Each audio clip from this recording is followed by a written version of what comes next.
So some good AIs coming through already. So if you click the AI generator on the app, you also scan the QR codes. And then you can upload your photos. Choose your red or blue corner.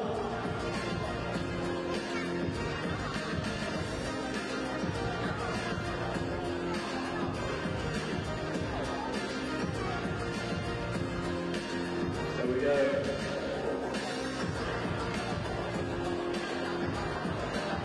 So we're going to be starting in about 12 minutes time, which is plenty of time for you to get refreshed.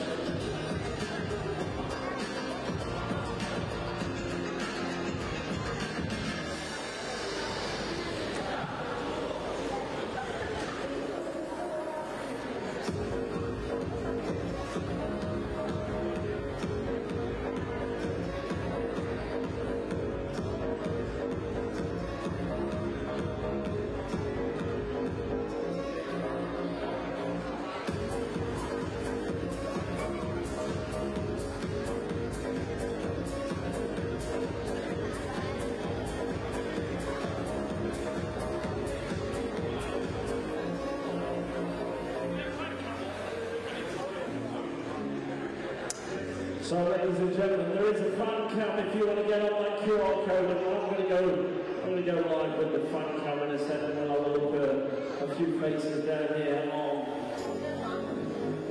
on the floor. So you should be coming on. Keep the phone steady, he says. So you should be able to see my face in a minute.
So we'll go around and we'll see the doctor, shall we? So we'll try to. Here we go. So say hi to the doc. There we go. Fantastic. And then we've got the supervisors down there. Let's go and look at the media side of things.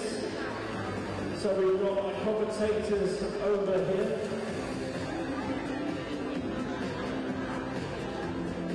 Yes, Stacey? Are you doing it all right? Yeah, good. I'll let you crack on in a minute. I'll come back to you. So, we've got Japan. Got Japan on the screen. There we go, fantastic. There's our security guards. So say hi to the security that you can see them today. As you come in. Is all you guys jumping over there? And then all you guys are over there, so fantastic. So if you want to get your cameras and get on the fan cam, you'll be able to see.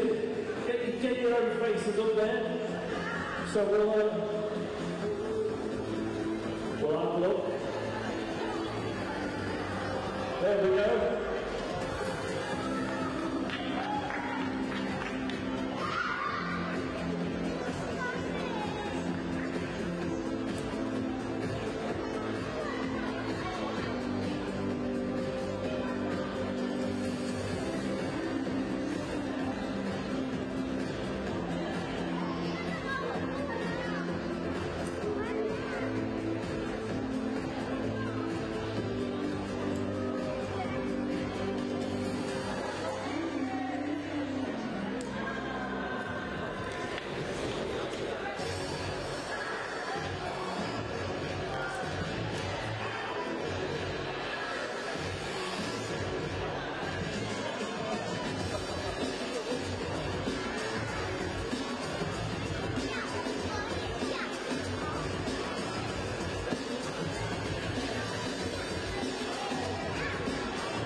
So keep those front counts going. So we have a commentary today. Olympia with a couple.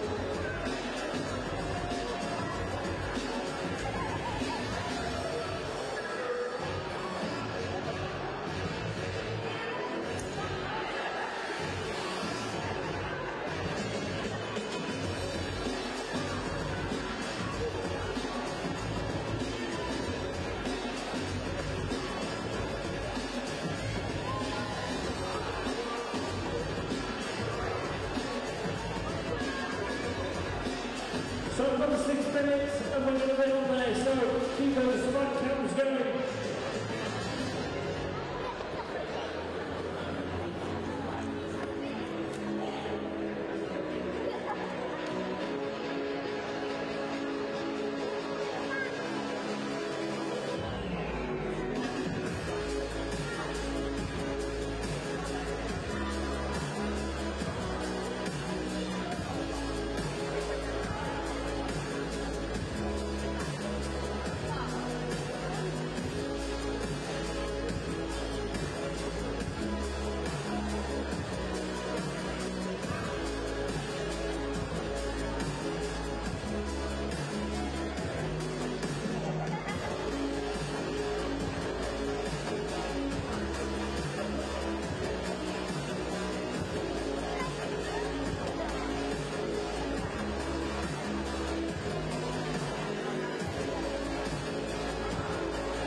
Right, guys, 2 minutes. 2 minutes till start.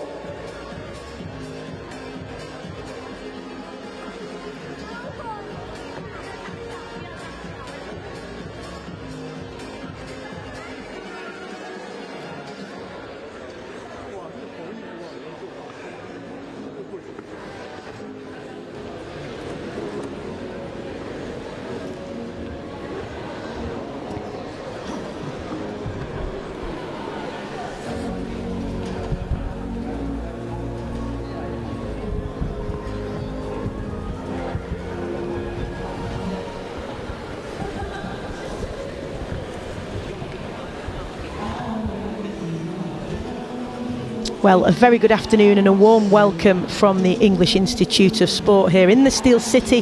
And it was right here where the international schedule got underway in January with the World Boxing GB Open. Since then, competitions in the USA and Mongolia, and here we're back in Sheffield to round off an excellent year of international competition. We're in for a treat as it's finals day, so a chance for the boxers stepping into the ring today to take gold and set themselves up for a big 2025, which of course includes the World Championships next September, which will be held in Liverpool. Plenty of home nations represented on show today. Rare that GB boxers get to compete on home soil, and this will be twice in a year, so a great opportunity for their family, friends and supporters to watch them live and get behind them.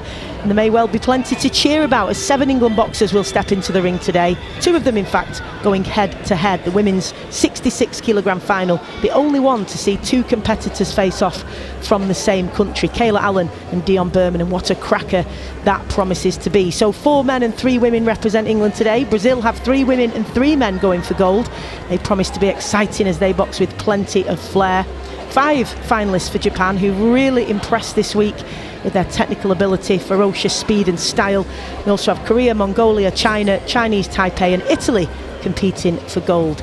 Today on the World Boxing YouTube channel you can enjoy all of that world-class elite level boxing. Indeed, 7 of the boxers in action today competed at this summer's games in Paris, including Brazil's Luis Oliveira and Shudai Harada of Japan. They'll go into battle in the men's 57 kilo category.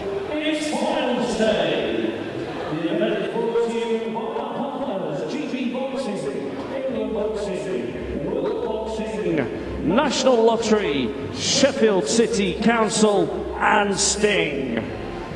Your competing countries are Brazil, China, Chinese Taipei, England, Finland, Germany, Italy, Japan, Mongolia, the Netherlands, Pakistan, Panama, Singapore, Switzerland, Thailand and Wales. So, ladies and gentlemen, the officials are ready, the boxers are ready. It's time to make some noise. It's time to start boxing. Introducing your red corner to the ring, representing China. Give it up for 1-0 Zhang!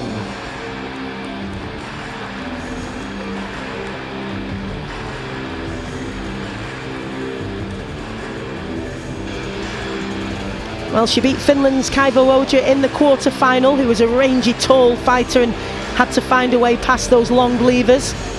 Lost the first round on all 5 judges' cards in that quarter-final, so really had her work cut out, but got the win and showed real perseverance. She beat Thailand's Lolita Chainarong with a 3rd round stoppage in the semis. The blue corner. Give it up for Hikaru Shinohara.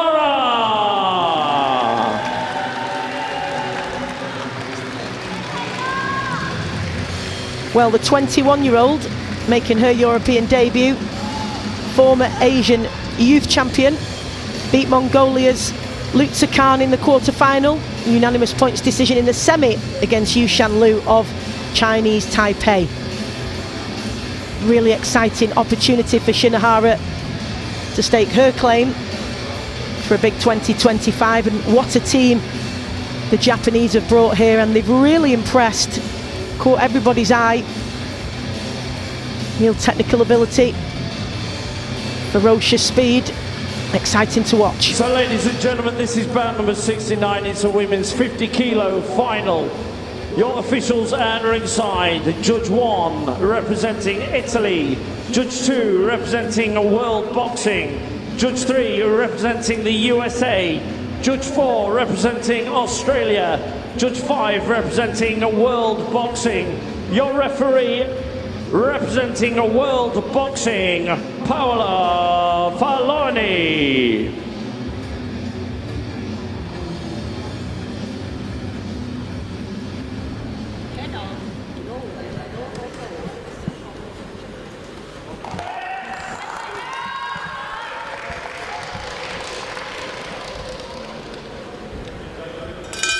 Round 1. And we're underway, and this promises to be a real action-packed encounter. Often is the case, of course, with the lighter weights. This is the 50 kilo category, and these two have impressed all week, and you'll be able to hear their teammates cheering them on. Every single shot, every element of success will be cheered along. And alongside me today, I've got the pleasure of the company of Luke Campbell, of course, Olympic champion, highly successful professional career as well. Luke, we expected this one to straight action, to set alight pretty quickly, and it certainly has done so, and there's some really nice work to the body from Shinohara. Yeah, back up to the head as well. Good to see her mixing those shots. Thank you for the introduction and having me here today. Well, we'll definitely have more of a catch up with you as in between the rounds. It'd be great to hear what you're up to, and of course how important and special it is to have competitions like this in Sheffield. But here, getting backed up now, Shinohara. Zhong just pushing her back against the ropes and getting to her. There is a slight height and reach advantage for the Japanese boxer in blue. Shinohara of Japan in blue and Zhong of China in red. Zhong's got that lovely tight defence, walking Shinohara down.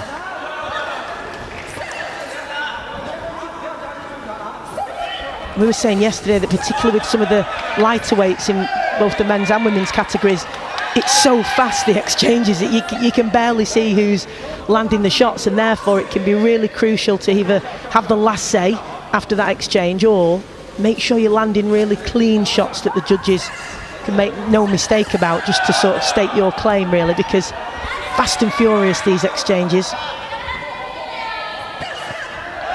During the tournament, has the scoring been high or has it been low scores?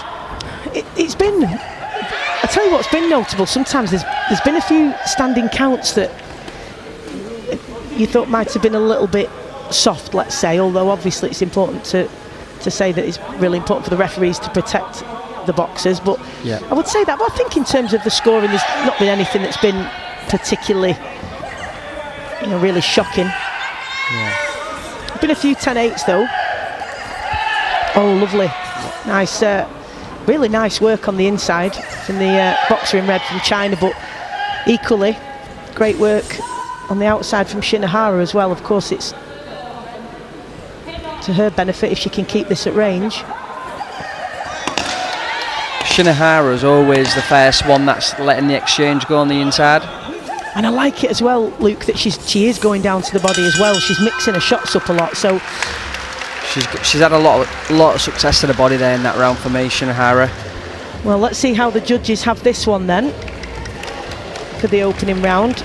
Both boxed really well. All gone in favour of the Japanese fighter in blue, Shinohara, and you can see why. In fact, there's two 10-8s there from two of the judges. So 10-8s. That's interesting. Perhaps wouldn't have seen it as a 10-8, but certainly you can see why there's an argument for Shinohara there, no doubt about that, because her work on the outside was excellent, and working down to the body as well. She was really slamming some of those body shots in.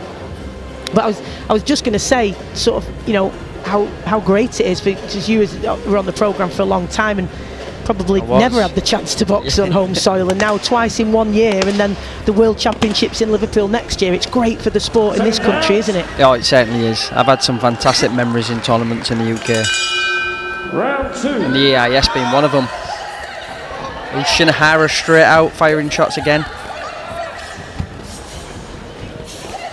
Her work rate as well, but also she really loads up with those shots, doesn't she? She's sort of really twisting her hips and gets that good whip on her torso. She gets good leverage on those shots, and that's a lovely combination from her there.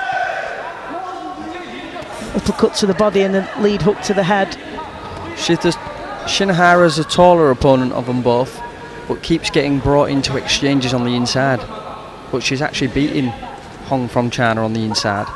And that's what's interesting, isn't it? Because often people don't credit fighters with those long levers with being effective on the inside, but Shinohara creates the space with which to get those shots off up close, despite having those long arms, and really good work from her. And it's becoming increasingly difficult for Zhong to really have any impact here. Yeah. There's just a flurry of shots coming her way, and really difficult for her to evade them.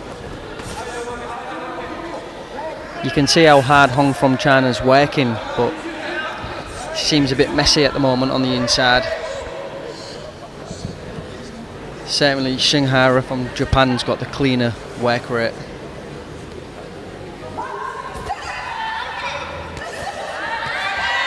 Well, as I mentioned before, she did have to come from behind Zhong in the quarter-final against Finland. She was down on all the scorecards in the first round and managed to turn it around, but not sure she's going to be able to do it here, although she is having some success now just by sheer will of pushing herself forward. But sheer pressure and will, yeah.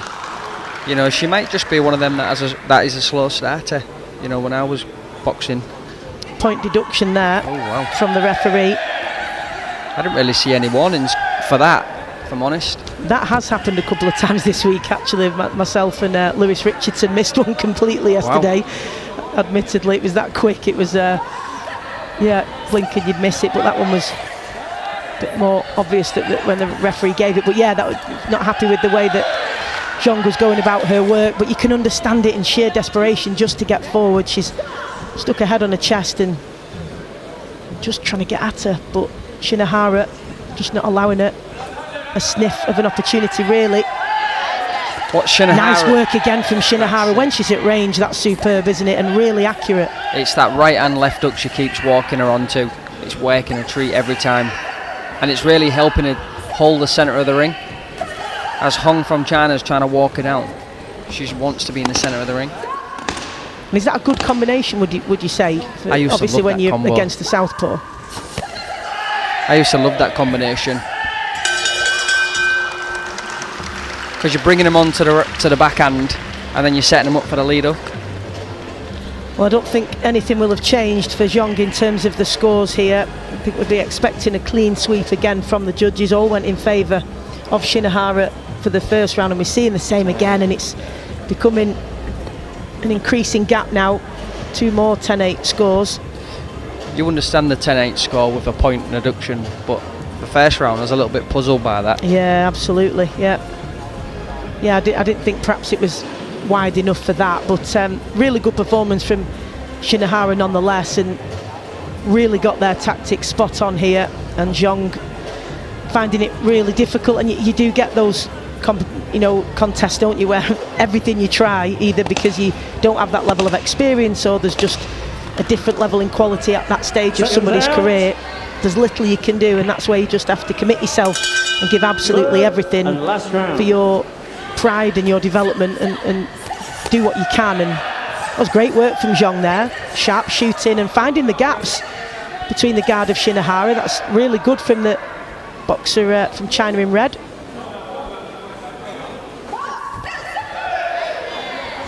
You can see how much Zhang wants this from China. She's relentless with her pressure, with her combinations, but just quite not happening for her, really. Yeah, she's certainly given a great account of herself here, and in this third round she's come out all guns blazing, and Shinohara having her work cut out just to keep her off.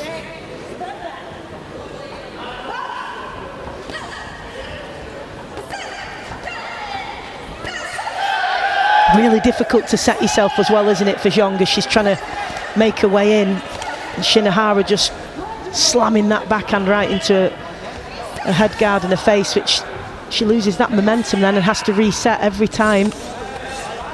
And she's pinned her back here though, and she does work well, Zhang, doesn't she, Luke? When she's in close, she's good at finding those gaps, but ships an uppercut there which knocks her head back. The thing now for Zhang is that she's down on the rounds and she has to force and push the fight, so she'll be making mistakes maybe she wouldn't normally make, but she's got no choice now. She needs to put the pressure on, and the only way she can do that is by charging forward, throwing as many punches as she can. It's been really entertaining, this opening contest of the day. This is what we'll expect from every single bout, of course. Gold medals on the line, an opportunity to finish the year on a high and get set up for 2025, and lovely exchanges on the inside from both of them. Coming up to the final minute now of the third round, and there's been a lot more even this third round, I would say, Luke. Yeah, I think the pressure of the first couple of rounds has certainly been a lot tiring for Shinohara from Japan, and she's maybe breaking it down a little bit now, but I think it might be just a little bit too late.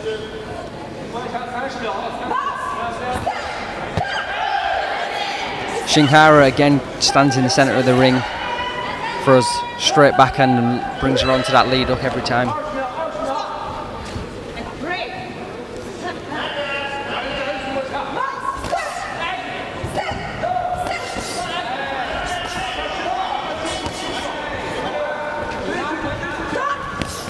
A little bit scrappy at times this third round, but Zhang doing everything she can just to try and get right up on the chest of Shinohara and force matters. But Shinohara, lovely work off the back foot there. excellent opening contest for us as Shinohara raises her hands and receiving a great deal of applause from the crowd here and showing their appreciation for what was an excellent display of technical boxing from both of these two, Zhong of China in red and Shinohara of Japan in the blue. Both making a really good account of themselves and kicking us off in style here, Luke. There certainly was. You normally see the southpaw being the counter puncher, but on this occasion Zhong from China was the presser, the most aggressive, but she just got outboxed, I think, and she just got beat to the punch today. Let's get the official announcement then from our MC for today, Craig Denno. Okay, ladies and gentlemen, bout number 69. After 3 rounds of boxing, we go to the scorecards where your officials at ringside score a unanimous decision victory in favour of your winner and women's 50 kilo boxing cup champion 2024. Boxing out of the blue corner, representing Japan, it's Hikaru Shinohara. Tears of joy then for Hikaru Shinohara of Japan. That's what it means to these boxers. It's a huge part of the pathway now for them. Of course, all of these boxers have been looking ahead to the major tournament next year, the World Championships, which will be held in Liverpool. And then further down the line, of course, LA 2028, where we're hoping boxing, of course, will feature. And a very emotional Shinohara celebrating with her coaching team as she makes her way out of the ring. Well, what a great start for the Japanese team. Always good when you get a first teammate win under your belt, Luke, isn't it, to start the day? Yeah, it changed the momentum of the team spirit. Really does. When you get that first win for the team, it just sets the bar then for the rest of the team to go out there and win. Well, that's the first of 5 Japanese boxers in action today.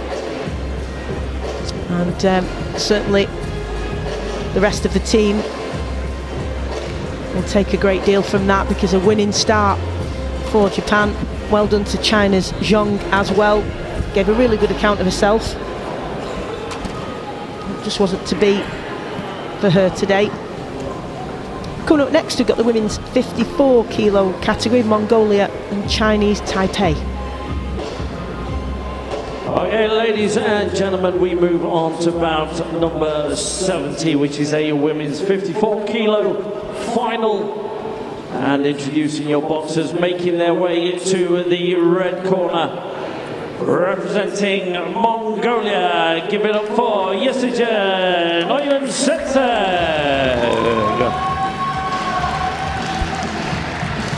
Oyuntsetseg of Mongolia in red won gold at the World Boxing event held in her native Mongolia in September. She's very talented. She's caught the eye this week with her quick feet and those little raids and flurries, and she's in and out very quickly. She beat the Italian Elena Savchuk in the quarter-final and earned a unanimous points win over Korea's IG Im yesterday in the semi-finals. And ladies and gentlemen, making their way to the blue corner, representing Chinese Taipei, give it up for Cao Wenhuan. A big cheer then for the boxer from Chinese Taipei as Huang enters the ring. A double Olympian, got bronze in Tokyo, competed in Paris in the summer, and she's a 2-time bantamweight world champion. Beat Tan Tower of Thailand in the quarter-finals and then progressed through the semis with a unanimous points win over Brazil's Tatiana de Jesus. She's tall with those long levers, boxes well at range, draws her opponent in. Maybe in for a real tactical display here between these two. Judge 3 representing World Boxing, Judge 4 representing World Boxing, and Judge 5 representing World Boxing. Your referee representing Great Britain, Mr. Stuart Mann.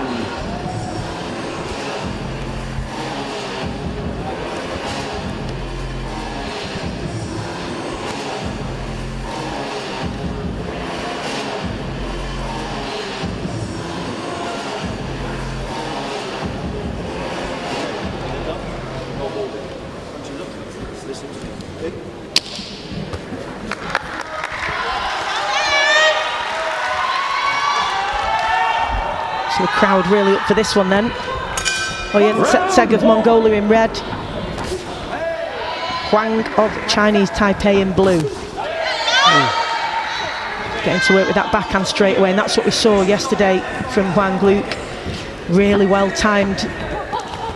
Yeah, that straight as an arrow backhand. Certainly is. She's holding in the centre of the ring, lovely, and walking her onto that backhand straight away. And timing's going to be key for Oyen Tsetseg there. As we saw, she was able just to slip that jab and counter. Not quite as frantic this one, Luke, is it? A bit more measured. As I said, I expected a tactical affair between these two. Yeah, these are boxers that are just looking for the counter punch. So they're trying to hold the centre of the ring. And what Huang did really well yesterday was just off that jab taking an extra step, and it just made sort of the distance even greater for her opponent from Brazil to try and break down. And she was really effective when she got her shots off and then took an extra step, and the Brazilian just couldn't close that gap, and seems to be utilising that well today, although Oyen Tsetseg is having her own degree of success here as well, just waiting right on the end of that jab, ready to pounce.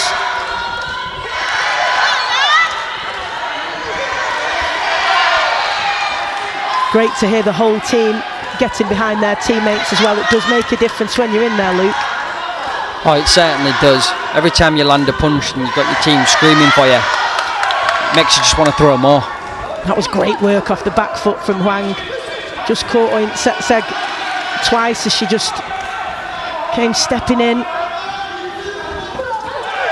She's just there ready to pull that trigger of that backhand, isn't she? Very relaxed style as well. I think the class from Mongolia at the moment seems just to be outshining it a little bit at the moment. So you can tell her confidence is growing second by second. A really intriguing one this is, and having seen them both in action in the semi-finals yesterday, I expected a close affair. It's just very different styles and who can impose their style in the most effective way. So far, who would you say has done that as we come to the final 30 seconds of the opening round, Luke? I believe it's been a good 50-50, but I believe Mongolia, the red corner, is coming on a little bit stronger near to the end. Really smart work from Oyen Tsetseg in red from Mongolia, because she's just waiting, isn't she? She's not diving in, not rushing her work. It is intelligent pressure for the most part, where she's just waiting for that little gap to then let her hands go. Tsetseg, for me, won that round. She was a little bit more the presser, but also her counter punching was fantastic. Let's see how the judges have it. So yeah, really difficult to separate the two, and that just goes to show the judges got it 3-2 in favour of Huang, the boxer in blue from Chinese Taipei. So let's have a look at some of the work from that opening round. And there we see that really effective backhand from Huang. Oyen Tsetseg just waiting for those little gaps and taking the chance to... I think Tsetseg now will come out a little bit more aggressive and really start letting the combinations go. She's going to have to, because it's all in the balance here, and I think she has recognised that if she applies the pressure in the right way to Huang, she can get at her.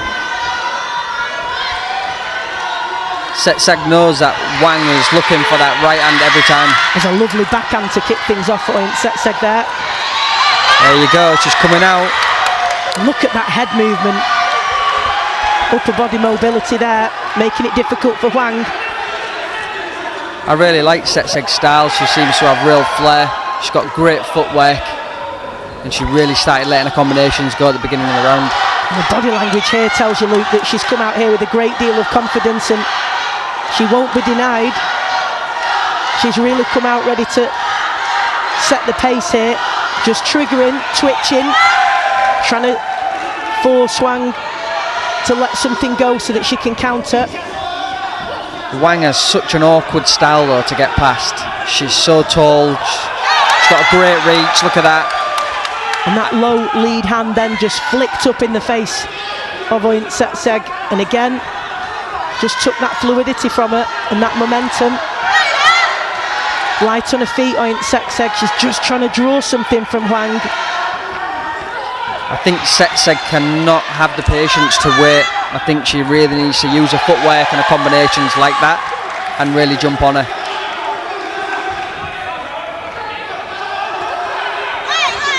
You can't allow Hwang to do that, can you, Luke? Just tee off on you.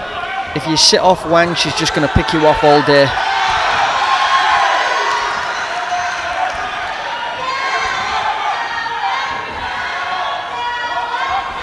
Really interesting one, this.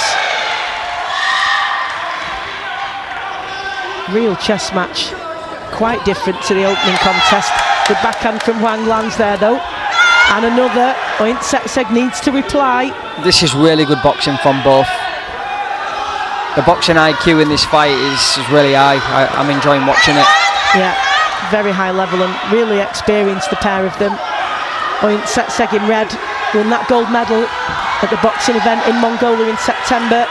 Hwang, of course, the double Olympian, got the bronze in Tokyo, so vastly experienced, and you can see them both having to draw on all of that experience now, but then putting all that to bay for a moment and just going toe to toe. We love a bit of that as well. We certainly do. Setseg for me is pressing the fight now, using her footwork and her combinations. She's just got to be careful coming out, getting tagged with them long levers from Hwang.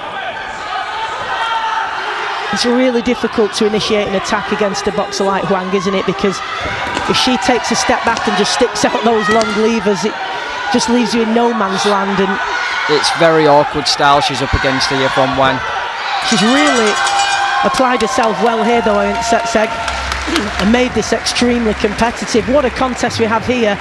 Two very contrasting styles, and they've both got completely different attributes as well. Yes. And the cheers behind us might tell us something about the scores. Well, indeed, 4-1 that round in favour of Hwang of Chinese Taipei.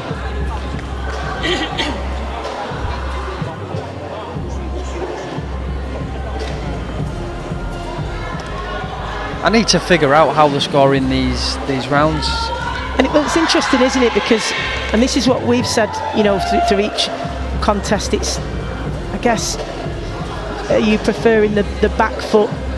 Yeah, I guess it's what boxing what of Hwang, or the front foot pressure of Oyun Setseg, and who's landing the more significant, cleaner shots, and both having a fair share of it, as you can see there on those highlights. Third and last round. Right, well, we really do have a fight here, and Hwang knows that she's got to be sharp. She can't afford to take anything for granted in this final round, and Oyun Setseg won't want to waste a second. She's got to get at her.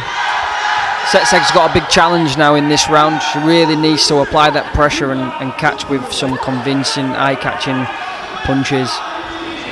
And you see these seconds as they tick away here, Luke, as she's just waiting and trying to launch an attack. Hwang has just stuck out that jab 2 or 3 times already, and that clocks the points up in the minds of the judges, you would imagine. Hwang will sit and wait all day. She's very patient, but it's Setseg that has to set the pace. She cannot stand off Hwang, otherwise she'll just get picked off.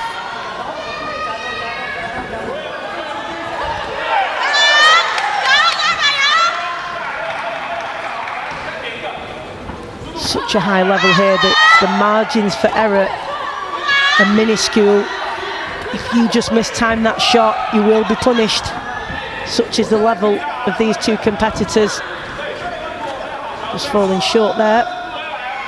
Swing of the backhand, but finds a home on this occasion from Oyun Setseg as she pushed Hwang back up against the ropes, but she never looks too flustered. Straight back behind that jab. I've been in Setseg's position on many occasions on tournaments around the world where you're a round or 2 rounds down and you've got to force it. And sometimes when you force it, you can make mistakes. And that's what Hwang wants now. She's standing off her and just waiting. Picking her off with those check hooks now, isn't she? And just using Oyun Setseg's momentum against her. Final minute coming up. And she does have such an awkward style, Huang. She really does, but I really like Setseg's style. I think she's got great footwork, good movement, and a good flair to her boxing.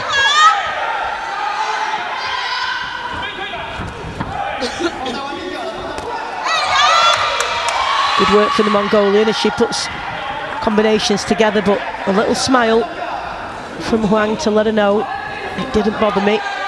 Flicks out that jab once again. Nice work to the body. Just goading one another, trying to evoke a reaction.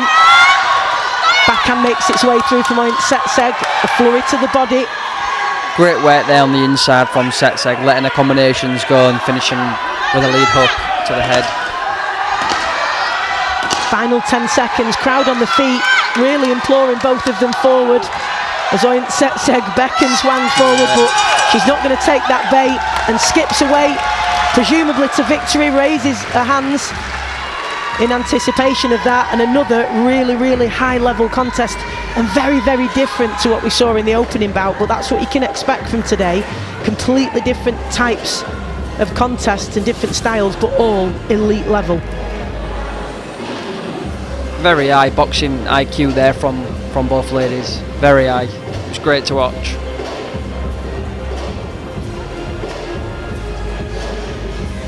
I've seen Setseg there encouraging her into for a bit of a toe-to-toe, but Huang was having none of that. We had some real showboating and charisma yesterday. We'll certainly have that later, particularly from one of the Brazilian boxers in particular, Cavallo, who we'll see later. But let's get the official announcement of this one from Craig Denholm. Number 70. After 3 rounds of boxing, we go to the scorecards where your officials are ringside. Score a split decision in favour of your winner and women's 54 kilo World Boxing Cup champion 2024, boxing out of the blue corner, representing Chinese Taipei. So a win by split decision to the delight of Huang of Chinese Taipei, Seo Wen Huang, and much to the joy of the very vociferous support that she's got here, on the feet, waving their arms, and she shows her appreciation to them as well. Credit also to Yasugen Setseg of Mongolia. She gave a great account of herself and really forced the pace and asked questions of Huang at time, but she was able to answer them, and a really good gold medal for Huang, which gives us opportunity, Luke, to see what you've been up to since you were winning Olympic medals and smashing up the lightweight division in professional boxing. How's things been? Yeah, good, you know. I had a good 22-year career, and you know, I guess it got to the point in my career then where I was constantly away from home and young kids growing up, and I didn't want to miss out. And you know what? That was the decision for me to retire from boxing, was just to be at home with my kids. I'd had a fantastic career. I'd boxed the best of the best, the pound for pounders. On some occasion you could have thought I won, on others I got beat, you know, but it was I thought I had a great career. Very proud of what I did. How does it feel coming back here to Sheffield? Well, when Lee rang me for this, I always try and make this because it does bring back some lovely memories. Even though when I was here, you know, I might have not wanted to be here at the time because I was here for a long, long time. But it's great to look back. Wonderful. It's great for all of these boxers to see Luke Campbell here, of course. He's been there and done it. Of course, a big inspiration for everybody on the GB and England boxing squads and the international boxers as well. So great to have you with us. And women's 57 kilo contest next. As we see in the red corner, Jocelyn Sequeira Romeo of Brazil, former Pan American Games gold medalist, and served in the Brazilian military as well. Ladies and gentlemen, making her way to the blue corner, representing England, give it up for Vivian Parsons. We just talked about the boxers on the GB squads and the England squads who'll be looking up to the likes of Luke Campbell, who sits beside me today on commentary, and one of them is Vivian Parsons, representing England today on the GB Academy squad from Brixton. Beat Italy's Zanoletto in the quarter-final, gave her 4 standing counts yesterday, was well ahead on the scorecards and dominating the contest against the Thai boxer Prida Carmen Tintabthai, when the Thai boxer sustained a bit of a freakish leg injury, really, one of those innocuous ones, and went down and was unable to continue. But Vivian Parsons very much in control and dominant up to that point in the contest. Been a senior national finalist, and she won the silver at the Tama tournament in Finland last month, so she'll look to add gold today. Judge 3 representing Italy, Judge 4 representing Japan, Judge 5 representing World Boxing, and your referee representing Australia, Gemma Dale.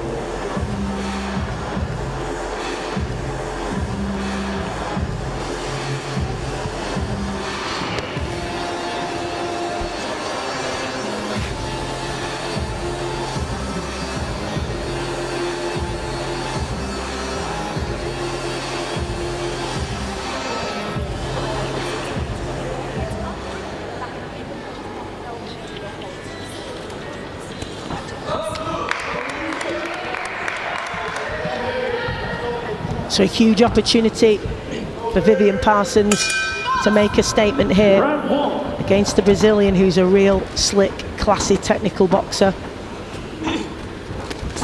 Former Pan American Games gold medalist. Just in the prelims at the Olympic qualifiers, but as I mentioned, she has served in the Brazilian military and won bronze at the military games in Moscow. It was back in 2021. Did I hear you say Vivian Parsons picked up the silver medal in the Tama tournament? Yeah, and that's no mean feat, is it? It's always a really, really tough competition, that one. I was going to say it is a tough competition. I've been there a couple of times myself, so she must have done really well there to get a silver medal. Well, the Brazilians, as we've been discussing throughout the week, tend to have that element of flair to their style. Can be quite unpredictable, but of course the coaching team at GB will have prepared Vivian Parsons and they'll have a plan. And so far not a great deal to choose between these two, Luke, I would say. Yeah, I think they're just getting the range together, the distance. No one's really committed yet. Good lead hook from Sakara Romeu. Yeah, Vivian Parsons there just falls short a little bit with her right hand. Walked onto a lead hook. And this can be the difference, Luke, can't it? When you're in with somebody who's vastly experienced as Sakara Romeu is, they just make those little adaptations, don't they? Second by second, they're downloading all the data in front of them and making the adjustments, and it can be really difficult then to combat that. You can certainly see now a red corner there from Brazil. Sakara, boxing ability is certainly very high. She's timing her shots very well with a lead hook and a backhand too. She reminds me a little bit of the Cuban style. Got a good flair, good footwork. And it's interesting you've said that, because that was something that Lewis Richardson and I was saying yesterday, that it is reminiscent of that it's that kind of element of flair, that the way they express themselves. And we've got a couple of Brazilians coming up after this who are extremely expressive, let's say, and really charismatic, and that is their boxing personality. Interesting, everybody's different how they... Yeah, even with the way she's throwing her punches reminds me of how the Cubans are doing it. She's very well schooled here. She beat Japan's Yoshizawa in the quarter-final, and the Dutch boxer Gabrielle Veerheim yesterday, and Veerheim really applied the pressure and was just doing everything she could to get at her, but she never seemed flustered. She just kept that relaxed, composed style about her, and I think Vivian Parsons gave a really good account of herself in that first round, but I think that is going to go to the Brazilian, but we'll see what the judges' perspective is.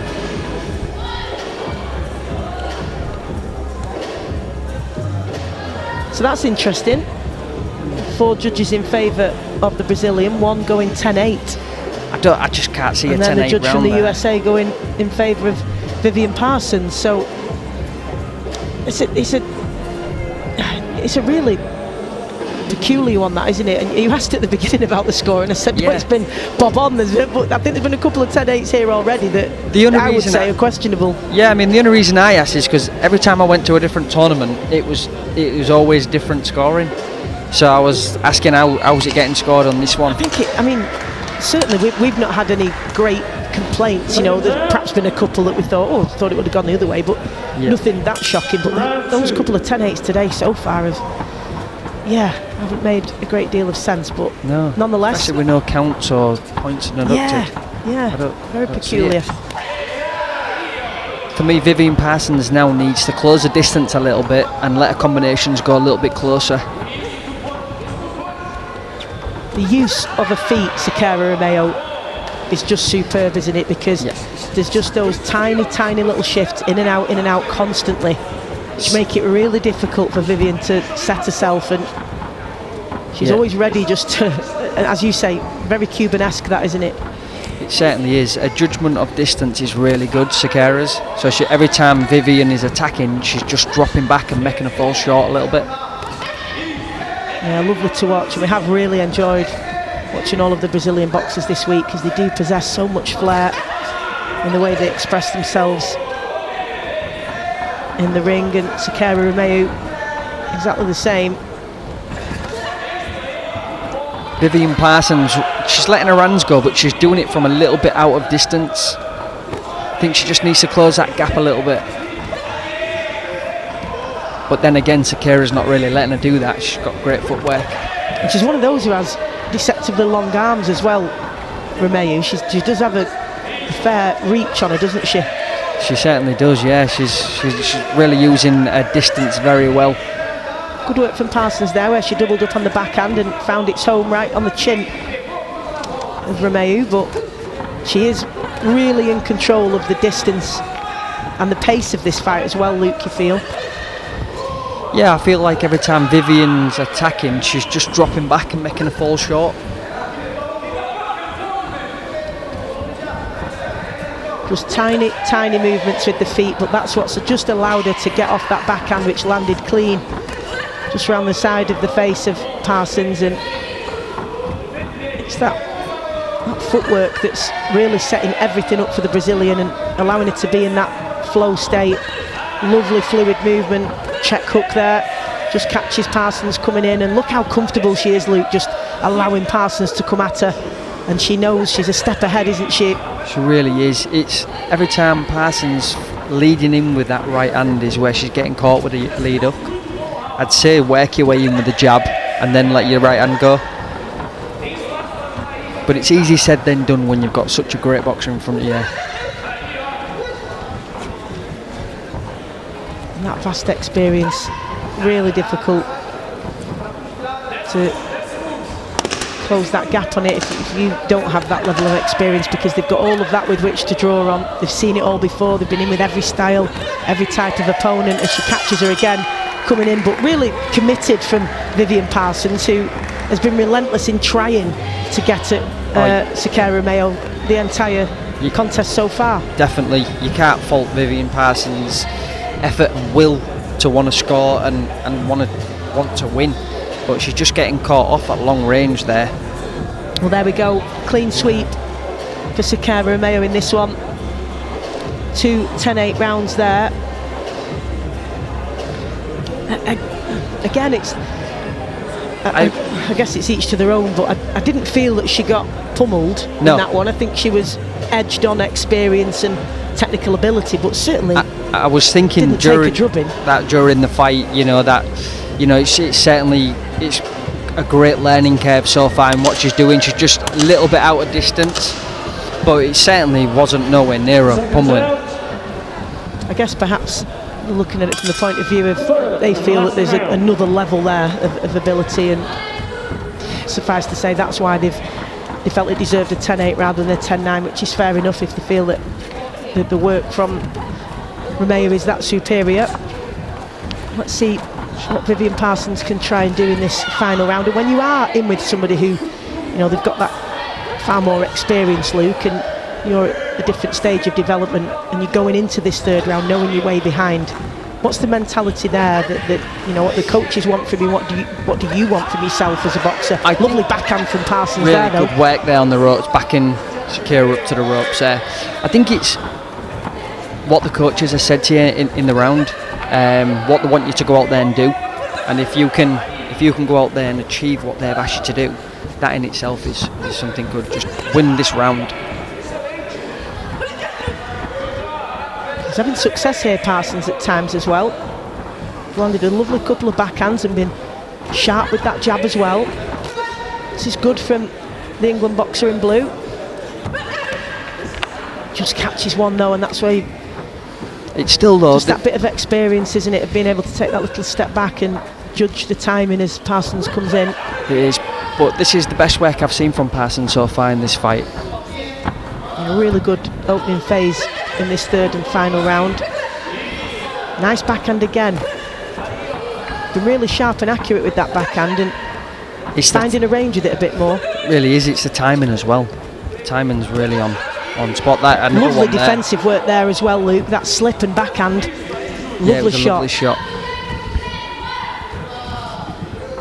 Some of this pressure is making Romeo look less comfortable than she has done in the previous two rounds. It's forcing her to throw perhaps when she doesn't want to, not all on her terms, and that's been good from Parsons.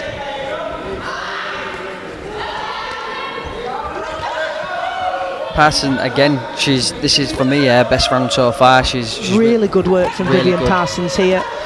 But you notice she's closed the distance a little bit with her feet, and she's getting closer to her before she throws.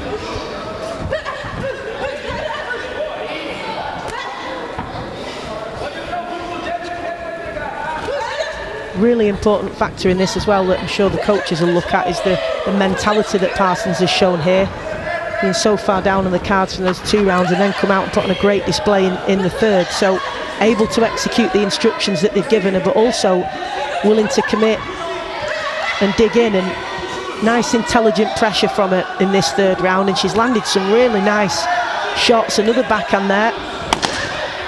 Yeah, she really has. Really good round for Parsons, this one. The best work I've seen in the fight, and she's done really well. And she can certainly be proud of that performance, and what a third round she had there, and the GB coaches in the corner applauding and clapping that, and rightly so, because she was in there against a very experienced Jocelyn Sequeira Romeo of Brazil in red, and up against it, but a great third round, but another quality technical display from Romeo there. Excellent boxing. Excellent boxing from Sequeira there. Excellent. But great exchanges there that we've just seen on the screen in front of you. And I love the attitude of Parsons there. She was 2 rounds down, and she's come out in that last round. And for me, it was the best round so far, and it shows that she's got a lot of will and great attitude there moving forward. Yeah, another really intriguing contest and a great technical display from the Brazilian. What an effort from England's Vivian Parsons, as they both make their way to centre ring for the official announcement for your MC Craig Denholm. So ladies and gentlemen, bout number 71. After 3 rounds of boxing, we go to the scorecards where your officials are inside. Score a unanimous decision victory in favour of your winner and women's 57 kilo World Boxing Cup 2024 champion. Boxing out of the red corner, representing Brazil, is Jocelyn Sequeira. All smiles then for Sequeira Romeo, the Brazilian. And who knows what her plans are, whether she'll be looking to do another 4-year cycle and aim for LA 2028. You would presume so, given that she's here competing for Brazil on the international stage, but a really, really good account of herself given by Vivian Parsons there, as she takes high fives from her coaching team, who I'm sure will be really pleased, particularly with the way that she applied herself in that third and final round. It's gold for Brazil.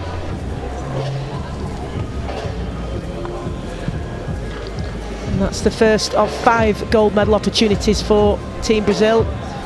And again, like the Japanese boxer Shinohara this morning. Sakara Romeo getting Brazil off to a winning start, so that's good for their team.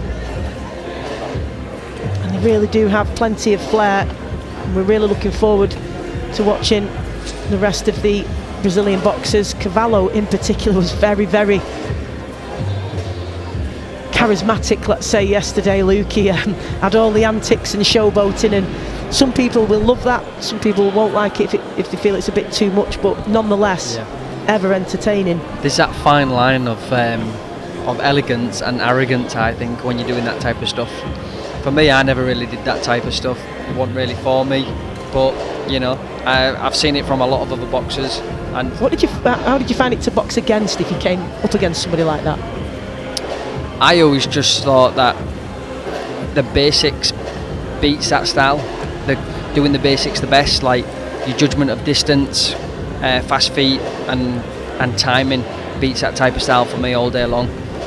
It has to be natural to you, doesn't it? Like you said, it wasn't really natural to you, but for those for whom it is, it's a difficult one as well for coaches, isn't it? Because you don't want to take that from somebody if that's how they express themselves, but by the same token, too much of it, as you said, you can perhaps lose focus and be too concerned with that and forget about the task at hand. Yeah, because that's something you can't really teach. Like, you don't really see you wouldn't, would you? No, you wouldn't, because effectively they're doing everything wrong what the textbook tells you to do. But, you know, it can be effective and it works. You know, not with everybody, but, you know, I always find it difficult. If I had a boxer in front of me that had that type of style, how would I coach that style? You know, I can't teach that stuff because I don't do it. What about coaching for you? Is it something that you... Do you know, I have thought about it a lot, and I always feel like I would be a good coach because the knowledge that I've got, and I box at the highest levels of amateur and professional and seen every style possible, but it's a huge commitment. And after finishing boxing, that was my biggest commitment, and now I feel like at the moment I'm in that space where I'm free to do what I want, when I want, go where I want, and I hadn't quite wanted to get involved in another huge commitment, because I think when you're coaching and you've got fighters, like, you need to be there for them all the time. It's even more of a time commitment, in fact, isn't it, for coaches, because they're doing all the analysis afterwards and the prep work when they're telling you to go and have a rest. So yeah, it can be even bigger commitment. But of course, as part of today, given that it's finals day, is the medal ceremonies, a wonderful moment for the boxers representing their countries to stand and be recognised and receive their medals. And our first medal ceremony, and to take you through it, is our MC, Craig Denholm.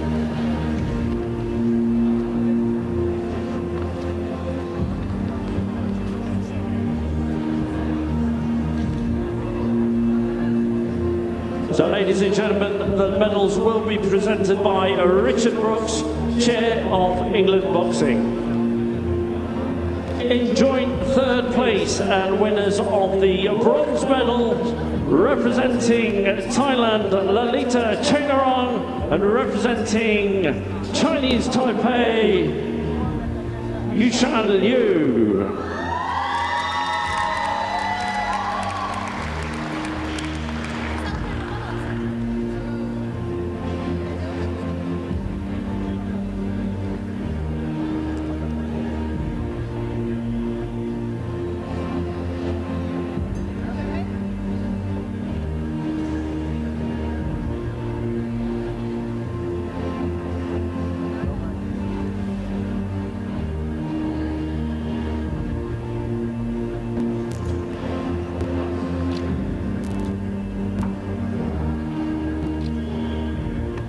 And ladies and gentlemen, in second place and winner of the silver medal representing China,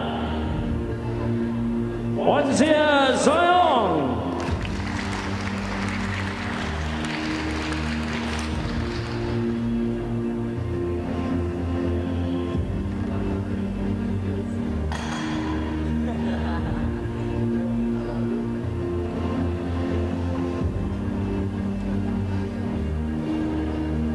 Ladies and gentlemen, and now in first place, your women's 50 kilo World Boxing Cup champion and winner of the gold medal representing Japan, Hikaru Shinohara.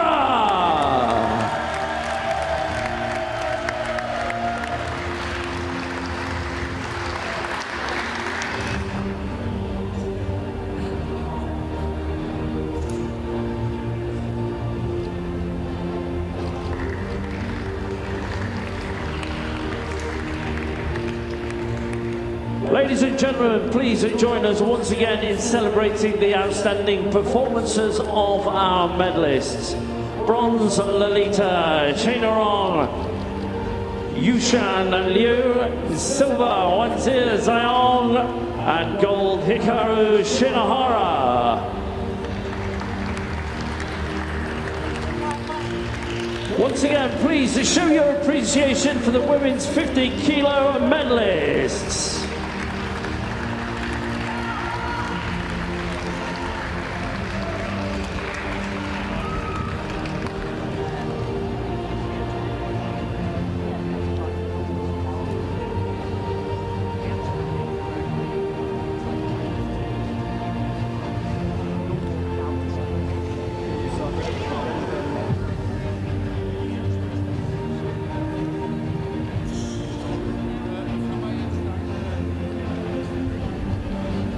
Well, always a real honour to represent your country, and if you can do it and receive a medal as well, then all the better. All smiles for those 4 boxers who leave the ring with medals around their necks. Lovely moment. At the English Institute of Sport in Sheffield.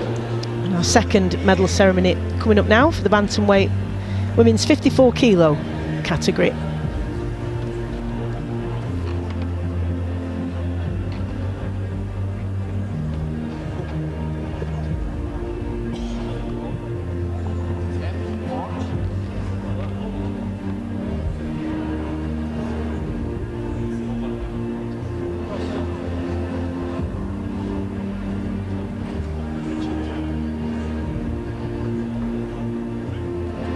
So once again, the medals will be presented by Richard Brooks, Chair of England Boxing. So ladies and gentlemen, in joint third place and winners of the bronze medals representing Brazil, Tatiana de Jesus, and representing the Republic of Korea, AGM.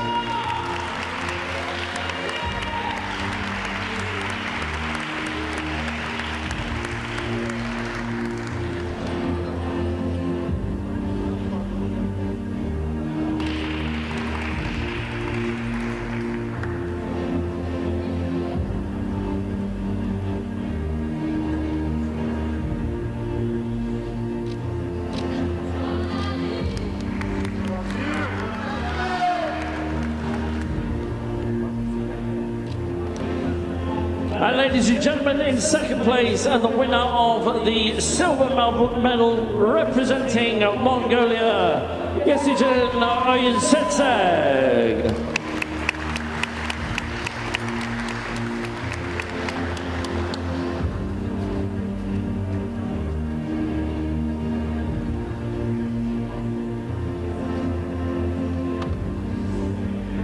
Ladies and gentlemen, and now in first place, your women's 54-kilo World Boxing Cup champion and winner of the gold medal representing Chinese Taipei, Zhao Wenwang.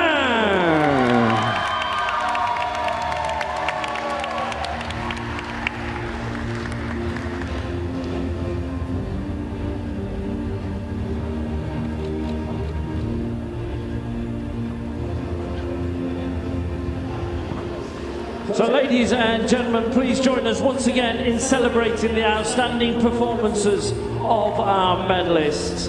Tatiana de Jesus, AJ Im, Yesigen Oyunsetseg, and Zhao Wenwang.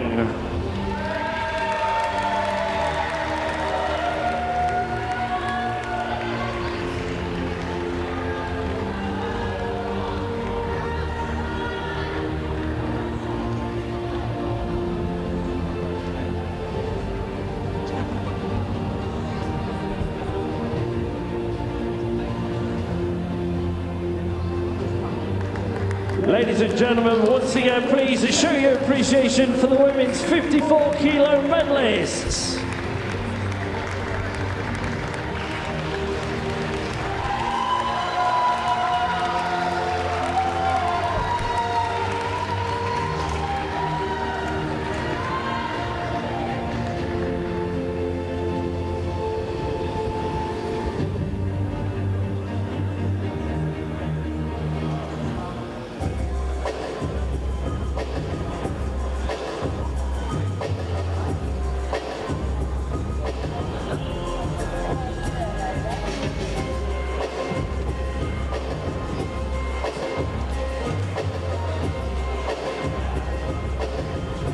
Okay, ladies and gentlemen, we move on to bout number 72. This is a women's 60 kilo final. And introducing your red corner, representing Korea, give it up for Yeonjae.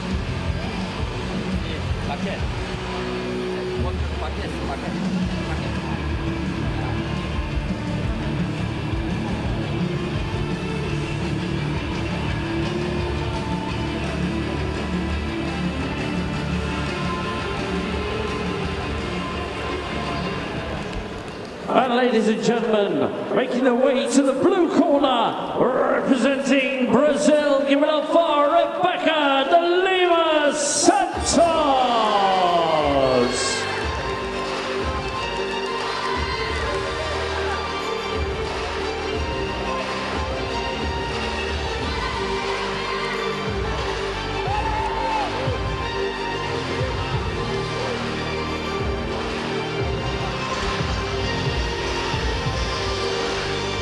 So Yeonjae of Korea in red, Rebecca de Lima Santos in blue of Brazil. And this is to be another really entertaining contest, this one. Judge 3 representing Great Britain, Judge 4 representing World Boxing, and Judge 5 representing Italy. Your referee representing World Boxing, Mr. Akbar Mohammed.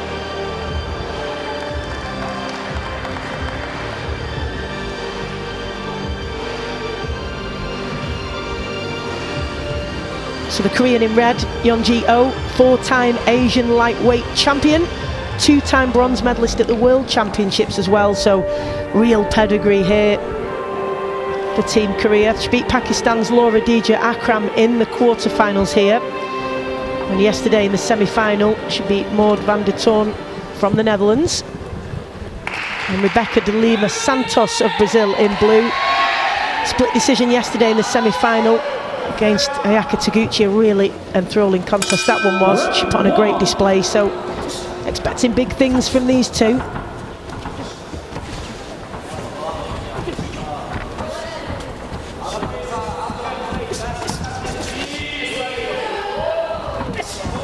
Tripling up on that jab, the Brazilian, and then following through with a solid backhand which catches the Korean. It's just falling short, out of range. Yeonjae of Korea in red at the moment. Good work to the body, gets a cheer from the crowd. Santos looks so chilled and relaxed. Blue corner from Brazil. That really is how I don't know how they coach that, because all of the Brazilian boxers have that, and She looks so relaxed. I'd love to know how you just coach that and make it so, because they've all had that, and lovely catching her with that jab on the way in. Yeah, they've all got that real, just looks so comfortable in there.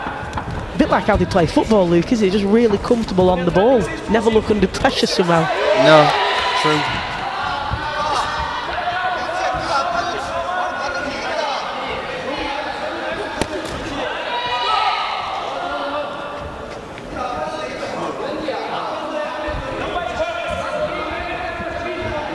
was really impressive, De Lima Santos, the Brazilian in blue, yesterday. She had a tough contest against Taguchi of Japan because she really brought the heat, but again, she just never seemed wobbled. Just seemed to look composed and in control all the time, and she has that real stocky, sturdy build.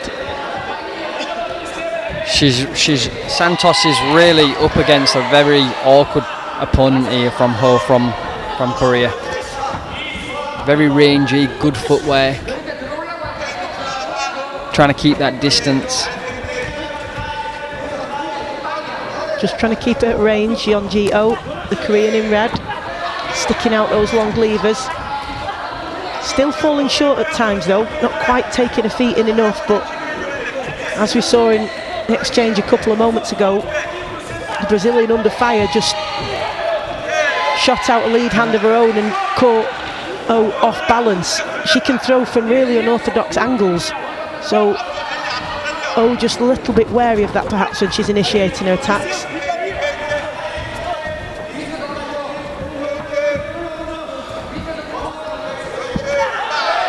Oh, really well timed backhand there from the Brazilian, right on the button.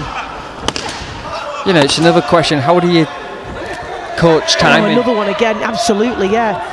Is it instinctive? Does it come with experience? But the two Brazilians I've seen so far just seem to have that great timing, and it's always on the backhand. All the Brazilians you see today, I'll put it out there and say they're all going to be like that because they were yesterday. 3-2 in favour of Brazil's De Lima Santos then. That's how the judges have it. But yeah, I'll put a wager on that, to be honest, because yesterday and throughout the tournament, that's what we've seen from the Brazilians. Loads of flair, wonderful timing, great footwork. And as we say, that's what we expected and saw time and time again from the Cuban boxers. So I do think there are certain styles that tend to come with different nations and the way they train. I remember being at Japan at the before we had the World Championships in Korea, and they had such a different way. They were drilling and drilling and drilling the same shot, perhaps hundreds and hundreds of times, all in a row, just doing the left hook again and again and again, which is not the way we would do things, but really interesting how they sort of work on their techniques and stuff, very different to what we do.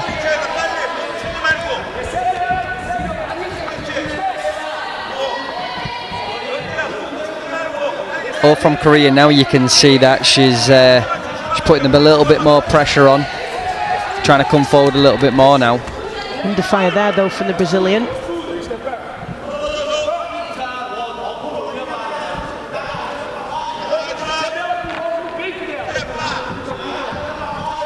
I think Oh from the red corner from Korea, she's got great footwork, but she's just not closing that distance.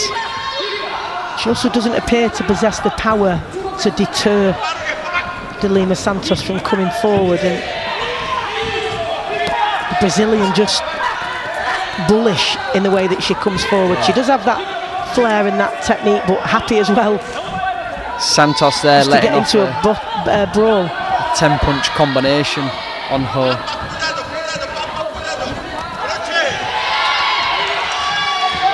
Shimmy of the shoulder and a little bit lateral footwork from the Korean, just trying to create an opening. Sturdy little character though, De Lima Santos. Difficult object to move. It's coming at you full throttle. But Oh has dealt with those raids fairly well, I would say. Perhaps needs to be busier and more commanding with that jab though, Luke, because she's kind of sticking it out, but it's hitting thin air.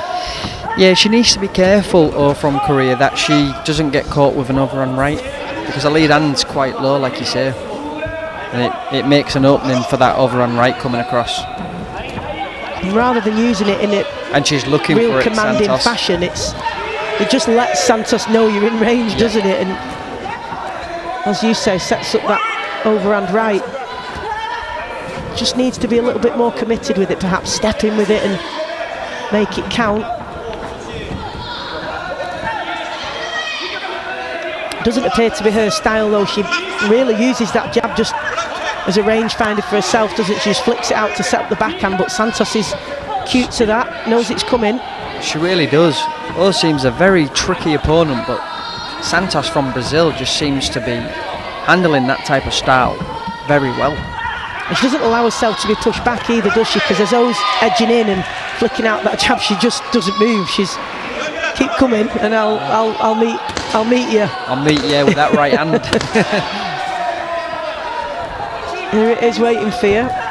There you go. Bosh. There right we go. hand. Really interesting, this one. But as we were just saying before, we'll see the judges' scorecards in just a moment. But it is interesting when you go to different camps, I think. Tournaments is one thing, but when you go and spend time, we had 10 days in Kazakhstan, and again, completely different. Did you find that, the way that they approach the training? As we just see the scores here, 3-2 in favour of O on that round. Well, that's interesting. That's very interesting. Maybe they preferred, she was definitely busier, there was more volume in that round, so perhaps that's what the judges have preferred. I thought the better punches came from Santos, but certainly needed to be busy, and she threw more shots, but didn't think really that many landed.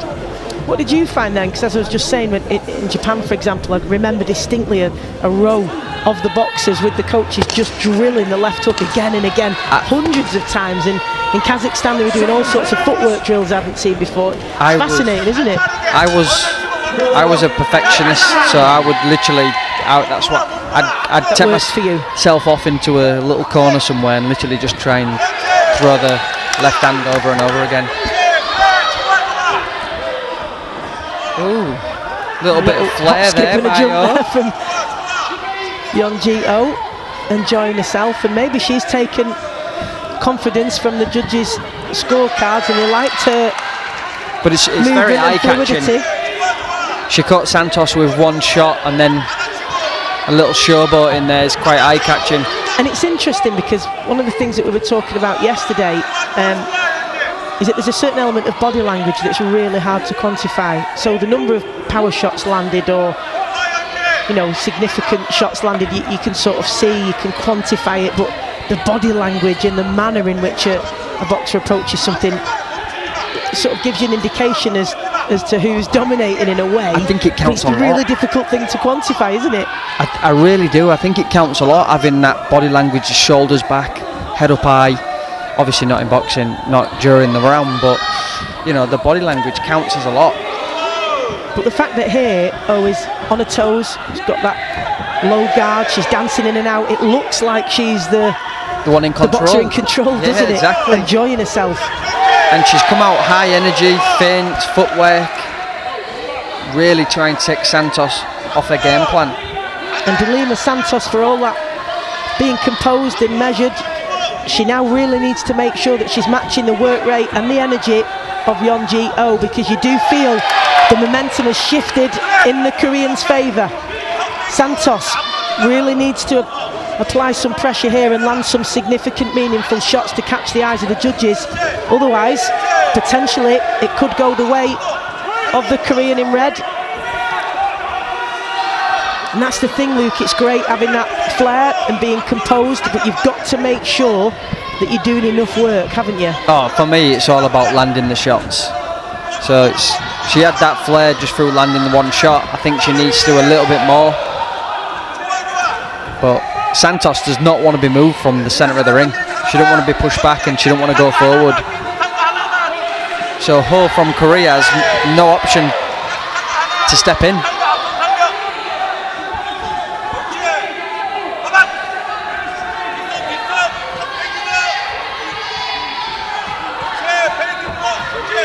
Just both trying to trigger and evoke a response from one another. Nobody committing. And the problem for Santos here, Luke, is that she's not getting the space to get any clean shots off. And it's that eye-catching shot. I think one of them needs to land. For me, I think that was a hard round to score, because there wasn't very many clean eye-catching shots that landed. Well, this one, close one, is certainly in the balance.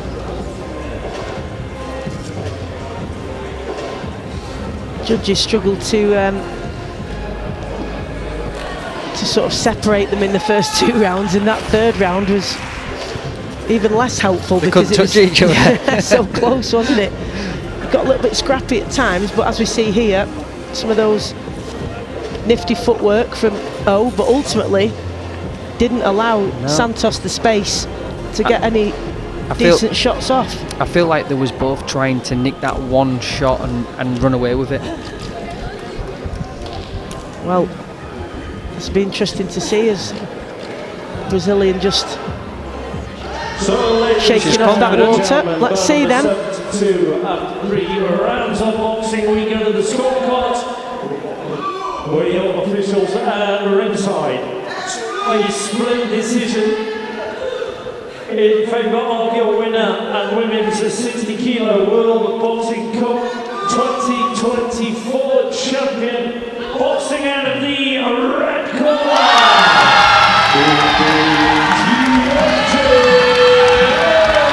Well, Delima Santos up on her toes there.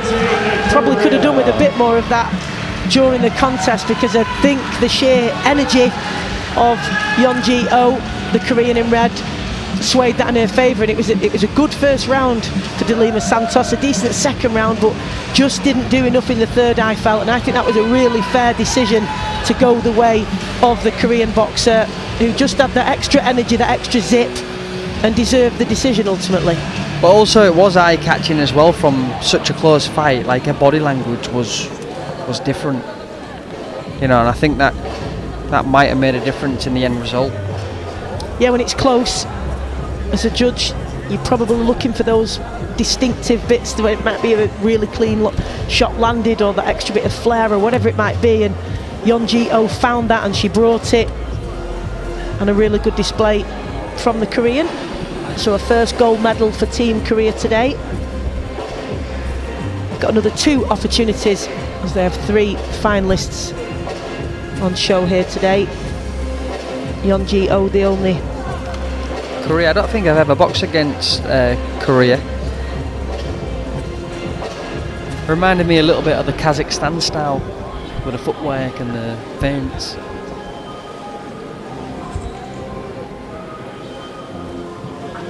It's really interesting when you box against different nations, isn't it? Because I remember in particular boxing ladies and gentlemen, we move on to a fighter from Uzbekistan, and that screw shot that was just thrown from like miles out that we would never even do, and you sort of having to work out how to defend it during the contest because I've never experienced it before. But you also look at them type of shots and think, how does it work? How have we got away with that? How are you landing that? And you don't try it yourself because you just know what's going to happen. But anyway, that's what all of these tournaments are about, is gaining experience.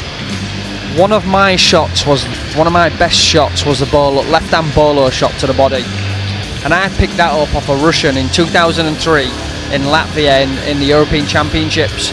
And for the first year of me trying to throw this shot, I just got nailed with a right hand every time. But I perfected it down the line, and I use it as only a strong perfectionists could remember exactly when they saw the shot that they adopted for the first time. Yeah. Right, we have a real contest here, the only final of today where we get the same nationality facing off against each other, both representing England. You've just seen Kayla Allen enter in the red corner. Here comes Dion Berman in blue, and these two opposite sides of the draw, so they've been on a collision course throughout this tournament. A really good performance from Kayla Allen yesterday, but she's in against 6-time national champion Dion Berman. She won the World Boxing GB Open tournament here in January in Sheffield. She's a hot prospect for GB. She'll have her eye on the World Championships next year, and of course on LA 2028. But Kayla Allen really impressed yesterday. She beat Sukyeon Kang of Korea, stopped her in the third round with a really impressive display. She's strong, she's powerful, and a chance to make a statement here. These really important contests, Luke, when you've got someone in the same weight in your category, and this is a chance to stake your claim for that spot, isn't it? Oh, the tension is on, especially in camp. You know, some people might walk around thinking bragging rights and things like that, but when you're training with them week in, week out, you want that real victory.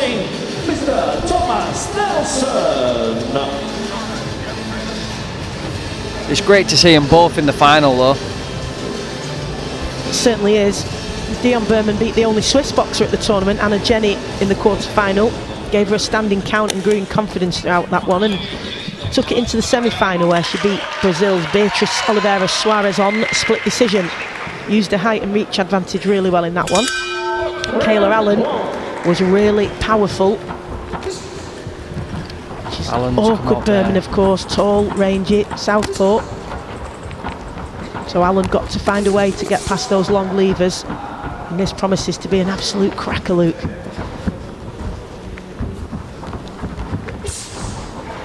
Berman, tall, southpaw stance, taking the centre of the ring. Good footwork there as well. Good backhand found its way through there. It's a very awkward style to break down, Berman. Great work there by Berman, stepping back and jab backhand hook.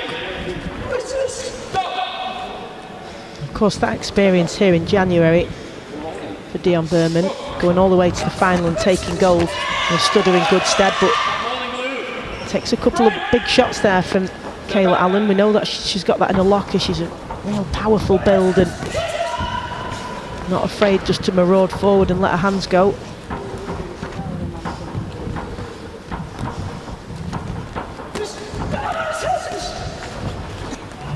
Really commits when she goes forward as well, Luke. You can really see in her power there that when she's throwing the shots, that they're gonna hurt if they land. And she fully commits, doesn't she? Puts her whole body behind those shots and loads up with them.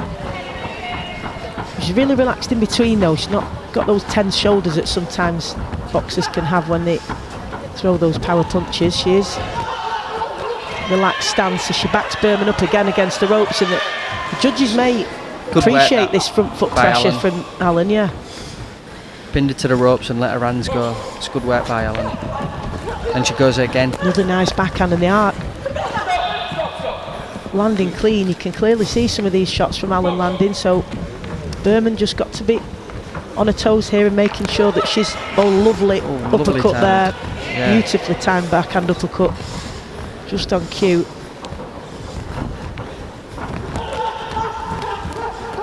High quality contest and so much at stake for these two.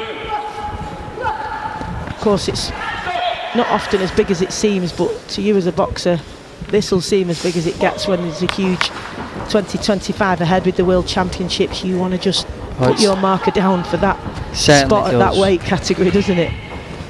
You know, it's one fight at a time and one win at a time. And that's what the boxers have to concentrate on.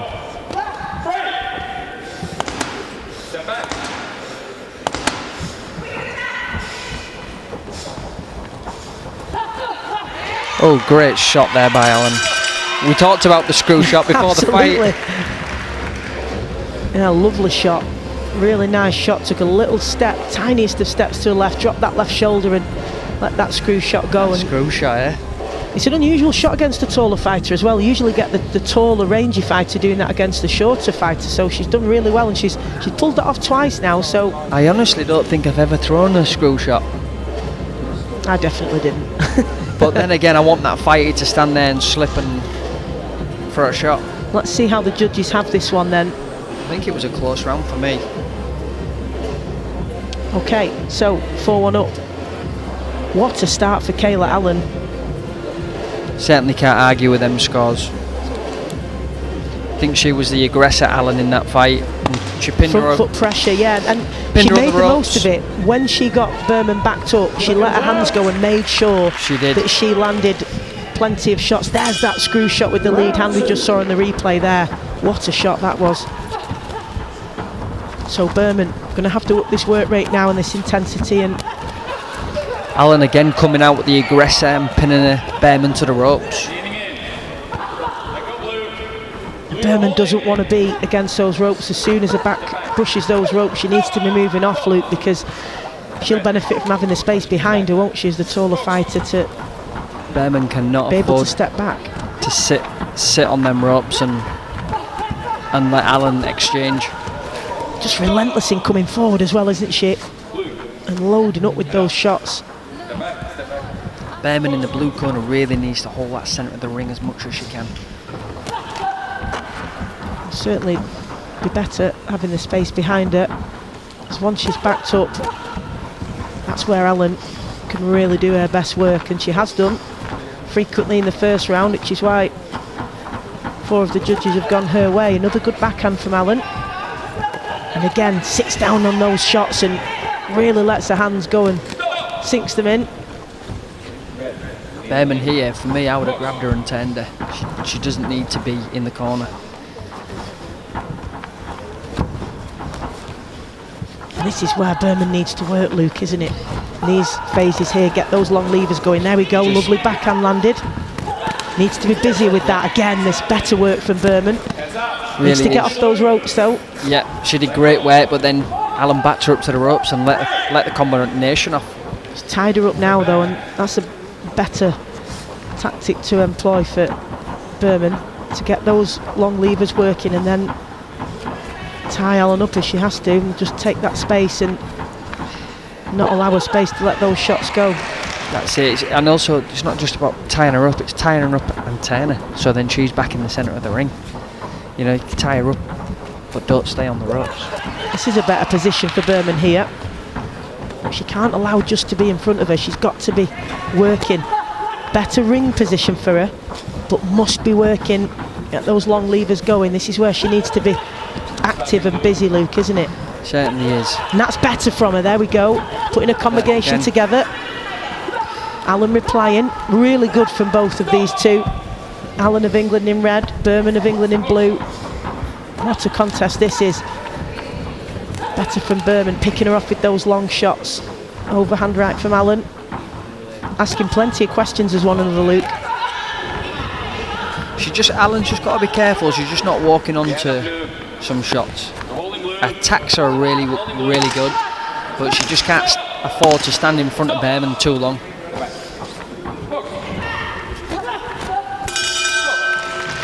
Well, Behrman certainly in the second part of that round using her feet much better. She had a little shake of her head from her there to indicate perhaps she wasn't too pleased with one or two things, but used her feet better there to increase the distance between them. So 3-2 I think she landed in favour of Behrman. So yeah, as we predicted there, a better round for Behrman.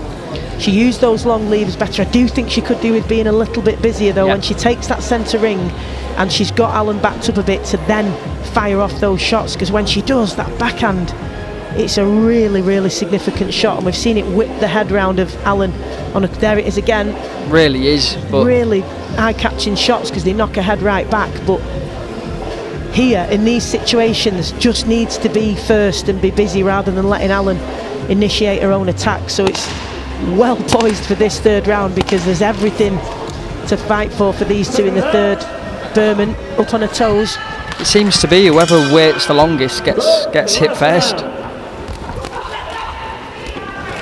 Yeah, if they're in range they can't afford to wait, because one of them tied up here on the ropes. The referee just separating them.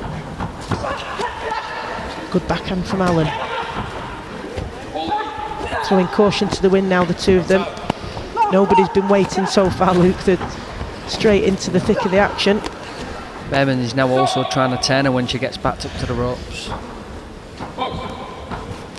Allen's doing a great job backing her up, but then she just really needs to let her shots go when she gets there. Oh, that was a great shot by Behrman. 1-2 down the middle. Really strong backhand from Behrman there. Rocked the head back of Allen, but she took it well. She took it very well, and she's back now trying to throw combinations. Her feet really solid beneath her there. That base allowed her to absorb that shot, but she's getting picked off here.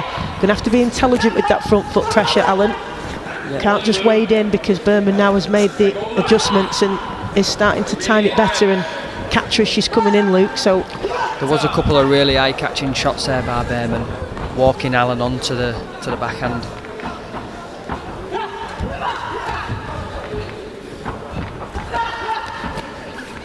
Hands up. Right.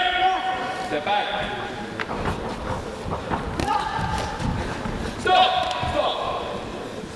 Red. Box. Stop. Very competitive so far. I still think now this fight is up for grabs from both parties. Yeah, a few big shots or some decent sustained attacks and flurries. Big backhand there from Allen. Those are the shots, the sequences that could make a difference. And this is good work from Allen here. They're the shots that catch the judges' attention. You're leaning on the red. Heads up, blue. Stop. Step back. Box. Into the final minute here, and it really could come down to this. Who can find those eye-catching shots to convince the judges and put some good combinations together? Both just waiting for the right opportunity, not wanting to make any mistakes and leave themselves vulnerable. Turned well there, Berman, and managed to get the backhand off at the end of that exchange as well. Really difficult to separate these two. Really is. I think the eye-catching shots have come from Berman so far for me. Oh, but they're both catching each other there in exchanges. Final few seconds of this one then. A little bit of nifty footwork from both of them. And just a touch of gloves, mutual respect there, and they can both be really pleased with the account that they gave of themselves, but also of England boxing there, because that was a great display. This the only final today where two boxers from the same country meet. These two been on the collision course, having been on opposite sides of the draw and come through very different contests and challenges on the way, but both been equally impressive, and it made for a great final. Was a great final, yeah. Both catching each other with great shots in that last round. I'm seeing some of the replays of the action here, and you can see both given as good as they get. Questions were asked and they both had something in reply. So how will the judges have seen this one? Both boxers now will be feeling those nerves and that adrenaline as they await the announcement. It's a horrible feeling this is, isn't it, when you're waiting? Okay, ladies and gentlemen,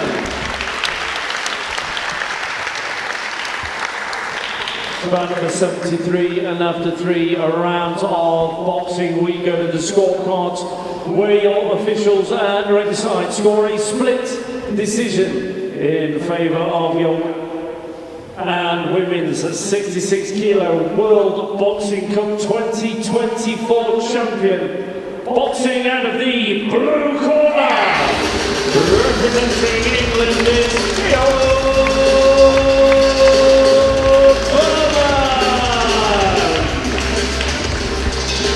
Well, you can see what it means to Dion Berman there, the emotion etched on her face, because she knows that only if she won gold here, that's a big, important statement for her and her place on GB in the women's 66 kilo category. She now has made herself top dog, and it was very, very close, but she edged it, and she'll be really, really pleased with that. She did. I think it was that last round that nicked it for her, for me. She scored a really couple of good eye-catching shots, you know, and that's all it takes in this. One shot changed the fight. Dave Alloway making his way over to say hello to Luke Campbell, of course one of the GB coaches. Done many, many Olympic cycles, and one of the incredible coaches that we're lucky to have on Team GB. It was nice to see Dave there. Nice to see him smile as well, actually, wasn't it? It's a rarity.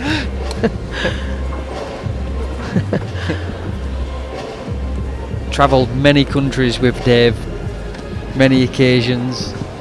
Dave was in my corner for the most of my fights as well. He is an expert at coming across grumpy, but he really isn't. He's got the biggest heart, but he does play the grumpy role very well.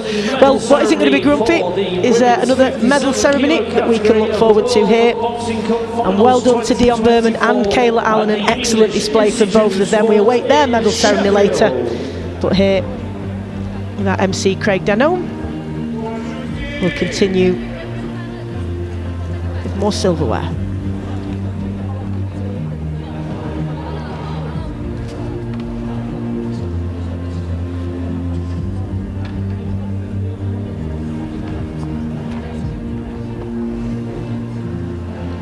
So, ladies and gentlemen, the medals will be presented by Matt Holt, Chief Executive of GB Boxing and Vice President of World Boxing. In joint third place and winners of bronze medals representing the Netherlands, Gabrielle Weerheim, and representing Thailand, Pre-bout Tintamtai.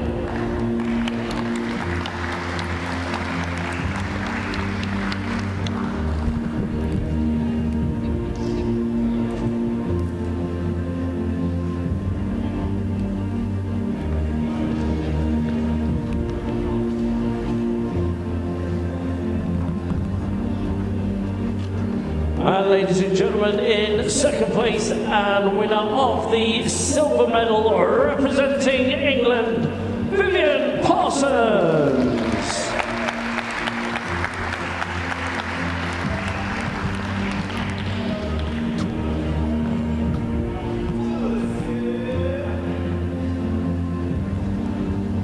And now in first place, your women's 57 kilo World Boxing Cup champion and winner of the gold medal representing Brazil is Jocelyn Cerqueira Romeo.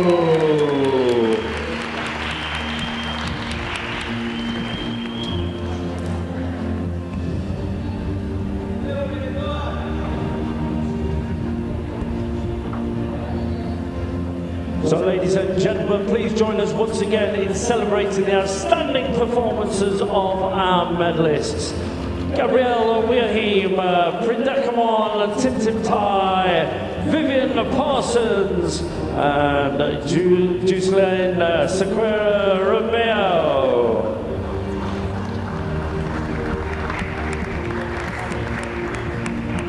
And once again, please show your appreciation for the women's 57 kilo medalists.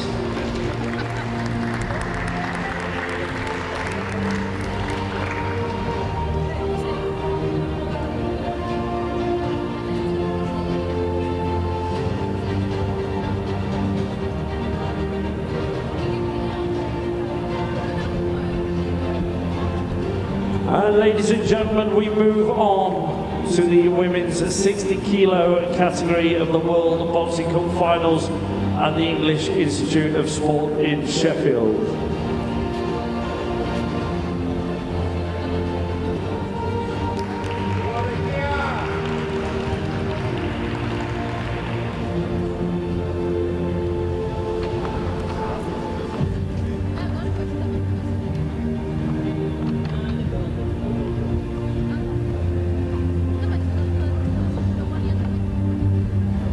Once again, the medals will be presented by Matt Holt, Chief Executive of GB Boxing and Vice President of World Boxing.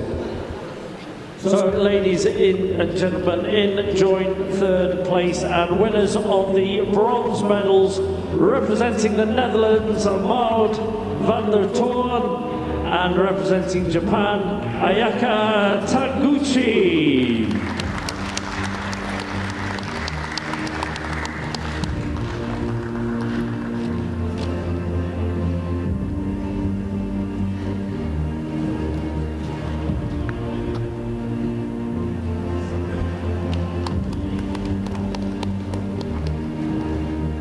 Ladies and gentlemen, in second place and winner of the silver medal representing Brazil, Rebecca de Lima Santos.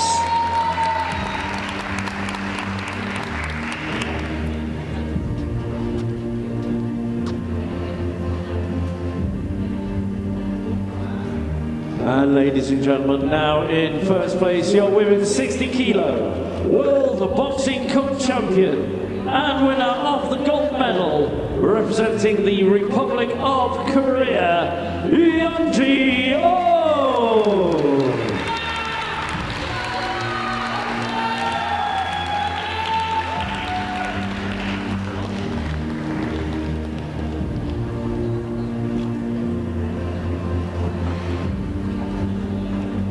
Ladies ladies and gentlemen, please join us once again in celebrating the outstanding performances of our medalists.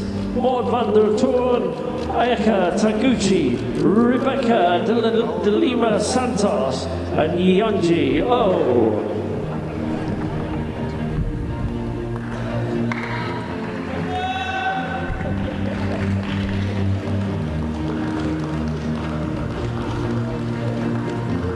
Once again, please show your appreciation for the women's 60 kilo medalists.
So, ladies and gentlemen, we move on to bout number 74, which is the women's 75 kilo final.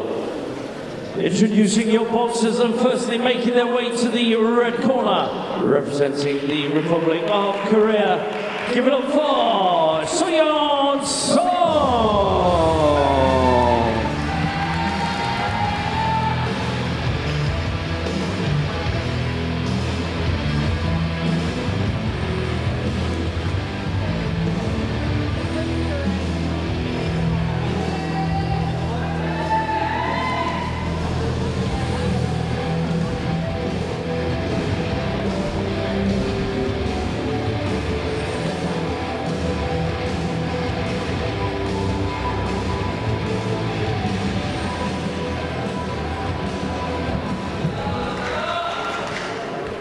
And ladies and gentlemen, making their way to the blue corner, representing Brazil, give it up for Viviane Pereira!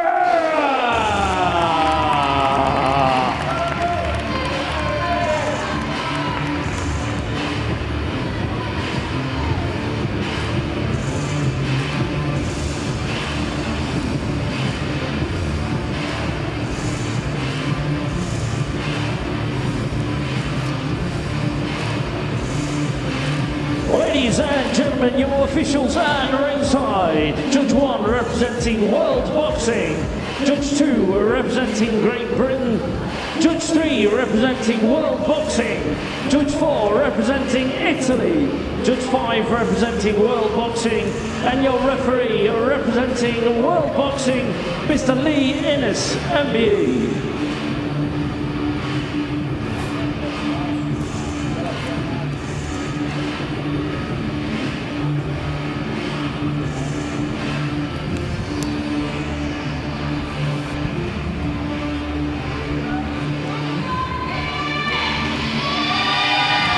So now we get a chance to take a look at Seon Song of Korea in red and Viviane Pereira of Brazil in blue for the first time, because this was a straight final, as has been the case with some of the heavier weight categories in the men's divisions. Straight semi-finals and one getting a bye all the way through to the final, which we'll come to later. But these two straight into the final, which is always difficult, Luke, because you'd preferably want a couple of contests before, wouldn't you? For, you know, from the boxer's point of view, you don't really want your first one to be the final. You'd rather have it than not, but would much prefer to have one under your belt. But both in the same position, so at least it's the same for both of them. And they will have adjusted their training this week around that, won't they? They will have had some decent training sessions Yeah, they'd have eased off at certain times and then try to peak on pad work and things like that. That's what's great about having all the facilities here at the English Institute of Sport to host an event, because sometimes you're in a place with no such facilities and you're having to travel to get to a gym or adequate facilities, so it's really good that everything's right here for them, and been a good start from both of these, and no signs of ring rust, Luke. They're both really sharp. Both landing eye-catching shots from the first bell. Both experienced, these two.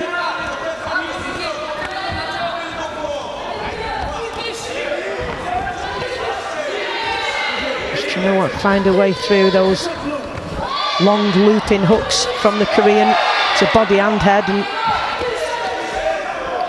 Brazilian combating that with some stiff shots of her own. And these two, you can certainly tell the difference in weight, Luke, because lots of power behind these shots. Certainly can. I was just about to say, you could tell these are middleweights. They're really letting the shots go.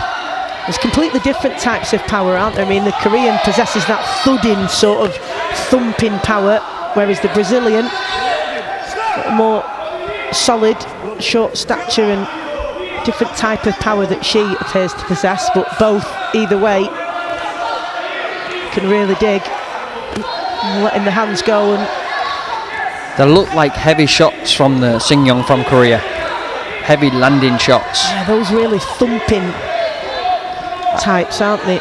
I've seen a couple of bolo shots going into the body from Sing-yong, Korea, and yeah, I can hear it now. Are they going to have an effect later down the line? Slow their opponent down. Great lead up there from Sing-yong, Korea.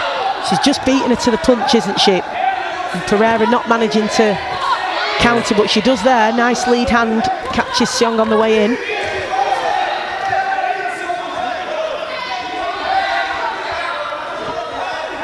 Lots of these exchanges have been fairly even.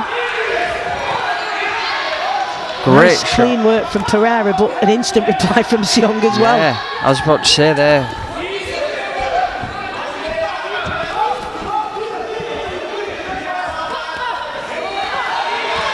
Good work, doubling up on the backhand, Pereira there, and rocking the head back of Seong as she pushed her up against the rope. So a good sequence for her right towards the end of the first round, and been fairly evenly matched, these two, and fair play to them coming out like this. This being the first time they've boxed at this tournament. That was a very entertaining first round, and I reckon the amount of power punches what was thrown there was pretty big. Does that surprise you, Luke? 4-1 in favour of the Brazilian? Yes, it does, if I'm honest. I thought red corner was way more the aggressor, seeing more shots land from Korea. It just surprised me that a little bit. Let's see some of that work then. It's fallen short there, the Korean. Lovely backhand right down the pipe from Pereira.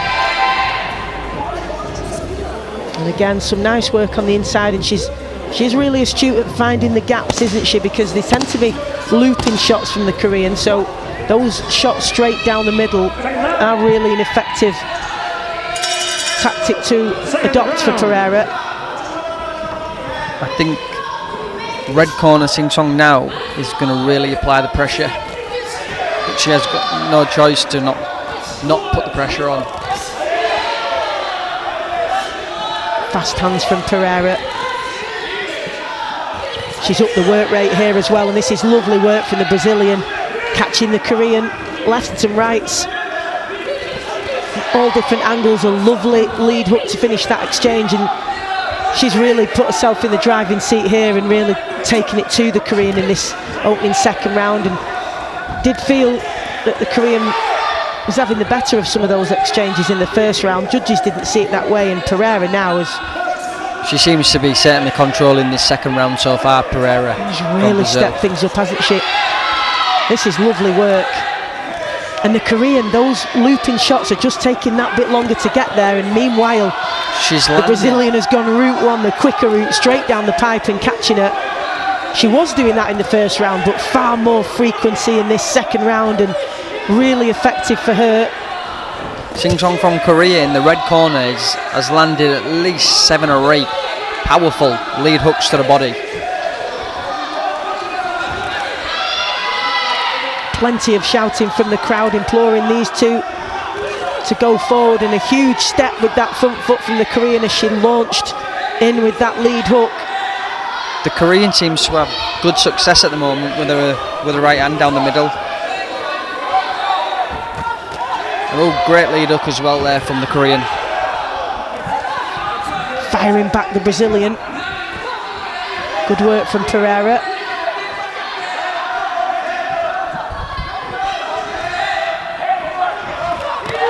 Oh, again from the Korean, that lead hook. Just daring one another to go first, aren't Really they? was.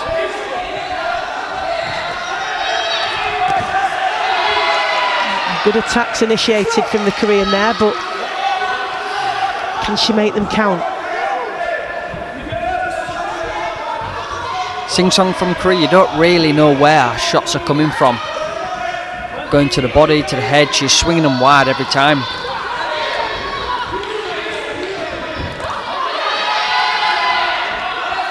A little smile from Pereira.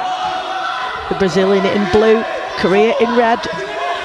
I think she was just stating there that shot didn't hurt. Good work to the body from Seong, but 2 in reply from Pereira. Really good matchup this between these two. They will have been waiting all week to get their tournament underway. Straight by to the final. They've known that on day 1, and they will have adjusted their schedule this week accordingly. And mentally, it's the weight that's difficult, not the physical aspect. Mentally having to wait and seeing all your teammates get in and out, and you're not able to get involved. Pereira then 3-2 up in this one. There was a 10-8 round, of course, in the first round from one of the judges. So I think well the ahead Korean now, the come back a Brazilian. little bit in that one though. yeah, definitely. It's really interesting, is it? Because I thought she had a better first round, but there we go. I think the Brazilian had a great start to the second round, but then the Korean come on strong in the second half. In 2 halves, really, but I really felt like the Korean had a better complete first round than the second, and yet they gave it the other way. The Brazilian brilliant in the first part of round 2, but not so much in the latter part. So interesting. I agree. Now you can see it differently. That's why we have 5 judges, of course, all different vantage points. They're all seeing different things. They see different angles. Be interesting to see how they have it after this third round, but both really can't take anything for granted here. They've got to invest everything into this third and final round. I think for the Sing Song from Korea, it's been a great shot, that lead hook. She's landed it on several occasions now, and it's really been a good weapon for her in this bout. Lovely backhand from her there, and she's mixed that lead hook well, hasn't she? Sometimes leading off to the body instead of to the head, and then that's allowed her to follow it with that backhand as well. It's really worked well for her when she's finished with a hook up to the head. Pereira just waiting, just on the periphery there, just waiting to get her shots off down the middle. Falls short on that occasion. Pereira looking nice, cool and calm, the Brazilian.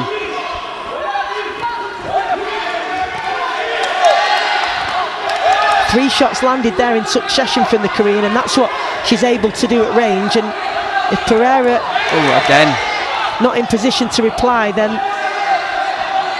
that's a dominant phase for the Korean in those last couple of sequences. Down to the body again. Pereira just pouring out that jab, looking for openings. The Korean's attacks are very good, very strong, but sometimes she's leaving herself open to get countered on the way out. Well, Pereira certainly doesn't have to go looking for Seong. She's right in front of her, but nice jab there, well timed from Pereira, but a lovely backhand from Seong. And this is a close round between these two in this third and final round of the gold medal match, the World Boxing Cup final. Tight guard from Pereira, just edges in. This is a quick great look to a final. corner. Yeah, absolutely is. And Considering it's both the first fights, this is a great final into contest. the final minute, and the pace has not dropped, it's not relented, nor have the voices at ringside. Really animated and enthusiastic support for both, imploring them forward. Good work from Pereira. Finishes with that lead hand after that exchange. Launches forward again.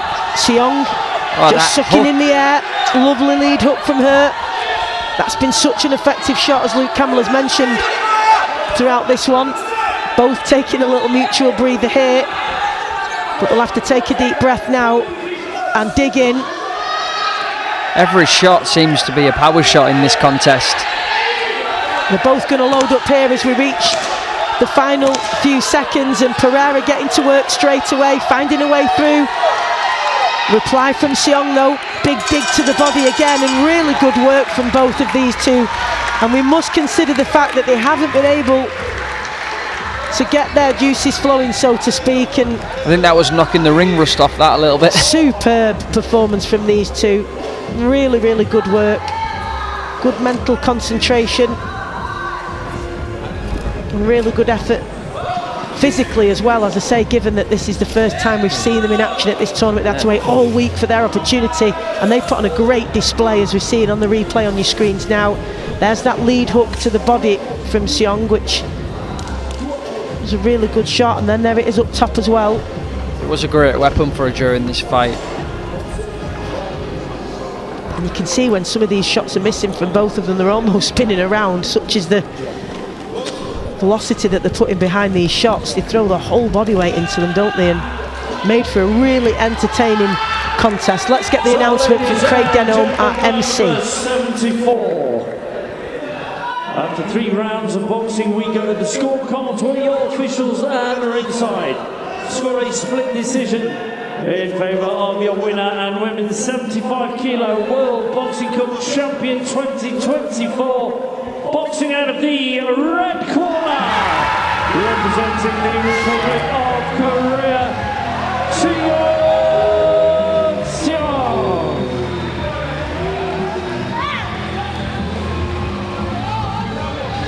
Huge delight then for Seong of Korea. The Brazilians are looking round thinking that they was very confident in winning that fight. Yeah, not too pleased with that. She looks completely bewildered, does Viviana Pereira's. The look on her face, almost asking how's that happened, as her and the coaches make the way to the scoreboard to see just how that one panned out. It was a close one, wasn't it? Yeah, 3-2, the judges split there, but ultimately Seong doing enough, and a gold medal for Korea as she laps up the applause.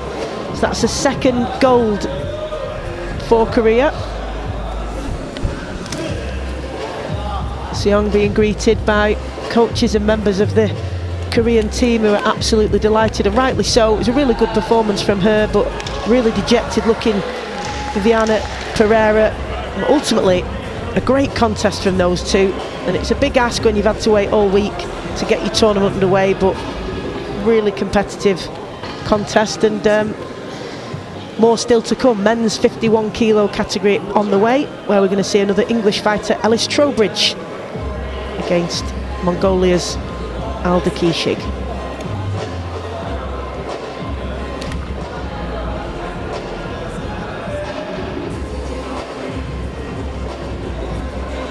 Ladies and gentlemen, this is bout number 75. It's a men's 51 kilo final. Introducing your boxers. Firstly, making their way to the red corner, representing England. Give it up for Ellis Trowbridge.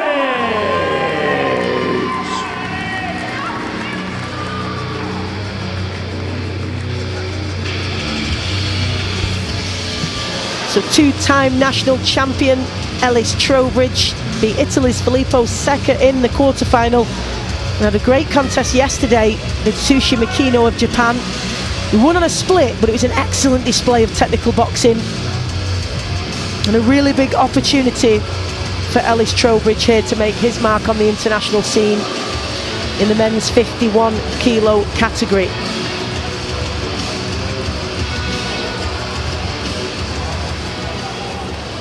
And ladies and gentlemen, representing Mongolia, making his way to the blue corner, Batuna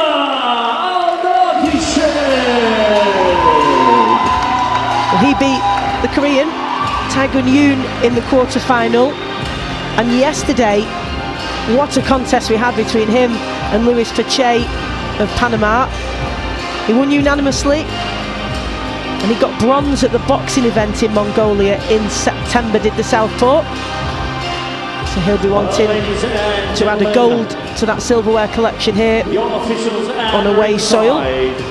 And this promises to be an extremely high-level tactical and technical contest between the man from England in red, Ellis Trowbridge, and in blue, Mongolia's Batulga Aldakishik.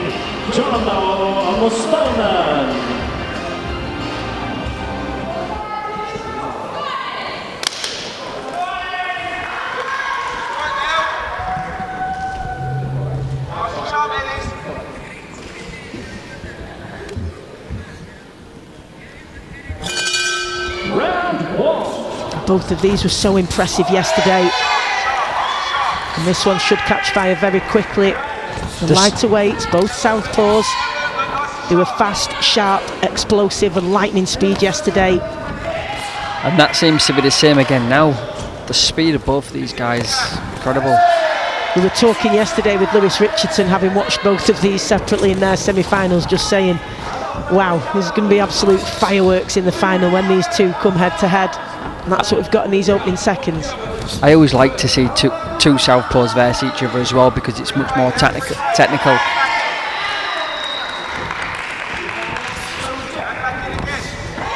Trowbridge is throwing a great jab to the body. Oh, great as well. Nice work there. Backhand and lead hook combination working really well.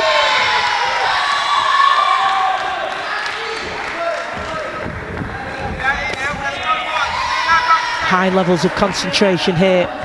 The margins so slight, Luke, aren't they? A tiny mistake and you will get punished. You can't leave those gaps. Got to be considered when you're launching those attacks, and really high level here. I really like Trowbridge's work. You know, he's throwing to the body, backhands to the head. I really like his work, and he's straight to it. Taking a couple of shots here though in the last couple of sequences from Aldakishik, just snapping out that lead hand and just knocking the head back of Trowbridge. He's on the front foot though, he is taking that centering position, which sometimes can be favoured by the judges, Luke, so that's right, pushing him back, isn't it? Just can't afford to get caught when he's on his way in and out. That's better from him. Ellis is throwing a few feints now before he goes in for the attack.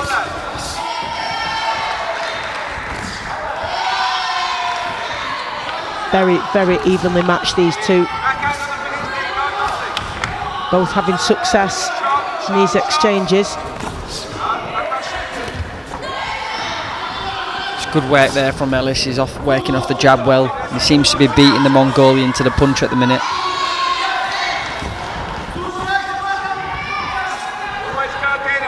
Been really busy, Ellis Trowbridge, in this, hasn't he? Do you feel like the volumes come from him? Yeah, I feel like his jabs, Ellis's jab is working very well for him, pinging back the Mongolian's head. And again, lovely jab off Ellis. It's such an important weapon when you're fighting a southpaw, is to control the lead hand jab. I felt like Ellis has done that in that round. Really good first round for both boxers. It's exactly what we hoped it would be. And it goes 3-2 in favour of Mongolia's Batulga Aldakishik. So what could that be down to, Luke? What perhaps does Ellis need to do differently then? I thought Ellis was the aggressor. I thought he had a great jab. I thought he was snapping the head back of the Mongolian with the jab. And I thought he had great work there. I didn't see the Mongolian come and land anything eye-catching on Trowbridge myself, so I'm a little bit confused with that scoring there. I thought Ellis would have been up for me. Well, judges have found it difficult to separate the two. It has gone 3-2, so very much still all to play for here. Trowbridge been the aggressor for the most part of that on the front foot. Does just need to be careful though, getting caught with those lead hands, because even though there's not a great deal behind those shots from the Mongolian, they have rocked his head back because it, of course, is meeting him as he's coming in, isn't he? So at the end of the exchanges, sometimes he just stuck that jab out speculatively, and it did rock the head back of Trowbridge, so they are eye-catching, so just needs to be a little bit more astute defensively perhaps. Yeah, I think Trowbridge has started the round really well. He's working off his double jab. Lovely backhand from Trowbridge there, that's exactly what he needs. Just that nice little step back there brought him onto the left hand. And again, very cute there from Trowbridge. Lovely workers again, and there wasn't a great deal to complain about in terms of the attacking prowess of Trowbridge in the first round. Just defensively needed to tighten up a little bit, and it's been cleaner work in that regard in this second round. I feel like Trowbridge is beating his opponent to the punch as well.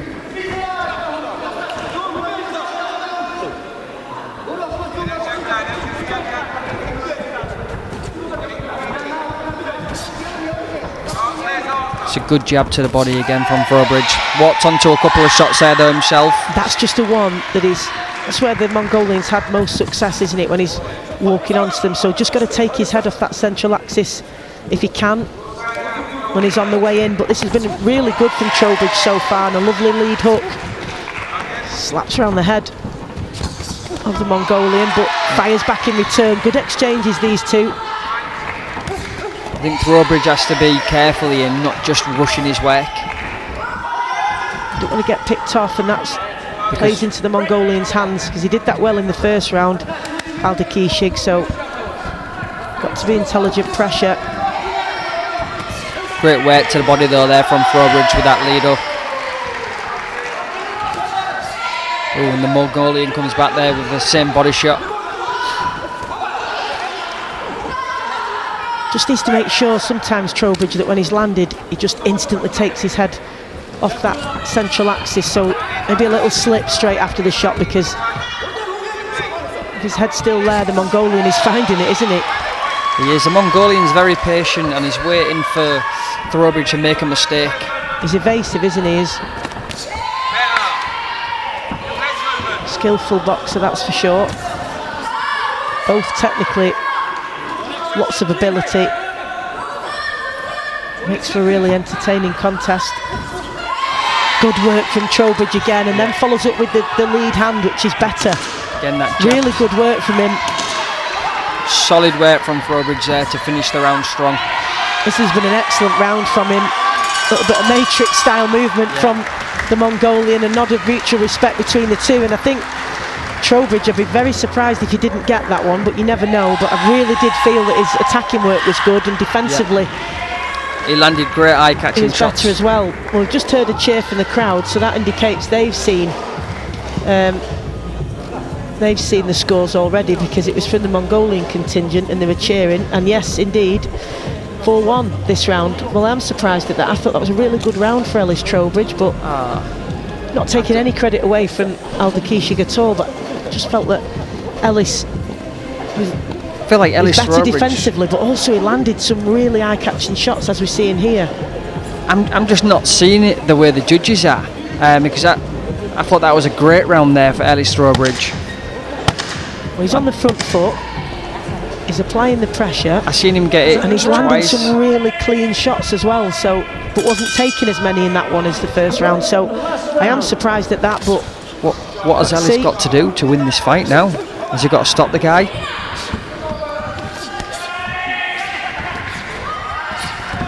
And of course, the judge is seeing something different to us at ringside, and there's no bias here whatsoever. Great 1-2s there from Ellis Trowbridge. Just calling it as we see it. No bias in favour of Trowbridge. You just feel that he did the better work in that second round, but obviously Aldakishig extremely technically gifted as well, and landing clean as well. But again, he's outworking him, out-throwing him, and he's catching more landing eye-catching shots.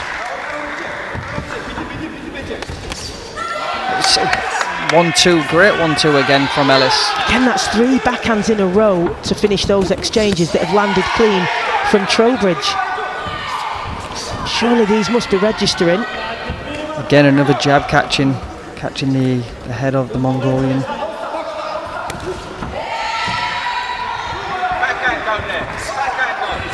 Fast feet, just chasing his man down, Trowbridge, not allowing him a second to rest. High intensity this.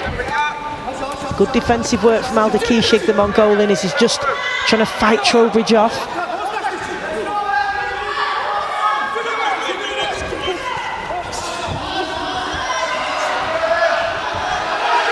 Fleet-footed movement from the Mongolian, but there's nowhere for him to hide here as Trowbridge trying to make that ring a very small space for him, for Aldakishig. Up at close quarters now, the Mongolian just swinging and going toe-to-toe. Neither of them really connecting with anything significant there, but the Mongolian the intent is there. He's mouth open, gasping for air, the Mongolian now. Such has been the pace of this one that Trowbridge has set.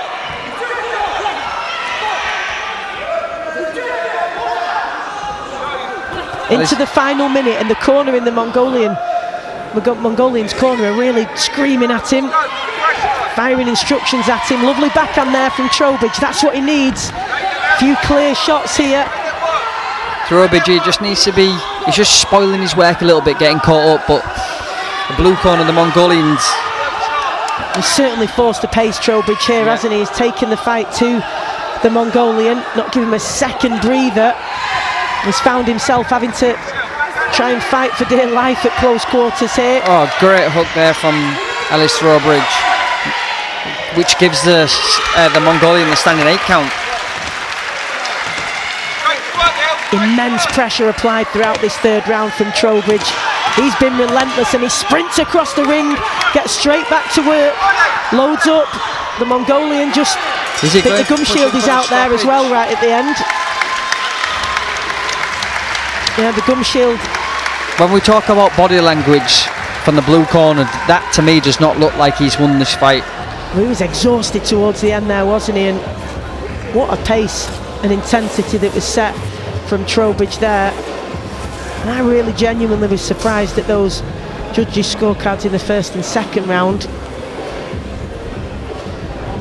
Goodness knows how they had it in the third, but either way, high level of technical boxing and from both guys, absolutely what fantastic. A pace and intensity that both of these guys fought there. Really good display of boxing. Let's get our official announcement from our MC Craig Denholm. Both raising their fists in anticipation of hearing their names announced. Let's see how it's gone. Ladies and gentlemen, bout number 75. After 3 rounds of boxing, we go to the scorecards where your officials and ringside score a split decision in favour of your winner and men 51 kilo World Boxing Co-Champion 2024, boxing out of the blue corner, representing Mongolia, Aldakishig. All smiles for Ellis Trowbridge. He'll be disappointed with that, but he can be very, very proud of his performance. And Aldakishig, quality operator, the Mongolian, takes a bow, and rightly so. Good performance from him, and what a display these two put on in the men's 51 kilo category. It always promises fireworks with the lower weights, and we got that rapid lightning speed from both. Plenty of power as well that comes from that speed, and really entertaining contest, that one. I've never met Ellis Trowbridge, but my advice to him would be forget the decision and just take out self-performance. How did you perform, and just go off that. You know, just forget about the decision and just go off your performance. I thought your performance was great.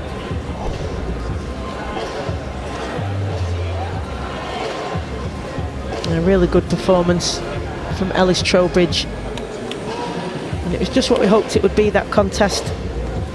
High display of tactical boxing IQ, technical ability, and a bit of ferocity and competitive spirit as well, and we got all of that and then some.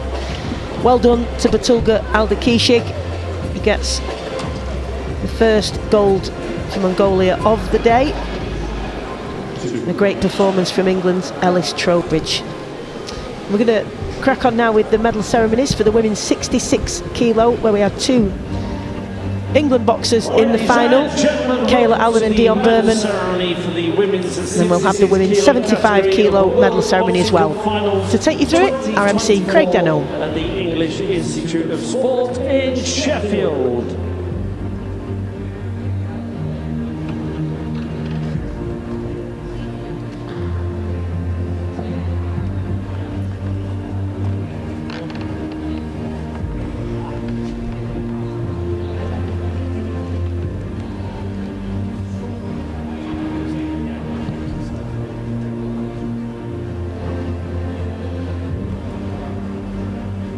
Ladies and gentlemen, the medals will be presented by Richard Carbon, former MP of Sheffield and Minister of Sport.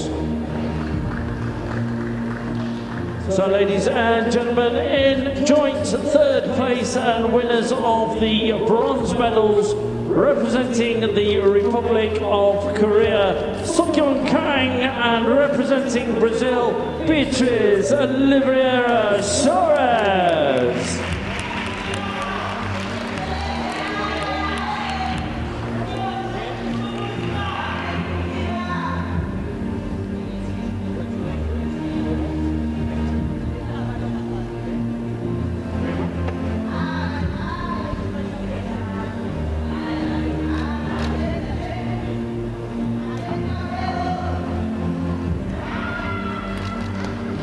Ladies and gentlemen, in 2nd place and winner of the silver medal representing England, Kayla Allen.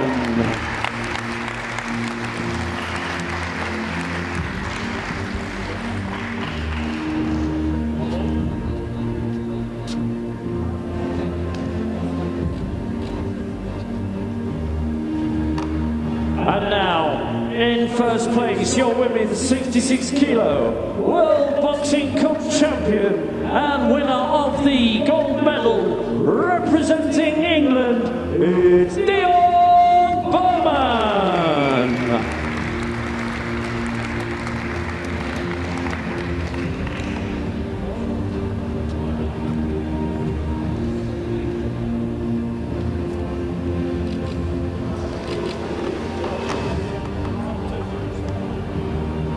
So ladies and gentlemen, please join us once again in celebrating the outstanding performances of our medalists.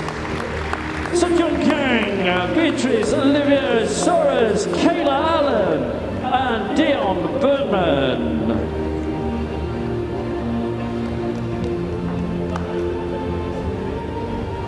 Once again, please show your appreciation for the women's 66 kilo medalists.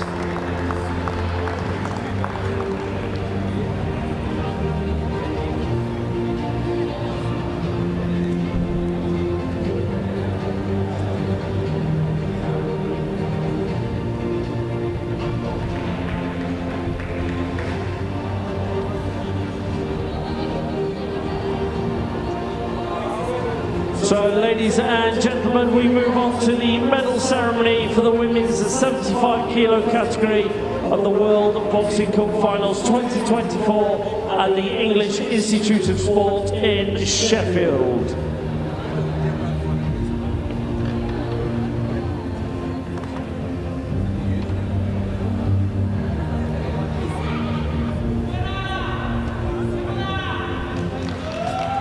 So once again, the medals will be presented by Richard Carbon, former MP for Sheffield and Minister of Sport. So ladies and gentlemen, in 2nd place and winner of the silver medal representing Brazil, give it up for Vivian Pereira.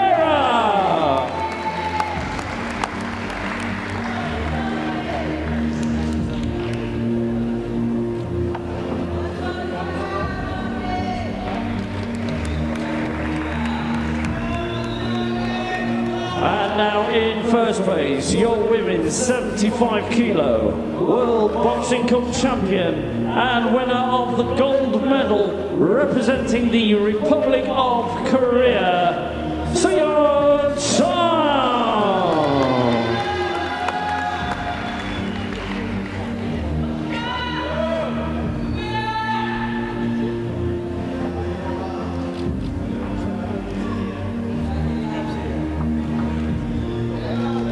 ladies and gentlemen, please join us once again in celebrating the outstanding performances of our medalists, Vivian Pereira and Sion Sion.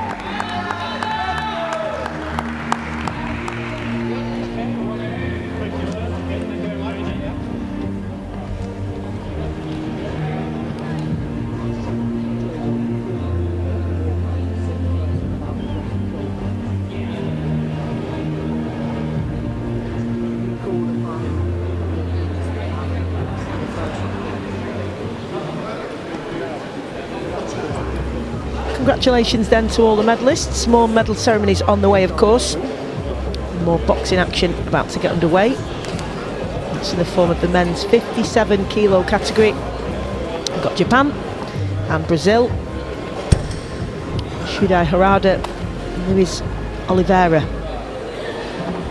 both competed at the Paris Olympians, so two Olympians here about to go head to head.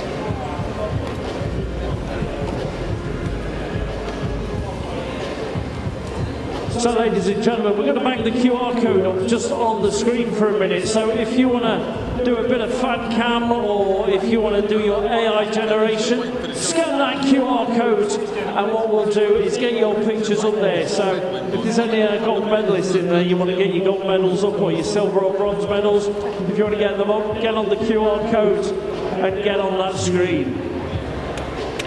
That's a very serious checkered shirt. Some fantastic AI generators, so you can AI generate your pictures up there. Some brilliant photos there. Where's that good shirt? Is that in the audience still? I've got one of them. We could stand together and look like a pair of curtains.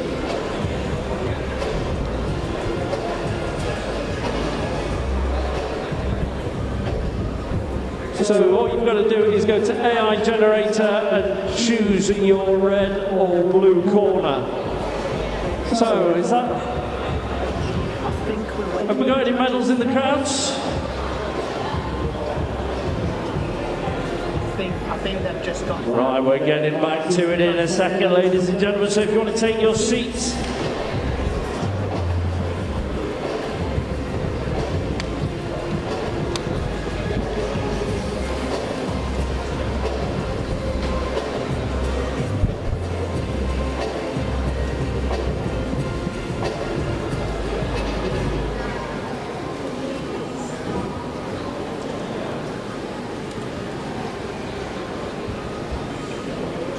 Okay, ladies and gentlemen, we move on to the men's 57 kilo final. This is bout number 76.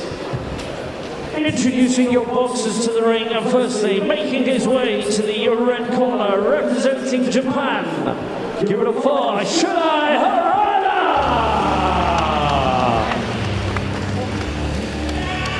Really impressive, the Japanese boxers this week, but a really strong team. Been great to watch, and Harada avenged a defeat in the quarter-final to his Mongolian opponent, who'd beaten him in September at the World Boxing Tournament in Mongolia, so that ought to give him confidence going forward. Had a really explosive contest and had to come back from losing the first round in that one, and then yesterday in the semi-finals beat Jae Yon Shin. Unanimous decision. He was sharp, he was skillful, and of course competed at the Olympics this summer in Paris, as did his opponent from Brazil, so in for a very high level boxing contest here. And ladies and gentlemen, making his way to the ring, boxing out of the blue corner, representing Brazil, give it up for Luis Oliveira!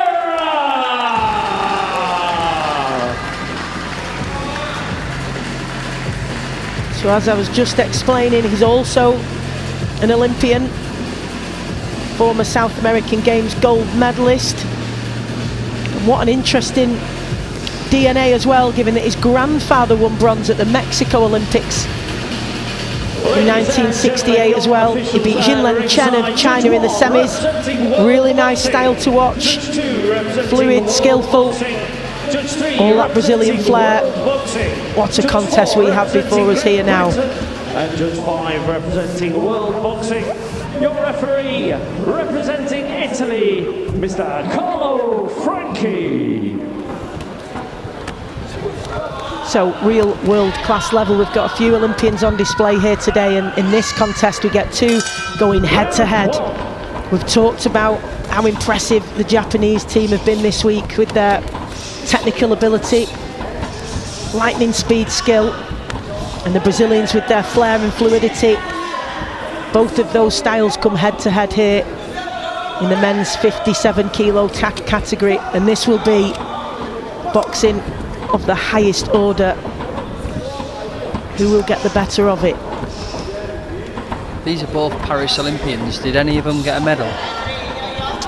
No, they did not, but is a former South American Games gold medalist, Oliveira, the Brazilian in blue. And that's a very, very difficult tournament to win.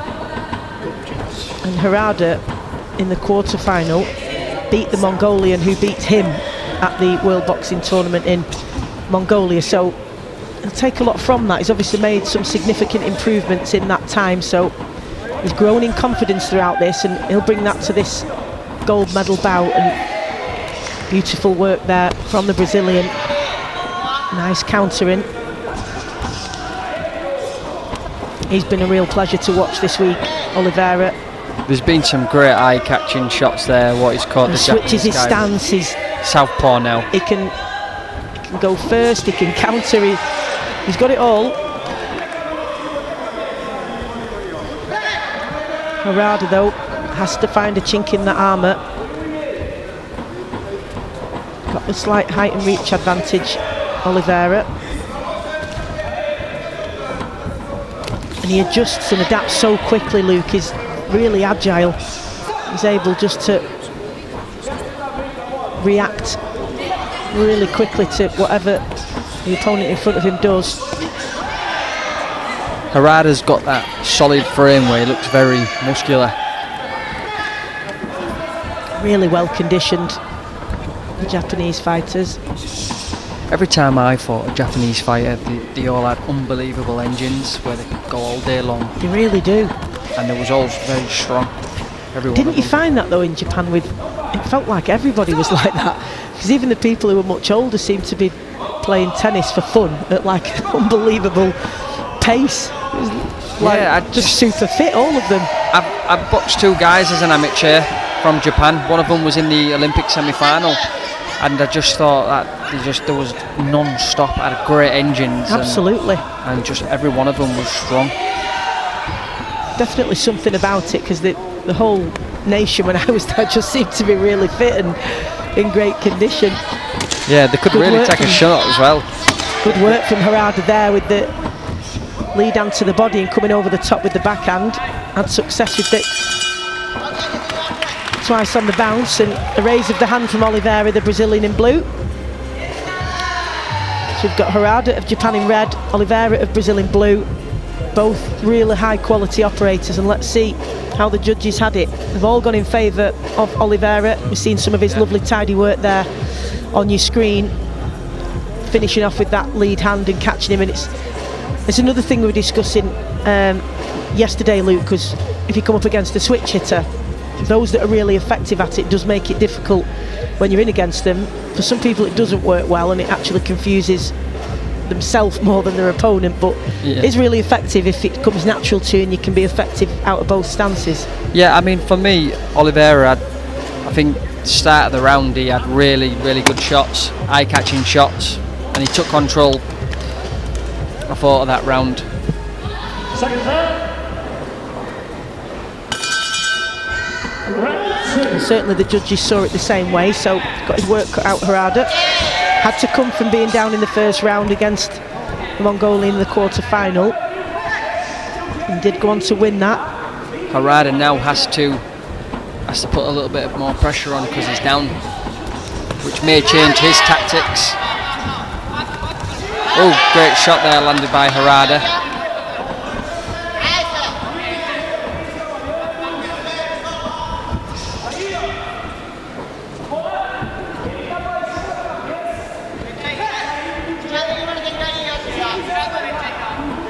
Referee separates them there. It was just a bit messy.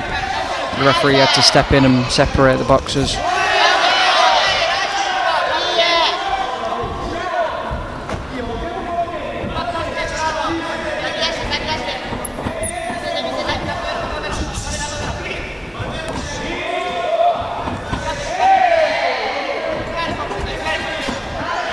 Got lovely poise and balance, the Brazilian, hasn't he? I'm very impressed with the full Brazilian team, what I've seen so far. They all seem very, very calm, cool, and very confident in what they're doing.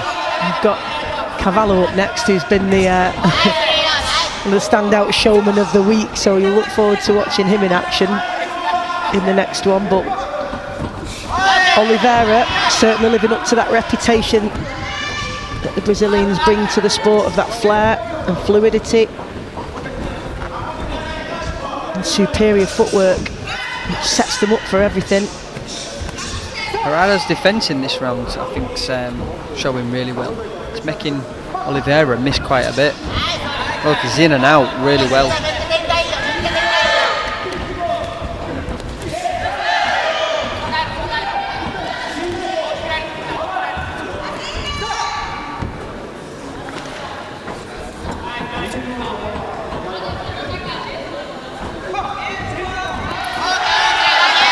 Good work from Herrera there. Backhand making its way through. Just beats Oliveira to the punch.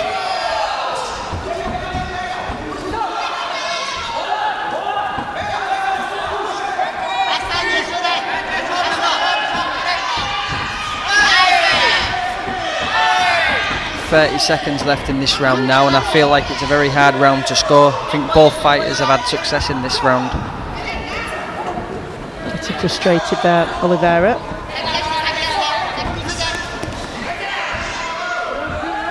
Just getting tangled now, it's getting a little bit scrappy, isn't it? Getting a little bit messy there.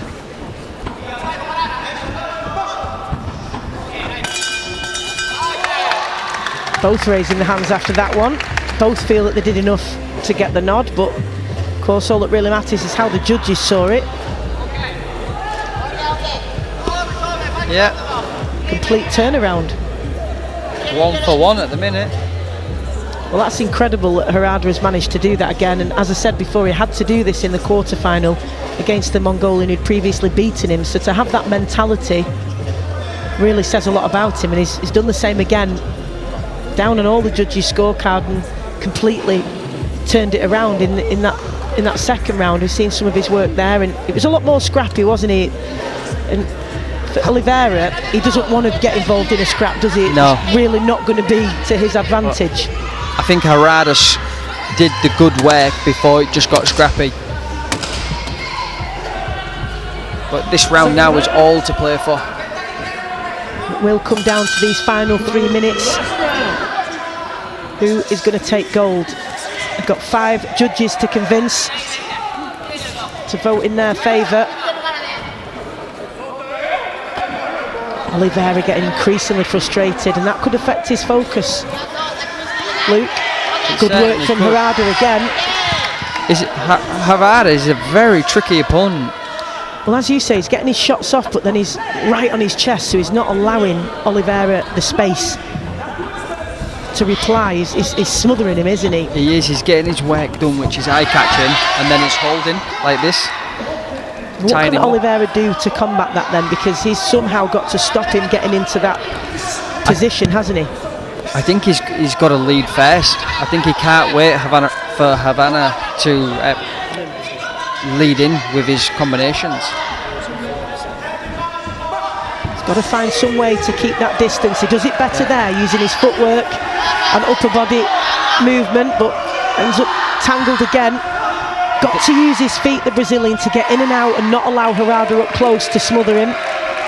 For me, the Brazilian can't afford to wait now. He has to be first like this. That's better from him. He's well capable of doing it. He's technically very skillful, so he can get in and out, but he's just allowed his lead hand to get tucked up there again, hasn't he? He did, but it's much better work from him when he's leading off first.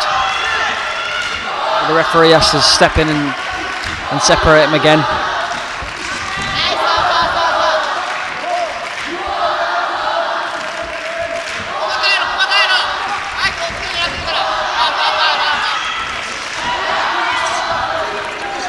again, you really have to compliment the Japanese skill on defence. He's making Oliveira miss quite a lot. He's just found a way, hasn't he, to make it difficult for him and to nullify the attributes that Oliveira possesses. And it might not be pretty, but he's doing what he's got to do, and it's for Oliveira to make the adjustments and ensure that he's not able to take that away from him. Because that fluidity, that momentum, that flow with which he thrives on has been taken from him. Really is. Can he bring that back for this final minute though? Ends up tangled again, frustrating for him. Needs to make sure he does the clean work, Oliveira, before he ends up in these tangles.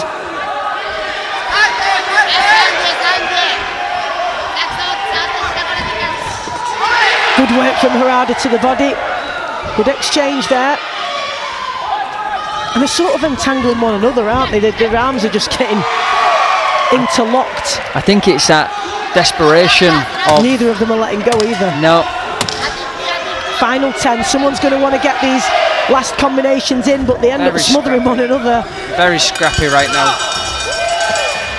Very both raising their hands, and neither of them, when they got entangled, wanted to be the one to step back, did they? But they didn't seem able or willing to work on the inside either, so bizarre.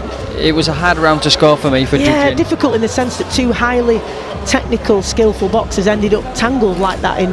But that can happen sometimes with styles and tactics, and sometimes you know in your brain you don't want that to happen, and then next minute you end up there again and you can't seem to adjust it. But either way, both jumping up on the toes, both raising the fists in the air. A little dance from Oliveira, but only one man will have his hand raised and take the gold. Let's find out who it's to be. 76.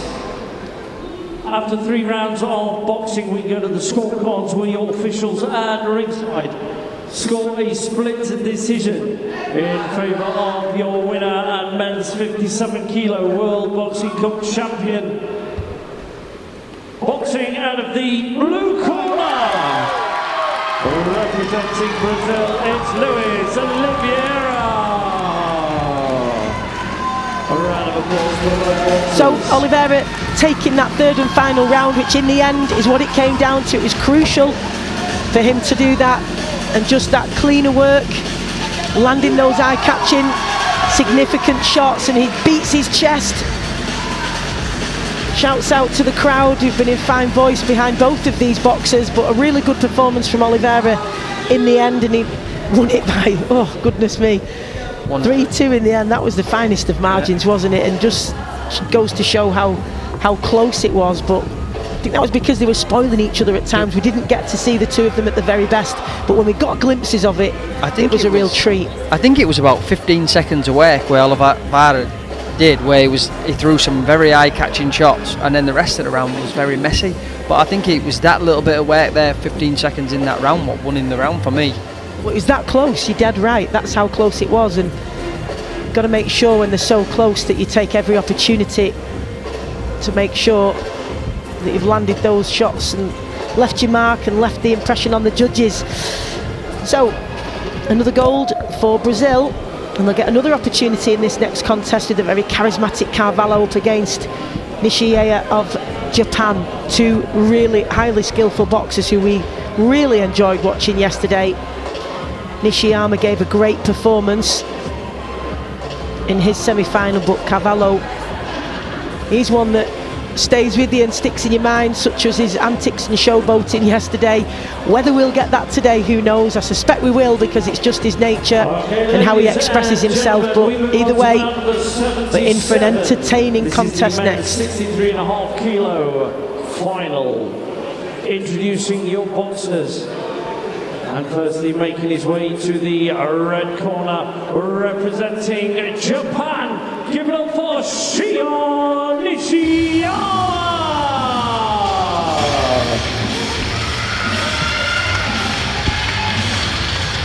Another of the very impressive Japanese team, supremely well conditioned. He's been one of the stars this the week so far. Impressive win in round 16 against Yubilayemi, forcing 3 standing counts in the contest, and he beat Germany's Asan Hansen in the quarter-final and Thailand's Sakdar Anthem in the semi-final. He won gold in Mongolia at the World Boxing Tournament in September, Can he add another one here in Sheffield today?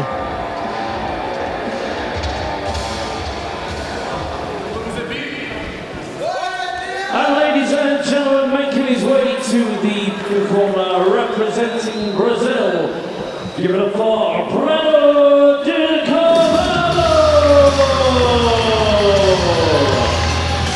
Impossible not to notice. You cannot ignore this man, the 22-year-old from Salvador. Always has an energetic ring walk, the southpaw. He beat Germany's Dennis Brill in the quarter-final. There's a very unusual crouch down right before the first bell. I'm sure we'll see that again today. Beat Mongolia's Zenka Tekshigal in the semi-final. He's charismatic. He's a showman. I'm looking forward to this one.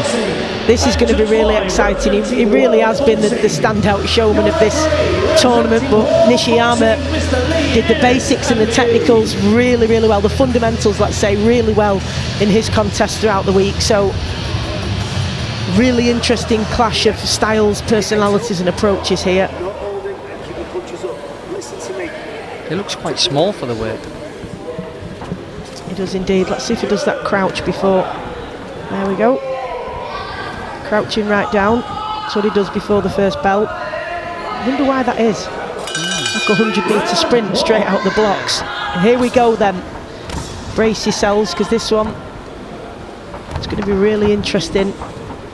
Two southpaws again.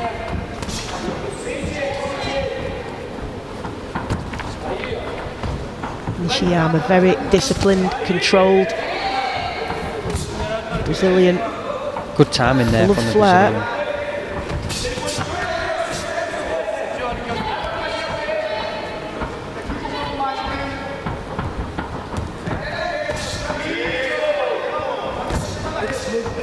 Lovely work. That jab of Nishiyama. Fast in and out. Without reply from Carvalho. Nishiyama's working well to the body. Again, he just landed there. 1-2 to the body. Good footwork in and out. Making the Brazilian miss there.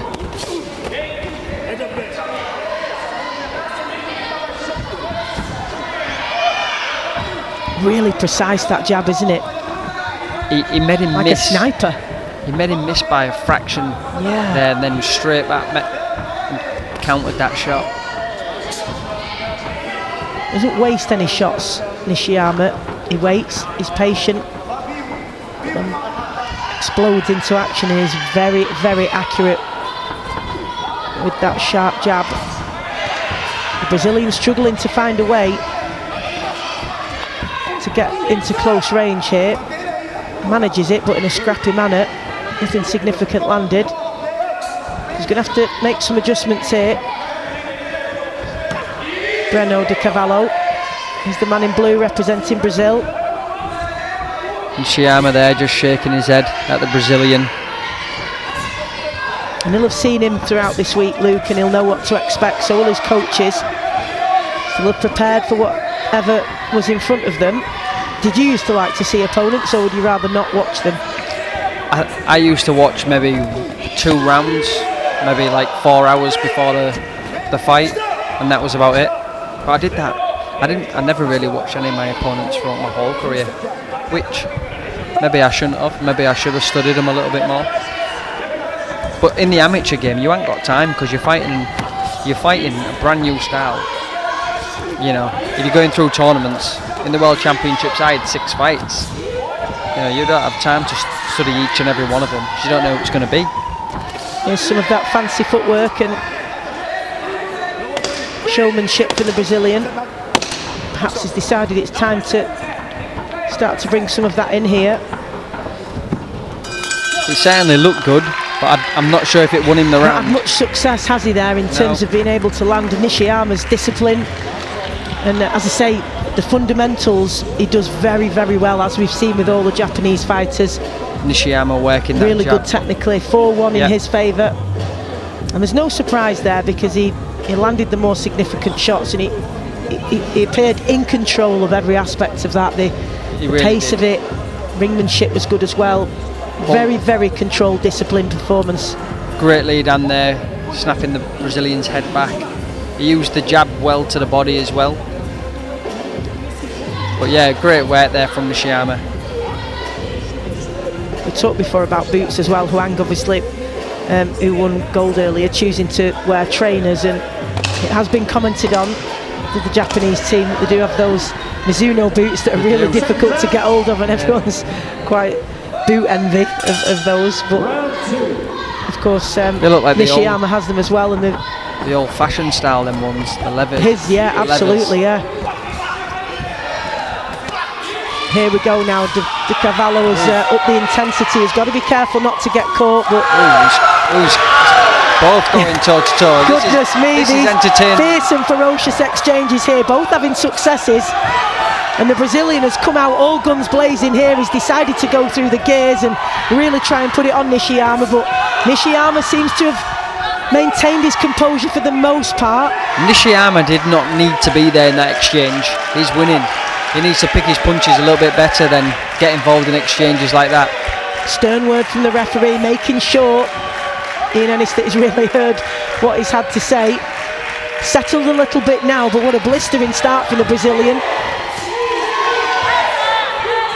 He did get caught on the way in the last exchange though, but he pushes him back up against the ropes. Nishiyama, Japanese boxer in red. His shoelace undone. Just talking about boots, weren't we?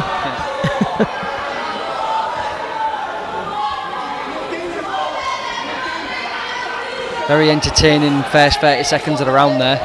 Superb, wasn't it? Really enjoyable. Not that high level of technical skill, just two boxers going at it toe to toe, and enjoyable nonetheless.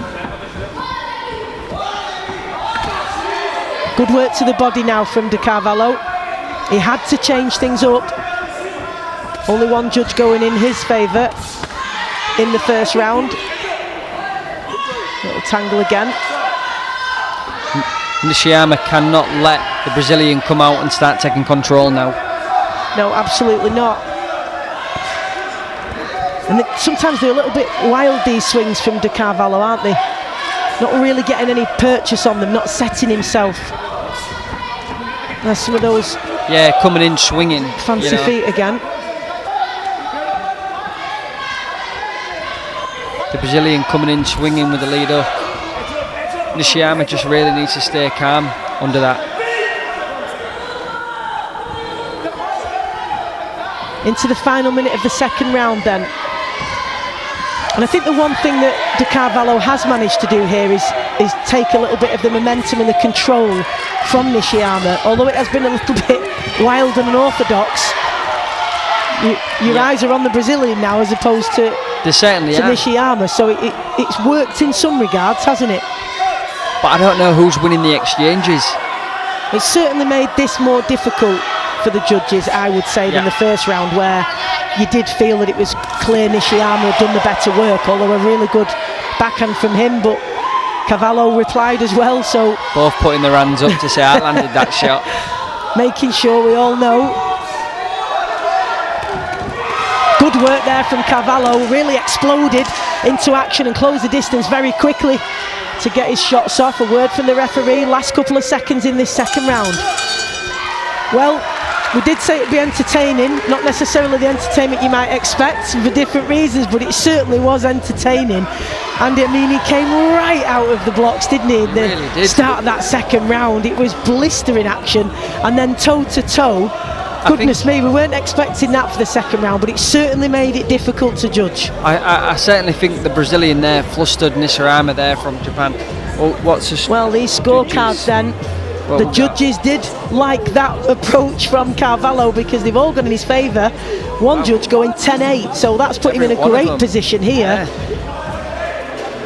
And then that, you know, as I say, he's unpredictable, he's got a lot of flair. I think he does things differently, and it's put Nishiyama off his...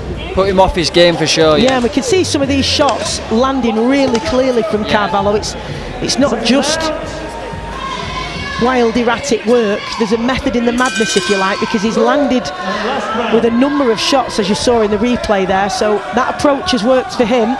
So it's who makes the better adjustments in this final round. This is what it's going to come down to.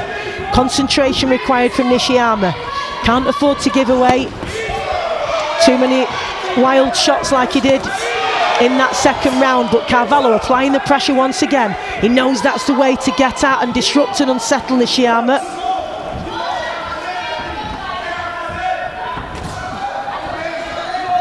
Nishiyama working behind the jab there. That's much better when he does that, isn't it? It's a stiff, solid, commanding jab. Needs to utilise it more frequently, and that interrupts that flow and those lunging attacks from Carvalho. Yeah, great work there though from Nishiyama, making Carvalho miss. Has to be a bit busier with that jab, Nishiyama. Seems to be a good tool for him in this fight. He needs to use it more. Those straight shots down the middle have been so effective for him. Not necessarily need anything flashy or fancy. That has worked really well.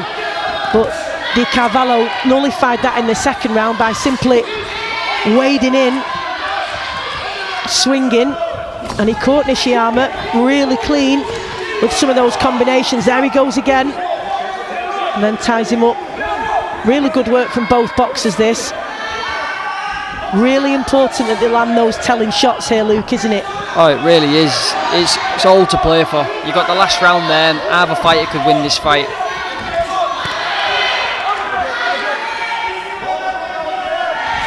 This is almost as if Di Carvalho tried to box in the basic way, you know, do the basics in the first round, and thought, right, that's not working for me. I'm going to express myself as is natural and right for me, and it certainly works in his favour. We haven't seen as much showmanship as yesterday. I think that's due to the intensity and how good of the contest and the quality of Nishiyama, but yesterday we did see quite a bit more of that, but we've certainly seen some of it on display today. And doesn't he have a really unpredictable style? That's what makes him exciting to watch. Very erratic, yeah. But he's open to be caught as well, isn't he? If Nishiyama can just time it, keep the clarity while he's coming at him, but very difficult to do when he's marauding forward with those swings, as you've just seen there, backing Nishiyama up against the ropes. What a contest this has been as we enter the final 30 seconds. Still could stake a claim for this gold medal, both of them, if they can just find those openings and land those eye-catching shots. That could be the difference. The Brazilian backing him up to the ropes there. The referee coming in, splitting him up. Is the time for one more big shot? Carvalho, gloves low. I feel like we need one more big shot from the Nice 1-2 for him to finish. Beats his chest. A roar for the crowd. He feels he's done enough. Well, that was like a different fight every single round, wasn't it? We got something completely differently, and I feel like that 1-2 from Nishiyama right at the end certainly could have played a big part in that round. Well, it was really interesting in terms of the judging, and understandably so, because that was so much variation in that contest. Nishiyama stuck to his task, boxed the way that he boxes, but Carvalho made significant changes after that first round, and very unpredictable. That's the way he expresses himself, and it put him off his... Both guys looking confident of the win. Yeah, they certainly are. Yeah. Put him off somewhat, Nishiyama, but both showing great respect for one another, as is often the case. Both raising the hands though. Ladies and gentlemen, let's find the result. 77 after 3 rounds of boxing. We go to the scorecards. We are officials at ringside. Score a split decision in favour of your winner and men's 63.5 kilo World Boxing Cup Champion 2024. Boxing out of the blue corner, representing Brazil, it's Brando Di Carvalho.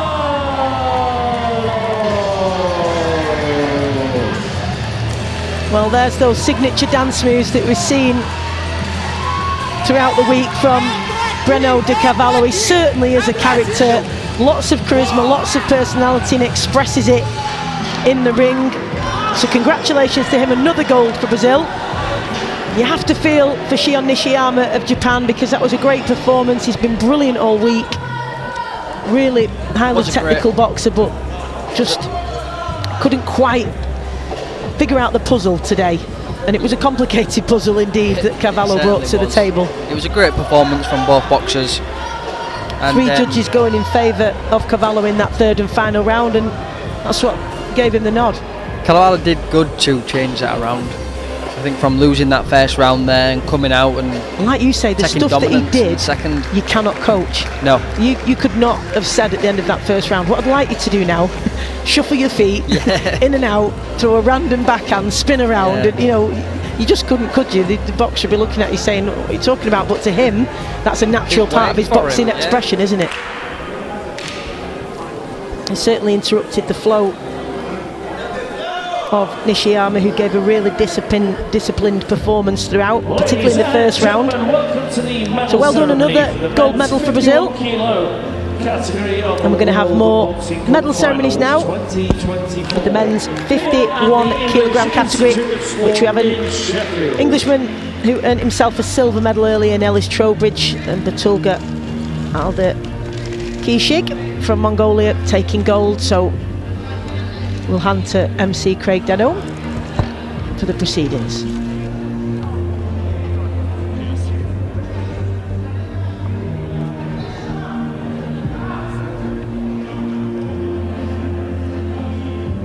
Ladies and gentlemen, the medals will be presented by Boris van der Vorst, President of World Boxing.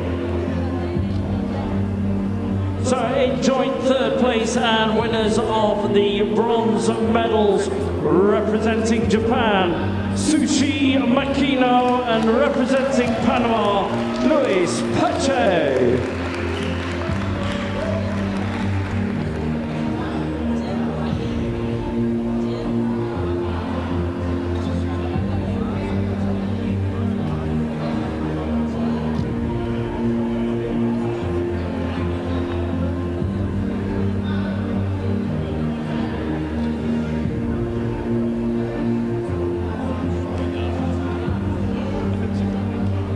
In second place and winner of the silver medal, representing England, it's Ellis Trowbridge.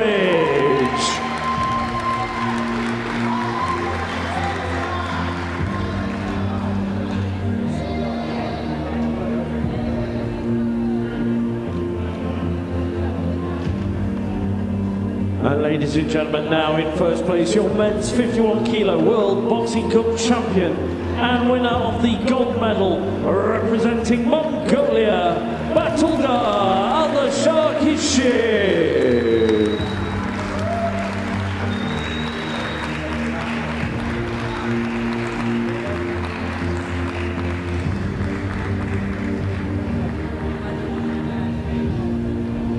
So ladies and gentlemen, please join us once again in celebrating the outstanding performances of our medalists.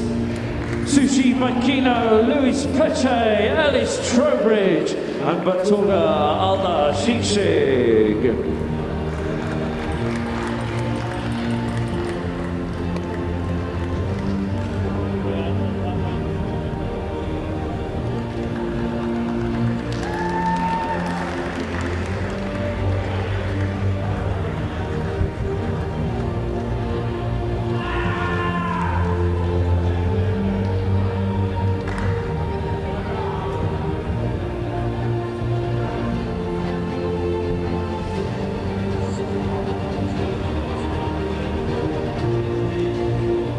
Okay, so ladies and gentlemen, we move on to the medal ceremony for the men's 57 kilo category of the World Boxing Cup Finals 2024.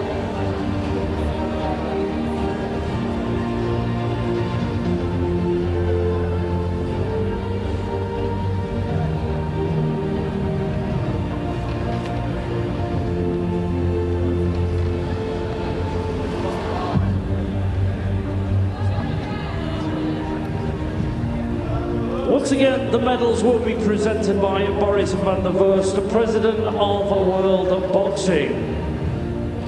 In joint third place and winners of the bronze medals, representing the Republic of Korea, Jeong Shin, and representing China, Zinlin Chen.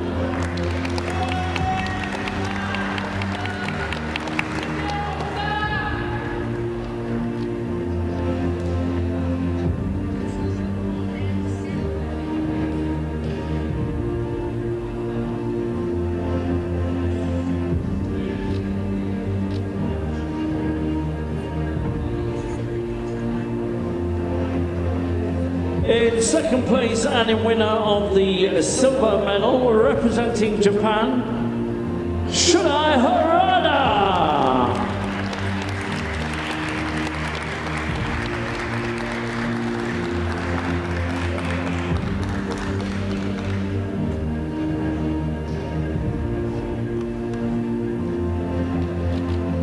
And now, ladies and gentlemen, in first place, your men's 57 kilo World Boxing Cup champion and winner of the gold medal, representing Brazil, Luis Oliveira.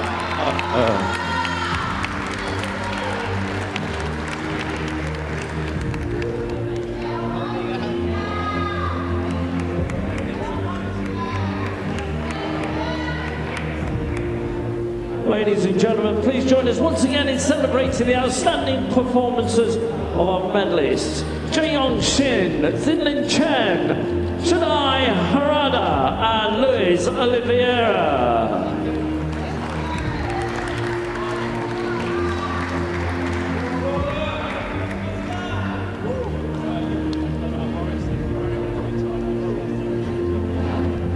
Once again, please show your appreciation for the men's 57 kilo medalists.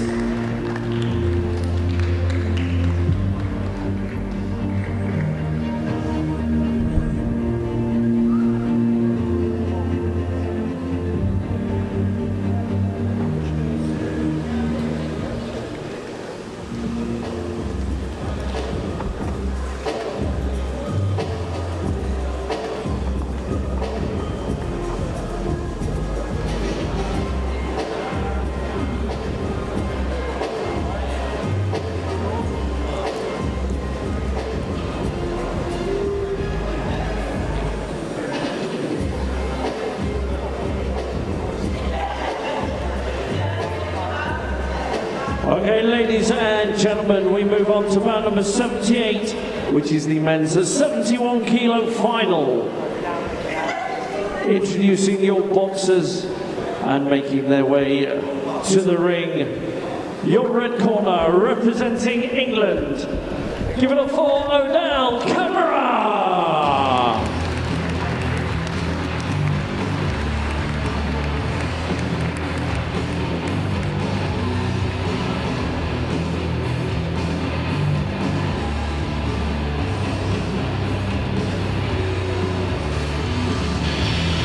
Men's 71 kilo category, Odell Camara of England in red beat Mongolia's Michiel Batamor in the quarterfinals and Panama's Eduardo Beckford in the semis yesterday, where he was really impressive. His straight backhand was a real weapon for him in that one. Really impressive, strong, powerful. Won gold in his international debut for GB Boxing out in Spain a couple of months ago. Let's hope he can add another one here today for the English contingent. It's up against Ceremonies Okazawa, who'll be hoping to add one for Japan. Really good display from him throughout the week. Really interesting style. Excellent technically. And again, as I said at the start of the day, so impressive, the Japanese team. Let's hope that we see the best of him as well, because if we get the best of these two, we're really in for a treat. As a Ghanaian father, Okazawa, Japanese mother, boxed at the Paris Olympics but was beaten in the round of 16. Was a world champion back in 2021 at a lower weight, an Asian Games champion in 2022.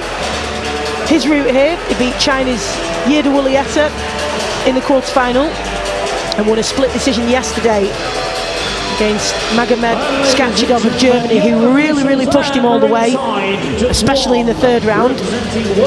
So both had tough contests to get here.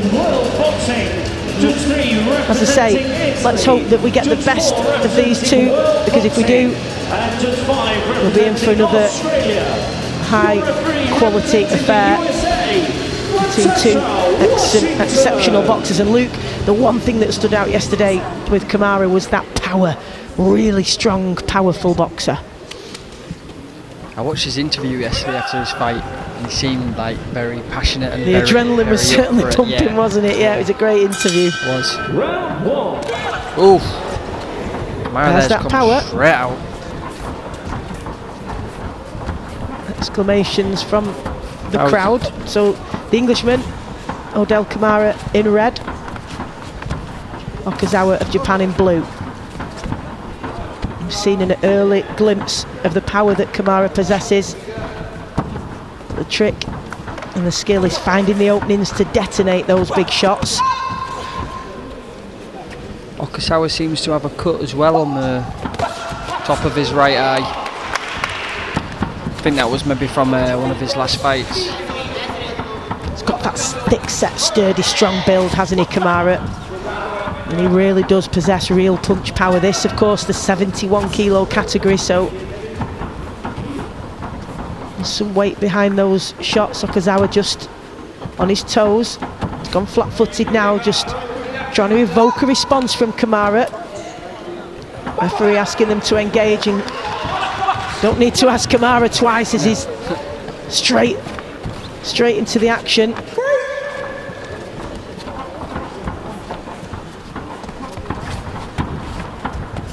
It's like a little bomb just waiting to go off, isn't he? Because when he explodes, he really throws himself into those shots, and Okazawa will know he's got his work cut out. He can't afford to lack concentration here, because any lapse, Kamara will pounce on you. You can see Okazawa there is a little bit cagey, doesn't really want to engage. He's very cautious, isn't he? And that'll be due to that power that he's felt from Kamara early on here, making him tentative in his approach, which again can leave you open, can't it? Referee just asking the doctor to check. There's a clash of heads, wasn't there? And got a cut there. Yeah, that's not a great deal of blood coming from it, Luke, but it's a significant wound, isn't it? I think we'll start to see the blood coming from it as this progresses, though, I would imagine. We've got work to do in the corner at the end of this first round, and it was that clash of heads, and there we can see the blood starting to seep from that wound now. It seemed from that clash of heads, though, that yeah, because Okazawa was touching his head as well, wasn't he? But clearly not.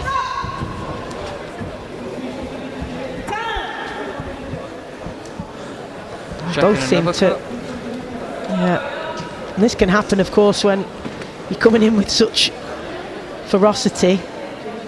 If there is a clash of heads, then this is the outcome. So both sustained a cut early on in this first round. Doctor just doing the best there to stem it. Both corners will have the work cut out at the end of this first round. It's very explosive, is Kamara. Okazawa just trying to match that explosiveness, but it's not his natural style. He's going to have to do something to combat that, though, because Kamara won't stop coming. As soon as he gets the opportunity, good evasive defensive work from the Englishman. Oh, is that a knockdown? Yeah. Referee has scored it as such, yeah. Okazawa, body language indicates that he felt he slipped. But the count given nonetheless. Well, that was a good first round there for the English fighter. Let's see the damage that's been done here, though, because they're both bleeding, so both corners are going to have to get to work on those cuts and make sure that they're not an issue. Difficult one to score, but you've got to say that the clean shots, the powerful shots, came from Kamara, so I would expect it to go his way. Well, they've scored it a 10-9 to him, which is... One judge is giving it, the Australian judge is giving it 10-8. Yeah, all gone in favour of Kamara, and I would agree with that because he was you know, when he came forward, there's no stopping him, was he? He's like a tsunami coming at you, isn't he? But because of the 8 count, I thought it would have been a 10-8 round to Kamara.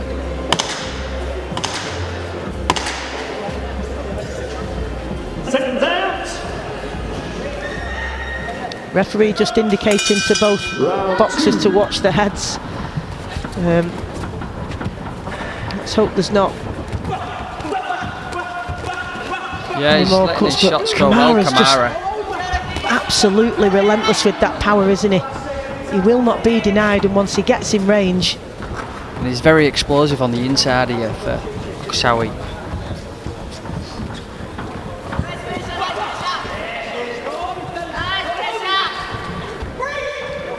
Kamara very explosive in his way. it's like a train coming at you, isn't it? Looks like he's trying to draw him in and then just explode with this ferocious combination. Okazawa, we're trying to work out how he can combat this now because he's on the track, right in the way of this steam train coming right at him, which is of course Odell Kamara, and with that he possesses the power and the tenacity to really pose a threat.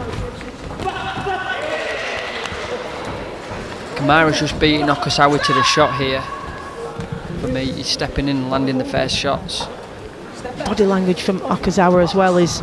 Doesn't look great, does it? No, he's wincing quite a lot and complaining about perhaps the cuts on his eye maybe, or the nature of this contest. I'm not sure which, but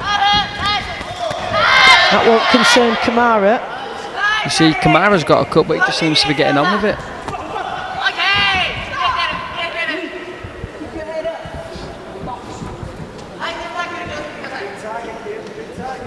As I mentioned before, he has got a gold under his belt already this year, Kamara. That was on his international debut for GB out in Spain a couple of months ago, so a really, really good start to his international career. And he'll want to end the year on another gold because that'll set him up, Luke, in a very, very competitive category, 71 kilo in any nation. Definitely so. Set him up well for 2025 if he can add another gold here. He's doing better than what I did. What, in your opening contest? I was going to say not long term. I got a bronze medal in my first. No, I'm lying actually. I got a gold medal in my first one. It was my second one. I got a bronze. But so he's still ahead of me. I don't think that's too bad, is it? A gold and a bronze, to be fair. Yeah. Most people would take that, I think. Nice uppercut on the inside from Kamara there. Point deduction there. Wow. That's that is surprising, isn't it? What was that for? I didn't even Head. see it. Up at the head. Kamara just using some fancy footwork now to just stay out of range from Okazawa. No, he doesn't need to get involved in anything at the... For me, Kamara's took Okusawi completely off his game plan. He has. I think he's really struggling to know how to deal with this sheer aggression. And as I say, it's like an absolute steam train coming at him, flying down the track undeterred. Oh, he's 100% commitment in what he's doing.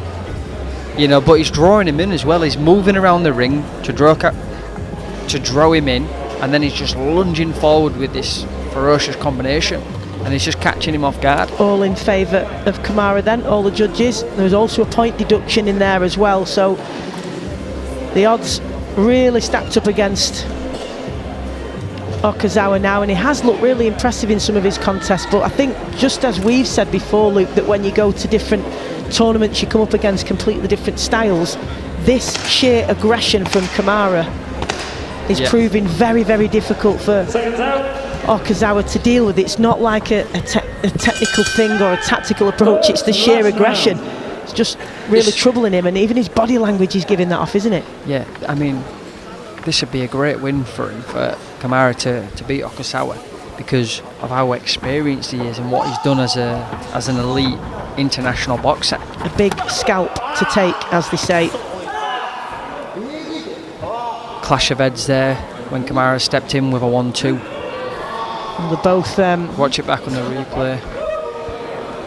Yeah, they're both. Missed that. And it's, you could hear both of the boxers there. It's 2 cuts, I believe. Sort of loudly exclaiming their discontent with that, because there's a cut on the other side now for Kamara. We can't You see. could hear both of them then, couldn't you, sort of Yeah, here we shouting go. about that. Let's see what happened here then. Steps in with 1-2. There was a coming Boom. together, yeah, another head clash. Okazawa pounding his glove against his leg in frustration at that. Not happy, and the doctor's got plenty of work to do here. Okazawa holding his... Is it finished? Yeah, it is indeed. The doctor stopped the fight? Yeah, they're taking off the tape of Okazawa's gloves. Must be a bad cut then, that second clash. Yeah. Okazawa holding his head there. Okazawa's got another one that's above his eyebrow now. Oh, he's got, look at the lump. Yeah. He's got a huge lump on Yeah, the side of his forehead. On the right hand side of his head, I think. Wow. Looks like a second brain.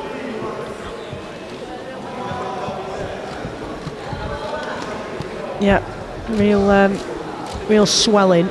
Did it go to the scorecard? Above yeah, look, you can see it there even Yeah, from a it's distance. huge. It's that's like an egg, isn't Yeah. it, on his head, and 2 cuts on either side for Kamara. Well, these two, there'll be no doubt that they've been in a fight, will there, the way that these two are going to look after it. And there we can see that wound What happens here then? Is this a to technical the draw? eye of Is it- Kamara. Let's go to our MC, Ladies Craig and Denholm. Gentlemen, round number 78.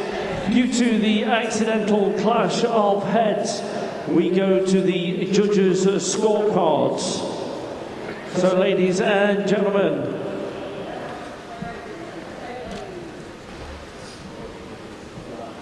going to the judges' scorecards, your officials at ringside score a unanimous decision in favour of your winner and men's 71 kilo World Boxing Cup Champion 2024.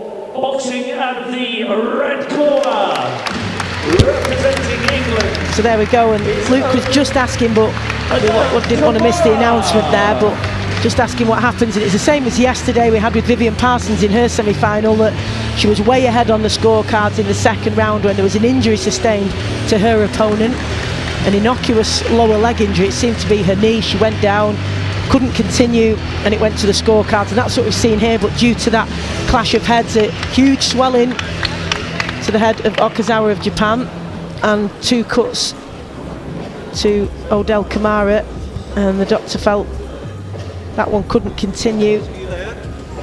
But that was a great victory for Kamara there. it certainly was, and he was International well ahead belt. on the scorecard. So 'Cause he was a very experienced guy. absolutely. So he took the decision, and rightly so.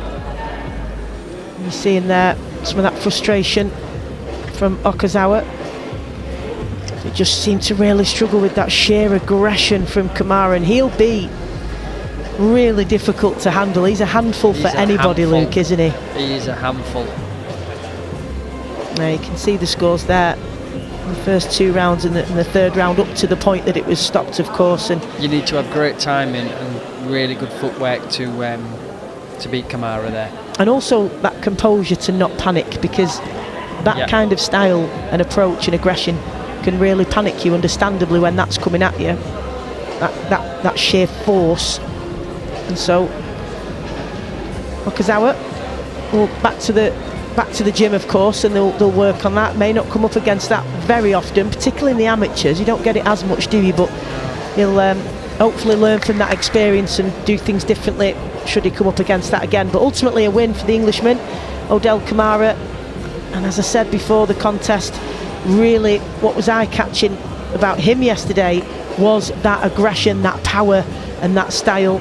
And he's got himself another gold medal to cap off a great year for him, having made his international debut for GB at the tournament in Spain, where he took gold. He's got another gold to add to that collection now. Men's 80 kilo and men's super heavyweight still to come here. So 2 finals, and this 80 kilo sees another England boxer up against Japan. England, give it up for Dimeji Cheto. It was a great performance from Dimeji Shitu yesterday. He beat Korea's Min Seong Kim with an impressive performance using those long levers and elusive movement as well. He displayed good footwork.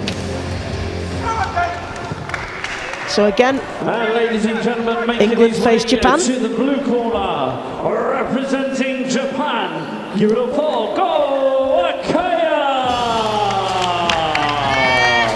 Again, very impressive in his semi-final yesterday, Go Wakaya. He faced the Brazilian, Wanderlei de Souza Pereira. And again, these two, at 80 kilos, very, very different builds, as you'll see when Go Wakaya enters the ring. Shitu, very long, rangy, tall. Wakaya, a little bit the shorter man. Sturdy, solid build. So both bring something different, and it's about which man can utilise those attributes most effectively, Luke, isn't it? Yeah, it looks like Wakawa's certainly got to get on the inside here. He's in against a taller guy with looks like he's got a very long range on him as well. Representing World Boxing, and Judge 5 representing World Boxing. Your referee, you're representing Australia, Gemma Dale. Use them feet, Lee, all the time. Let's go that jab. Stop missing that jab. Boxing out of the southpaw position then, Wakaya of Japan in blue, Demiji Shitu of England in red. Big, solid, thick set. The Japanese fighter. Shitu wobbles him, catches him off balance. Needs to be busy with that lead hand, Shitu, as he was yesterday. Lovely backhand as well, finding a home on the chin of Wakaya. Great work there from Shitu, just stepping in with that 1-2. Got such a long reach on him. He really needs to use that for his advantage. He has an interest in the Luke sometimes. Can end up a bit scrappy, but we haven't seen that from him this week. Whether we'll see that today, I don't know, but sometimes those long levers, they get entangled, but he tends to work clean and work well on the outside, and he's keeping it long at the moment, making it difficult for Wakaya to find a way through. Yeah, Shitu there is beating him to the jab. Good work so far from the English boxer.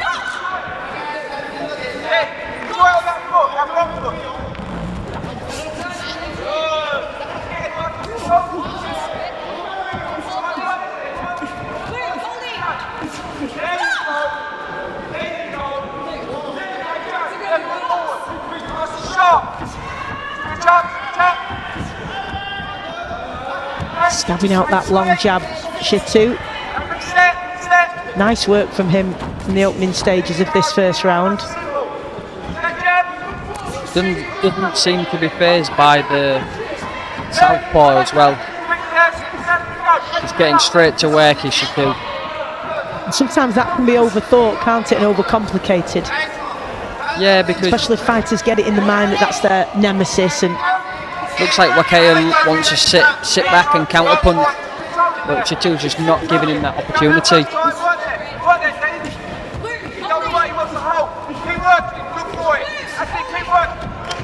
Great support for Demiji Shitu in here. You can hear clear instructions being shouted from ringside.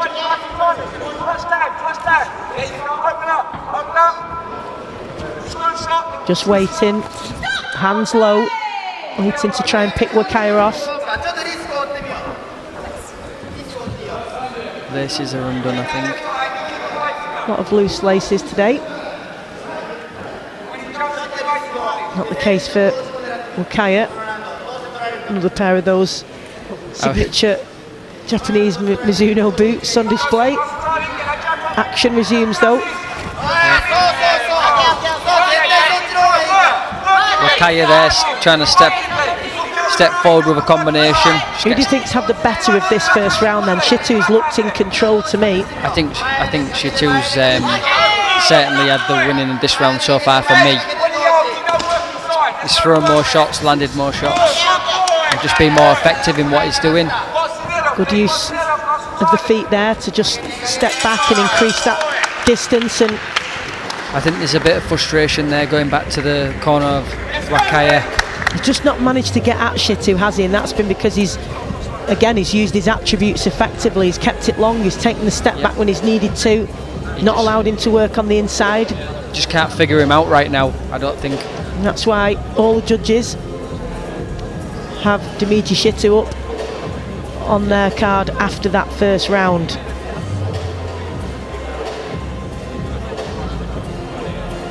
World Boxing Cup finals here live on the World Boxing YouTube channel, capping off a great year of international action. It began here in Sheffield in January and it's come full circle, having seen tournaments in Colorado and Mongolia.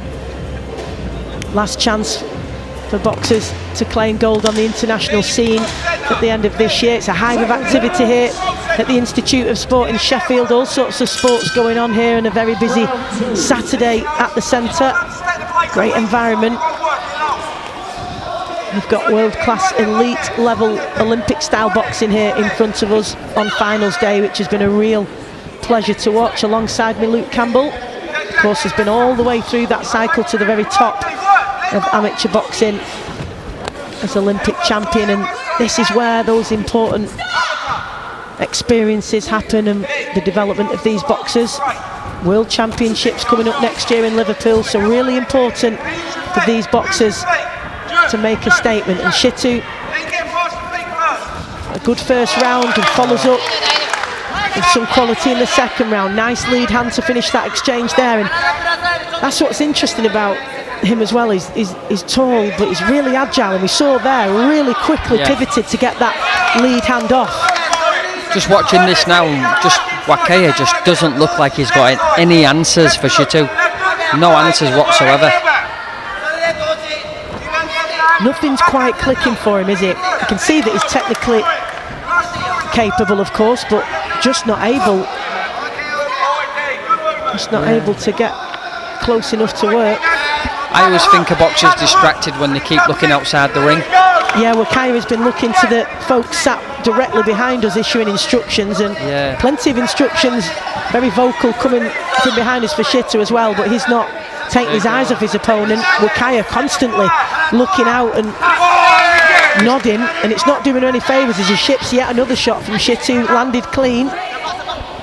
Wakaya keeps looking someone behind me. He should be focusing on the guy in front of him.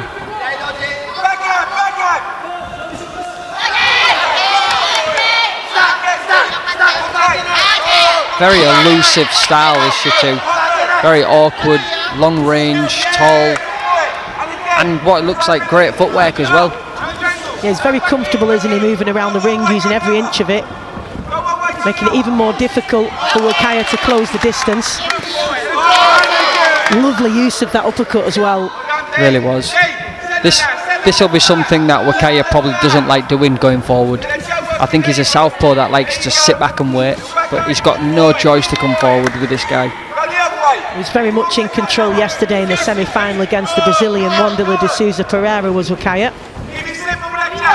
Very, very different style in front of him today, and he's finding it difficult to make the necessary adjustments. Great work there by Shitu. To get himself ahead. Excellent work from Shitu here in the second round to build on. That was a cracking opening round for him. Took it on all the judges' scorecards, and suspect he'll do the same in this second round. Really good use of that jab yet again from him. Really good work from the Englishman in red, Dmitry Shitu. Really is. We suspect he's taking the second round as well. Walked him onto a lovely right hand there, right near the final bell. Great work by Shitu. And there we have it. Clean sweep again. What a cracking 2 rounds for Dmitry Shitu in the men's 80 kilo category. Wakaya's got a lot of work to do in this last round if he wants to try and get this victory. And the potential for Dmitry Shitu, Luke, as well, given that the man from Romford's only 22 years old and 80 kilos, so plenty of development physically for him. Won't have reached anywhere near his full strength, of course. No, he's certainly got the stature to go even higher. He certainly has, and he can build on that physique, but as we see there, lovely little pivot. Had no right to get that lead hand off from that position, but he did. And with the development here and the technical ability that he's displaying, and the room for growth in every sense, physically and as an athlete. Shitu Real potential for him. Yeah, just seems to be hitting him from every angle. He looks like he's really enjoying himself in there now, Shitu. He did caught him coming in there, but it deemed a slip, so back underway and no count. But in 4 years' time, Luke, be 26. And if we're looking ahead to LA 2028, that's exciting, isn't it? And that 4 years will go by like a flash. You've just got to stay disciplined and be consistent.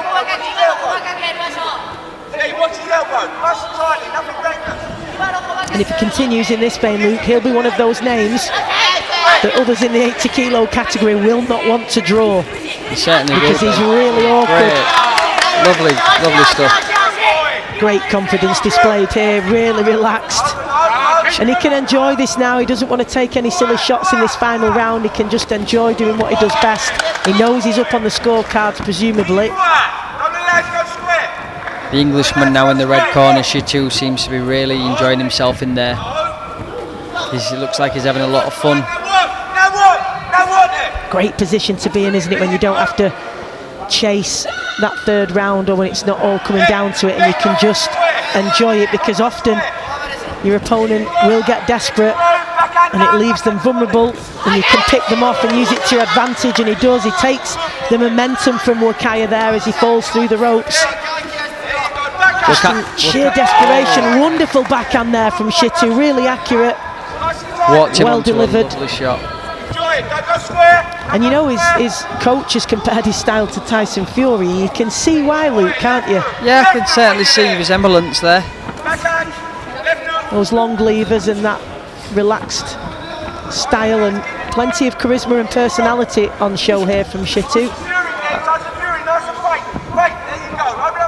I think he's probably better than Tyson Fury, in my opinion, with his skills and his movement.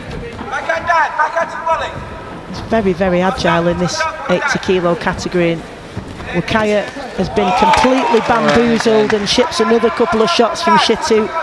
It's been a difficult day's work for the Japanese boxer, who's performed really, really well and is a very capable boxer, but he's just not been able to display any of that. Such has been the superior movement and quality that's come from Shitu. And quick word from the referee there of him hanging on the ropes. That's very Tyson Fury-esque, isn't it? And certainly is. Final few seconds here, and he's been able to showboat and parade a little bit in this final round, and he's earned the right to do so, because what a performance.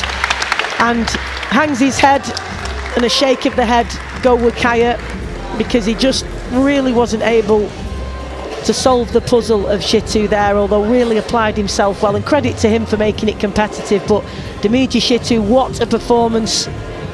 He's been exceptional throughout this competition, and he'll be adding another gold to his collection to end off a really good year.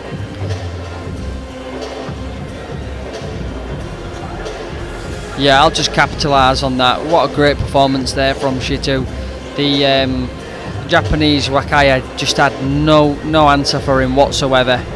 Shitu was hitting him from every angle, and it looked like he was in there having so much fun and enjoying all that hard work, what he's been doing in the gym. Well done. Boxing, we go to the scorecards where your officials earn ringside. Score unanimous decision victory in favour of your winner and men's 80 kilo World Boxing Cup Champion 2024. Boxing out of the red corner is Dmitry Shitu. Great support for Dmitry Shitu on the feet behind us here. Go Wakaya gave a great account of himself, the Japanese fighter, but he knew that just today he didn't have the answers.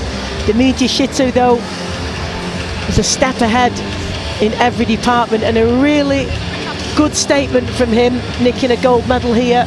Really impressive stuff, to the delight of the supporters that have come. And as we've mentioned before, it's not often that the home nations boxers get to compete on home soil, so a great opportunity for them for the second time this year to compete on the international stage and have their family and friends and supporters here cheering them on. Such an important part of the athlete's journey. It's great to share these very special moments with them, because all the ups and downs that you go through, this makes it all worthwhile for them and for the competitors. And Dmytro Shitu can go and do just that now and enjoy this special moment with his family and friends who've come down to support him. But a great atmosphere here in Sheffield. As I say, a hive of activity here at the English Institute of Sport on this Saturday. All sorts of sports going on all across the centre. And in this little section here, in this arena, but a great atmosphere.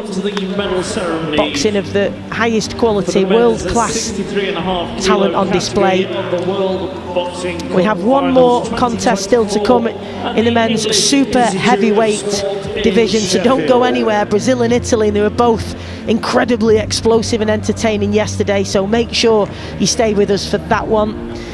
But before that, got the medal ceremonies on the way, starting with the men's 63.5 kilo category. Ladies and gentlemen, the medals will be presented by Mike McAtee, Executive Director and Chief Executive of USA Boxing. In joint third place and winners of the bronze medals, representing Thailand, Sakda Ruamthan, and representing Mongolia, Ektor Tekshi Jagal.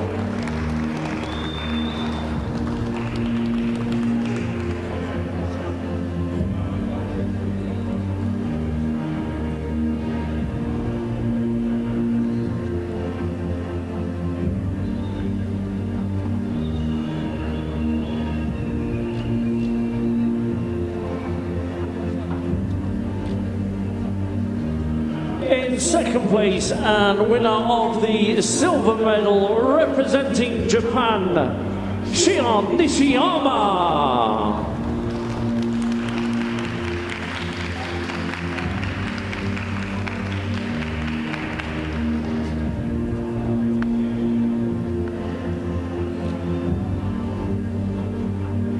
And ladies and gentlemen, and now in first place, your men's 63.5 kilo World Boxing Cup champion and the winner of the gold medal, representing Brazil, Breno de Carvalho.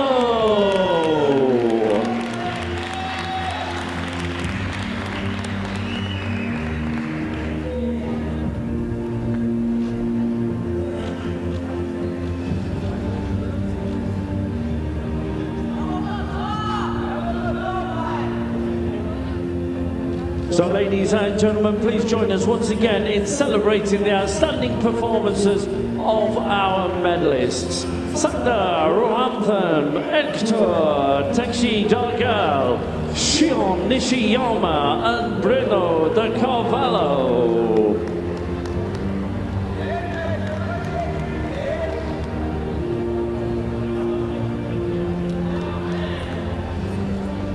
Once again, please show your appreciation for the men's 63.5 kilo medalists.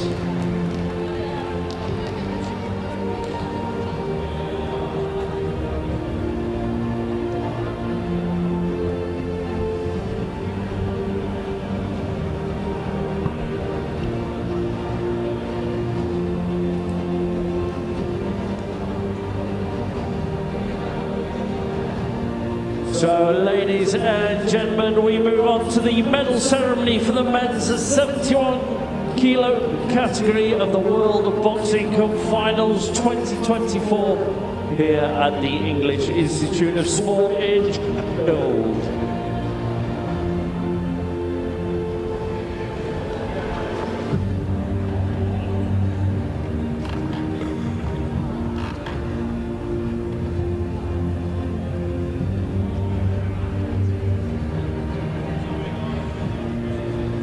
Ladies and gentlemen, once again the medals will be presented by Mike McAtee, the Executive Director and Chief Executive of USA Boxing. In joint third place and winners of the bronze medals, representing Germany, it's Magomed Shachidov, and representing Panama, Eduardo Beckford.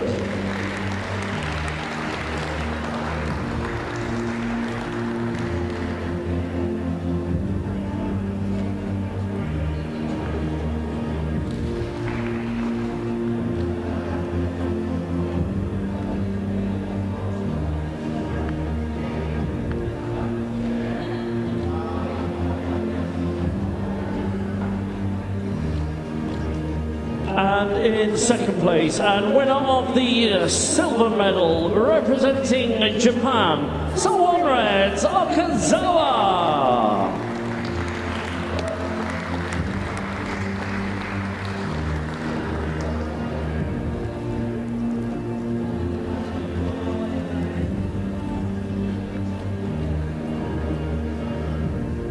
And now, ladies and gentlemen, in first place, your men's 71 kilo World Boxing Cup champion and winner of the gold medal, representing England, Odell Kamara.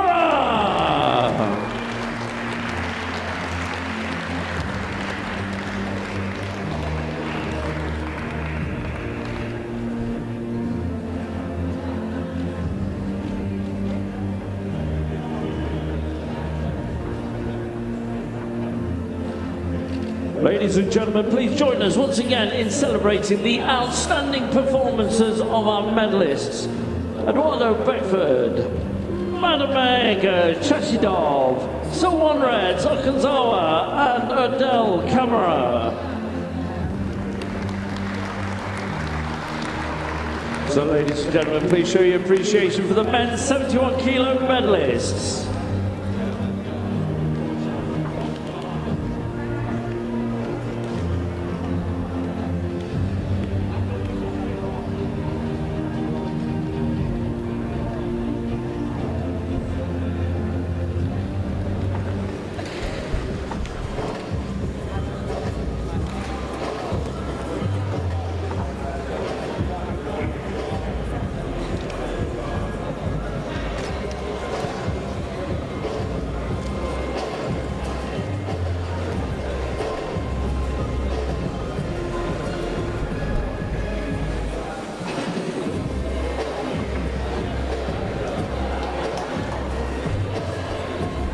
So ladies and gentlemen, we move to our final bout of the competition. It's bout number 81. It's the men's over 92 kilo final. Introducing your boxers to the ring, and firstly, the red corner representing Brazil, give it up for Joel Ramos da Silva.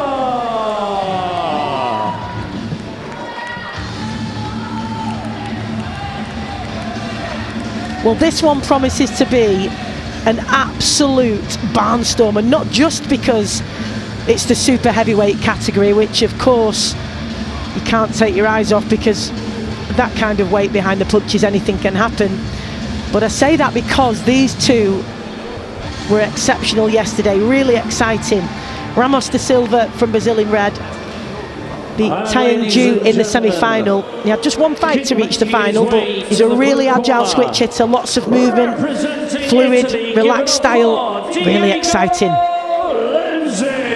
But this man, Diego Lenzi, was so impressive yesterday in the semi-final. He overcame Germany's Nikita Putilov, who he lost to previously right here in Sheffield in January at the World Boxing GB Open, and he managed to avenge that. So he'll have taken great confidence that at this stage, with all those months in between, he's made vast improvements and got the win against the man who beat him and took gold here in January. He's a really tenacious boxer, and he'll hope to finish the year on a high, having beaten the man who beat him in January. Now he has the chance to go for gold here. And so far, we've got England on 3 golds today, Brazil on 3. That could be about to change and go up to 4. Japan, Chinese, Taipei, Mongolia all on 1 gold, and Korea on 2. Italy with the first opportunity and only opportunity to take a gold today. Of course, we would have been seeing England's Isaac Oko in against Korea's Hanwell Jung, but Jung unfortunately got an injury yesterday and wasn't able to compete today. So real disappointment for Isaac Oko, who wasn't able to compete for the gold in the men's 92 kilo category. But we close out today's action with the super heavyweights, and these two really different styles yesterday. The Italian, very explosive, very aggressive. The Brazilian, fluid, lots of flair and relaxed. So let's see how this one pans out. Nice double jab from Ramos da Silva.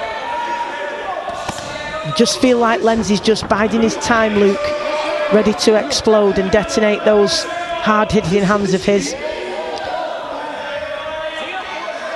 Yeah, he seems to be taking the centre of the ring now, and he looks very explosive, does the Italian. He's got those strong arms, he's got a real solid build, and he tees off on the Brazilian there. And we've seen in the previous contest that lovely relaxed fluid style of these Brazilian fighters is great, but it's only effective when they keep the work rate up, and he can't afford to get outworked. Or lovely work from Lenzi there. Yeah, I was just going to say, can't afford to be outworked or allow too many of those big shots from Lenzi to land the Brazilian. He's got to be working. Lenzi yesterday beat a very good boxer in the German, but I seen him in Goldie last year. But he's And what happened yesterday with Lenzi against Putilov is good. Really good work from the Brazilian there. Yeah. Just firing out that lead hand in those little gaps. Slight as they were, he found a way through, but Lenzi in reply.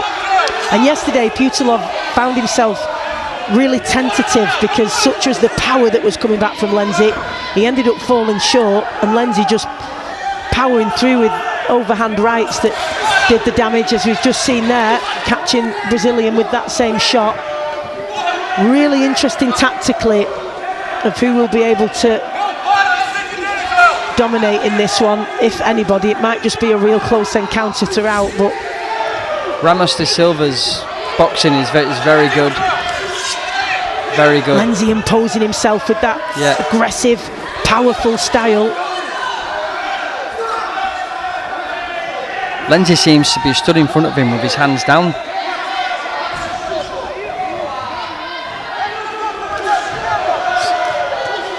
And it can be advantageous for him, that, can't it? Because he's snapping out those jabs from that low hand position, which is out of the line of sight for Ramos da Silva, so it can be difficult to predict when it's coming from that lower position. He's got to punch down da Silva, of course, and he is using that to his advantage, Lenzi.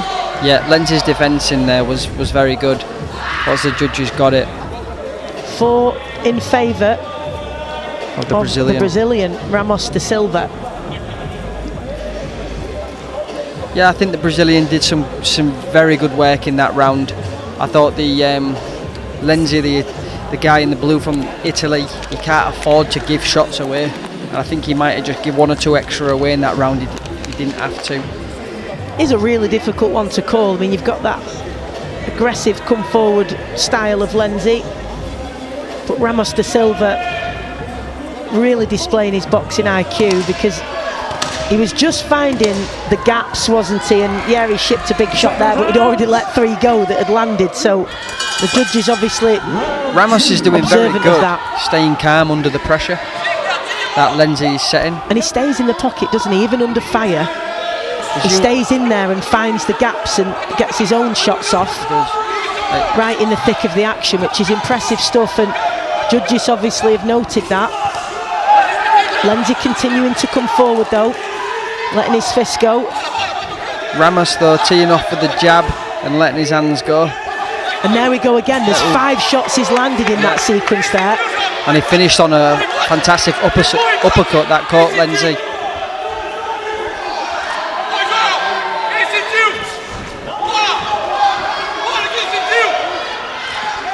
Lenzi going forward.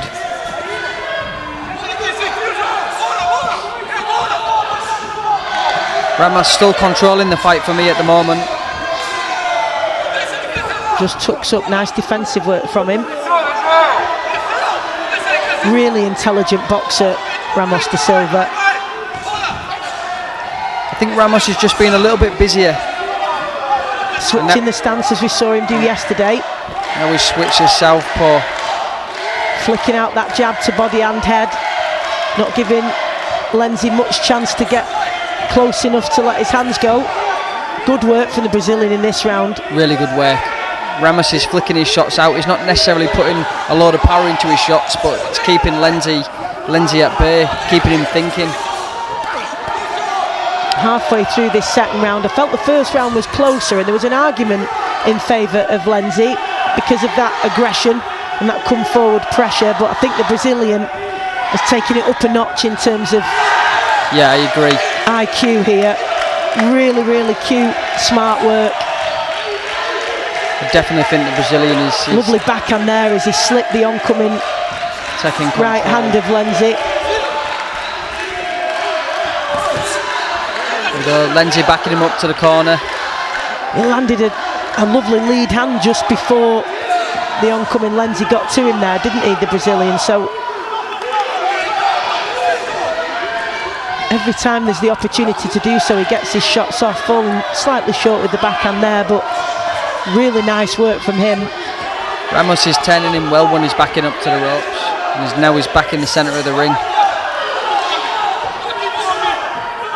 Switching from orthodox to southpaw, the Brazilian.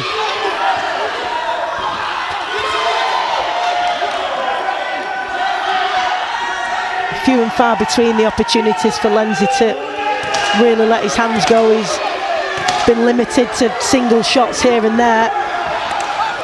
Lovely backhand there from the Brazilian, perfectly timed, found his range and slammed that straight into the face of the oncoming Italian.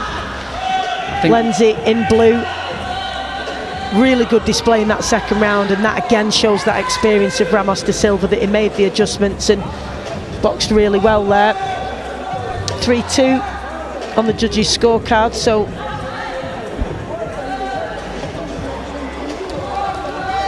really interesting.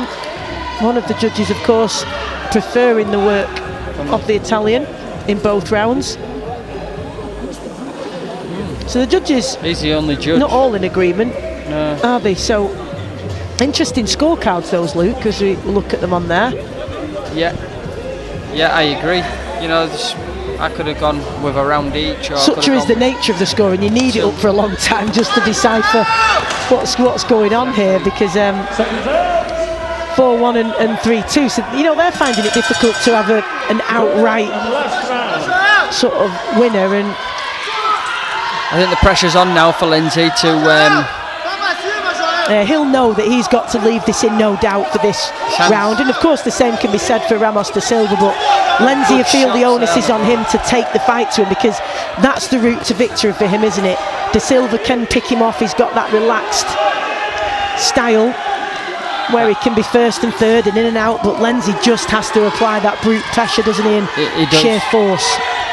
Lenzi does not have the time to stand off Ramos now. He's got to really put the pressure on him, and you can't, because he will pick you off, throwing shots from all angles. But he's got to be careful, Lenzi, just walking in. You know, he's going to start walking onto shots.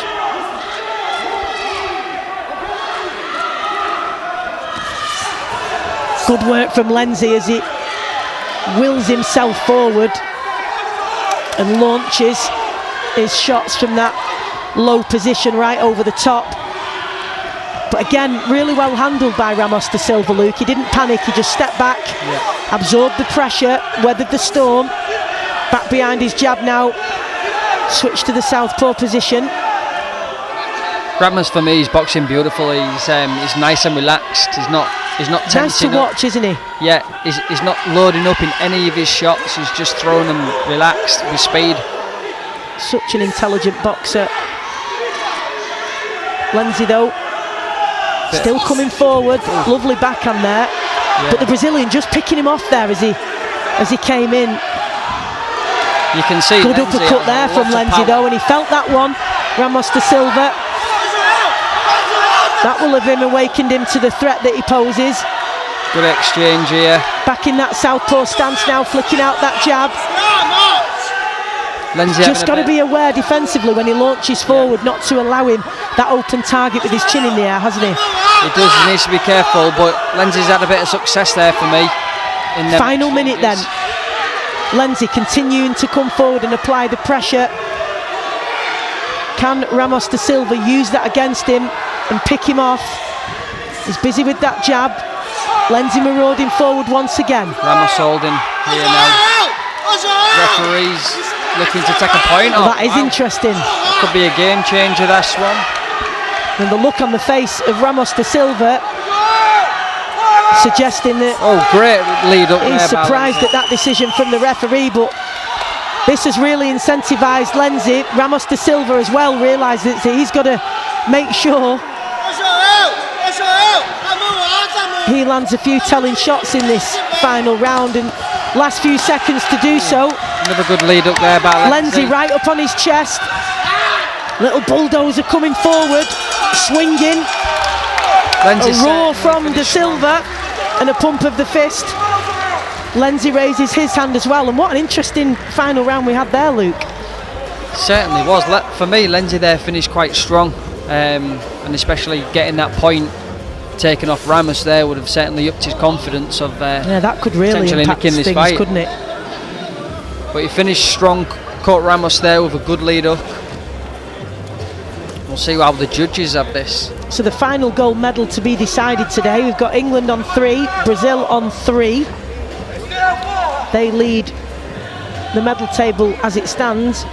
Brazil here with the opportunity to top the medal table for the teams today. Joel Ramos da Silva of Brazil in red, Diego Lenzi of Italy in blue. Italy with the chance to take their first and only gold of the day. Let's see who the judges have chosen. 2. Okay, ladies and gentlemen, bout number 81. After 3 rounds of boxing, we go to the scorecards, where your officials and ringside score a split decision in favour of your winner and men's over 92 kilo World Boxing Cup champion 2024. Boxing out of the red corner, representing Brazil, it's Joel. So Ramos da Silva lets out a huge roar, clenches his fist, punches the air. A smile from Diego Lenzi, because he knows he gave everything and just wasn't enough today, but really good performance from Ramos da Silva, and we can see what that gold means to him. It's a 4 for Team Brazil, meaning they top the gold medal table today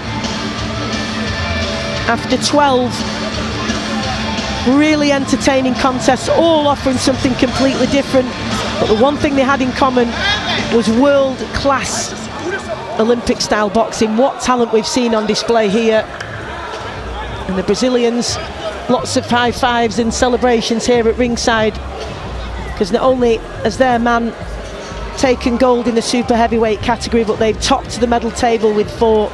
So 4 for Brazil, 3 for England, 2 for Korea, and then 1 apiece for Japan, Chinese Taipei and Mongolia. And what a day of boxing we've had here, Luke, and really important development for the boxers, of course, ahead of the World Championships in Liverpool next year, the start of a brand new Olympic cycle ahead of LA 2028, where we hope that as part of what World Boxing are doing here, of course, they've been formed for a year, they've had a good solid year of international competition, so let's hope that stands everything in good stead for LA 2028. Really important for these boxers, but very important. Equally important, what a great display of top quality boxing here in Sheffield. It certainly has today, and it's a great stepping stone, and all these learning curves here to finish the end of the year off, you know, which will put them in good stead for next year. Well, what a great day we've had here on finals day to cap off 4 days of top quality competition, and we've had that throughout because, of course, the boxers that make it through to the final have come up against plenty of talent on the other side of the draw who didn't make it through to finals day, but we've had 8 different countries represented in today's finals, and we've got 100 boxers down to 26, although of course one of those finals unfortunately couldn't take place. That involved Isaac Oko of England, because his opponent Hanwell Young of Korea sustained an injury in the semi-final yesterday, so that wasn't to be, but we still had 12 contests, lots of talent on display, medal ceremonies as well, of course. And all in all, stands the sport in good stead, this, Luke, doesn't it? Because it's, with what the sport has gone through and the difficulties that have happened thereafter, and the IOC, of course, overseeing the tournament for boxing at these Olympics, at the Summer Olympics in Paris. Really important that we get this right, because amateur boxing is the lifeblood of the sport, isn't it? Before you even get to that professional level, like, so important. They can't take this sport out the Olympics. Like, this is probably one of the first sports that, you know, that started up the whole Olympics, in my opinion. You know, the historic journey boxing's been through, like, it's... And also the diversity, Luke. I mean, right here in Sheffield this week, we've had Mongolian boxers, we've had Japan, we've had Korea, all over Europe, Asia, all the continents are involved in this sport at a high level as well, and that's really important for that involvement on a global scale, isn't it, for the sport's development? So much so. And many of those countries don't have that professional pathway, so this is the pinnacle for them, and rightly so. Yeah, there's a hell of a lot of countries out there that have unbelievable boxers and don't have that pathway for professional boxing. And actually being an Olympian in many of those countries, and we've heard, you know, even the likes of Usyk talk about it, who's gone on to do great things, but many of them will talk about that there's nothing bigger than that in their country. They're a hero forevermore once they've competed and medalled at the Olympics. It's massive for them. And that was it for me. My dream was actually never to go professional, but it was just to be an Olympic champion. That was my dream. Well, Lewis Richardson said exactly the same thing yesterday off air when we were talking. He said, I didn't grow up aspiring to be a professional and looking up to professionals. I looked at the Olympians and that's what I wanted to be. And he said, just the Olympics in general, never mind just boxing, he said, I just wanted to go to the Olympics. And then obviously when boxing became what he was good at and what he loved, that was his ultimate dream. That was my ultimate dream, just the Olympics. I never really watched professional boxing as a young kid. Obviously you grew up watching Muhammad Ali, the Sugar Ray Leonard, so they was the only really pros that I watched. But and even they came through the Olympic route, didn't they? Like they was my icons of the boxing world because of the route that they went through. There was crowned Olympic champions and then went on to be greats. And what it does for people as well, Luke, is, you know, being on that programme full time, and they learn about nutrition and the psychology of athletics and dealing with the pressures, and, you know, they have those mentors around them all the time. So it's also that development of people as well as athletes, isn't it? That's the great impact it can have. Most of my lifelong lessons have been in that square ring, you know, and it gave me the opportunity to travel the world at such a young age and experience life in so many different cultures and countries. It's like, that's priceless. It certainly is, and long may it continue. And this is a huge part of it, of course, world boxing. And the competition schedule this year has been really successful. Started here, of course, right here in Sheffield in January. Went to Colorado, Mongolia, and back here full circle to Sheffield. And next year we have the tantalising prospect of a home world championships in Liverpool. What an opportunity that is for the home countries, the home nations. And we can look forward to the final medal ceremonies now. Of course, a really important moment, proud moment for these boxers, as we see the men's 80 kilo category medal ceremony involving an Englishman who took the gold medal, Dimitri Shitu. World Boxing Technical Delegates. In joint third place and winners of the bronze medals representing the Republic of Korea, Min-Song Kim, and representing Brazil, Wanderlei de Souza Pereira.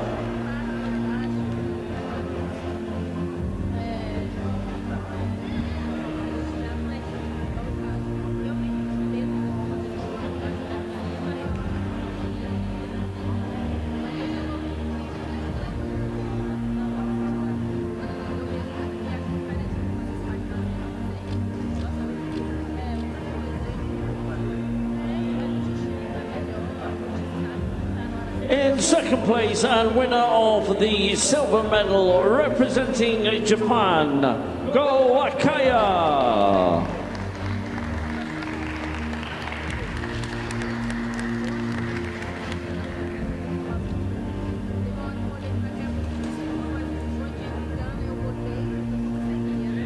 And now in first place, your men's 80 kilo World Boxing Cup champion and winner of the gold medal representing England, it's Dmitry Shito.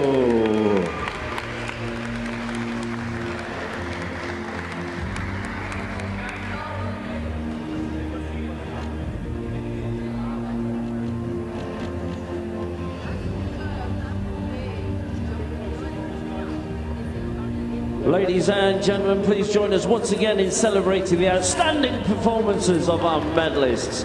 Winsong Kim, Wanderlei D'Souza Pereira, Go Wakaya and Dmitry Shito. Always a special moment representing your country, Luke, but especially when you get to represent them with a medal, and a lovely moment for all of these boxers, especially of course for Dmitry Shito. I say that because he's on home soil and he gets to have this moment and share it with those who've supported him. He's got great support here, and it's a special moment that'll live long in his memory, of course, at this early stage of his career. And his confidence now going into the next year is going to be sky high, which will put him in great stead for the tournaments leading up to the... Great potential, 22 years old, the man from Romford, so that'll make him obviously 26 for LA 2028, and presumably that is what's firmly in his sights, so loads of room for development. He's going to be at plenty of tournaments and international camps and get all sorts of sparring between now and then, so that'll give him the opportunity to develop. What an exciting prospect for Team GB ahead of LA 2028, and he'll get another chance, of course, to make a statement at the international level next year at the World Championships in September in Liverpool. Got one more medal ceremony here, and that of course is for the men's super heavyweight category, involving Diego Lenzi of Italy and Joel Ramos da Silva of Brazil.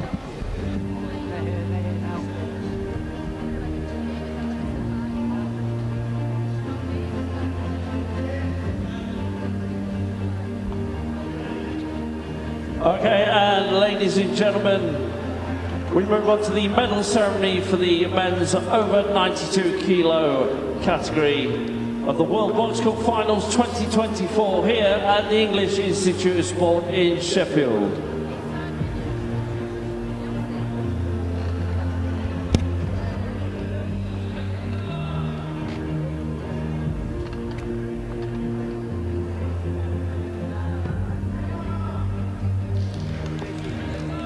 So once again, the medals will be presented by Karina Pixon, World Boxing Technical Delegate, in joint third place, and the winners of the bronze medals, representing the Republic of Korea, Taeyong Ju, and representing Germany, Nikita Putilov.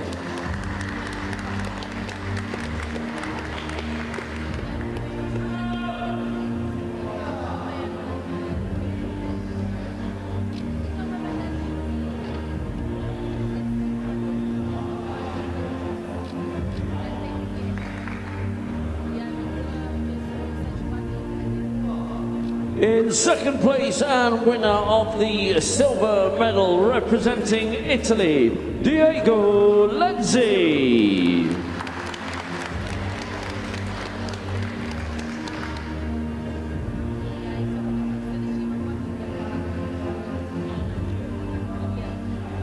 And now in first place, your men's over 92 kilo World Boxing Cup champion and the winner of the gold medal representing Brazil, Joel Ramos da Silva.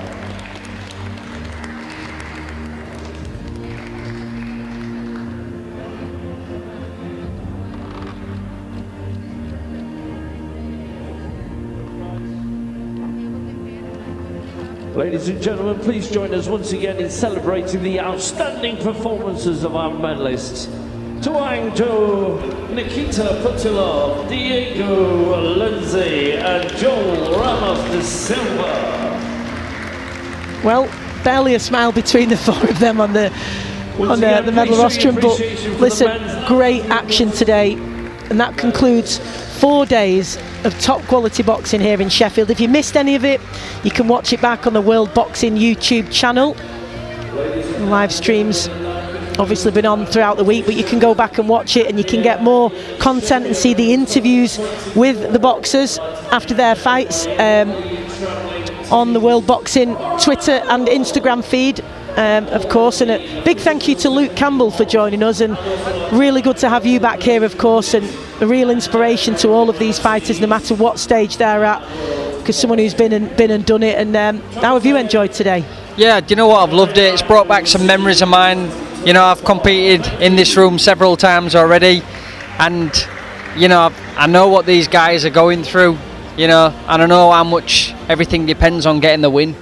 And I'm sat here now, you know, done it, I've worn the t-shirt, and it's like I know exactly what they're feeling and what they're going through. And you know, just my advice is just keep working hard, keep turning up every day, be consistent, and you know, what will be at the end of the day. But just enjoy what you do. I think that's the most important thing. When you get in that ring, just enjoy what you do. All the hard work that you put into it, when you step into that ring, that's about enjoying it. Well, great advice, Luke. Absolute pleasure and an honour to have you here as an Olympic champion, and of course everything that you achieved in the pros as well. But Thank you. Here to inspire others, and been gracious with your time, having photos with everyone today, and that's really nice to see. So thank you. As I say, you can look back on the World Boxing YouTube channel, and of course on the social media channels you can find the interviews with the boxers and all the behind the scenes as well. Stacey Copeland here, who's been honoured to take us through this top class Olympic style boxing to round off an excellent year for world boxing, which began here in Sheffield, made its way to Colorado, Mongolia, and back to Sheffield again, and that sets us up for a cracking 2025, the World Championships, which are to be held in Liverpool. We'll look forward to that, and until then, thanks for joining us. Thanks to everybody who's made it possible here today, many people behind the scenes putting it all together, so thank you very much, and take the very best of care, and hope you've enjoyed this excellent display of boxing here in Sheffield for the World Boxing Cup Finals.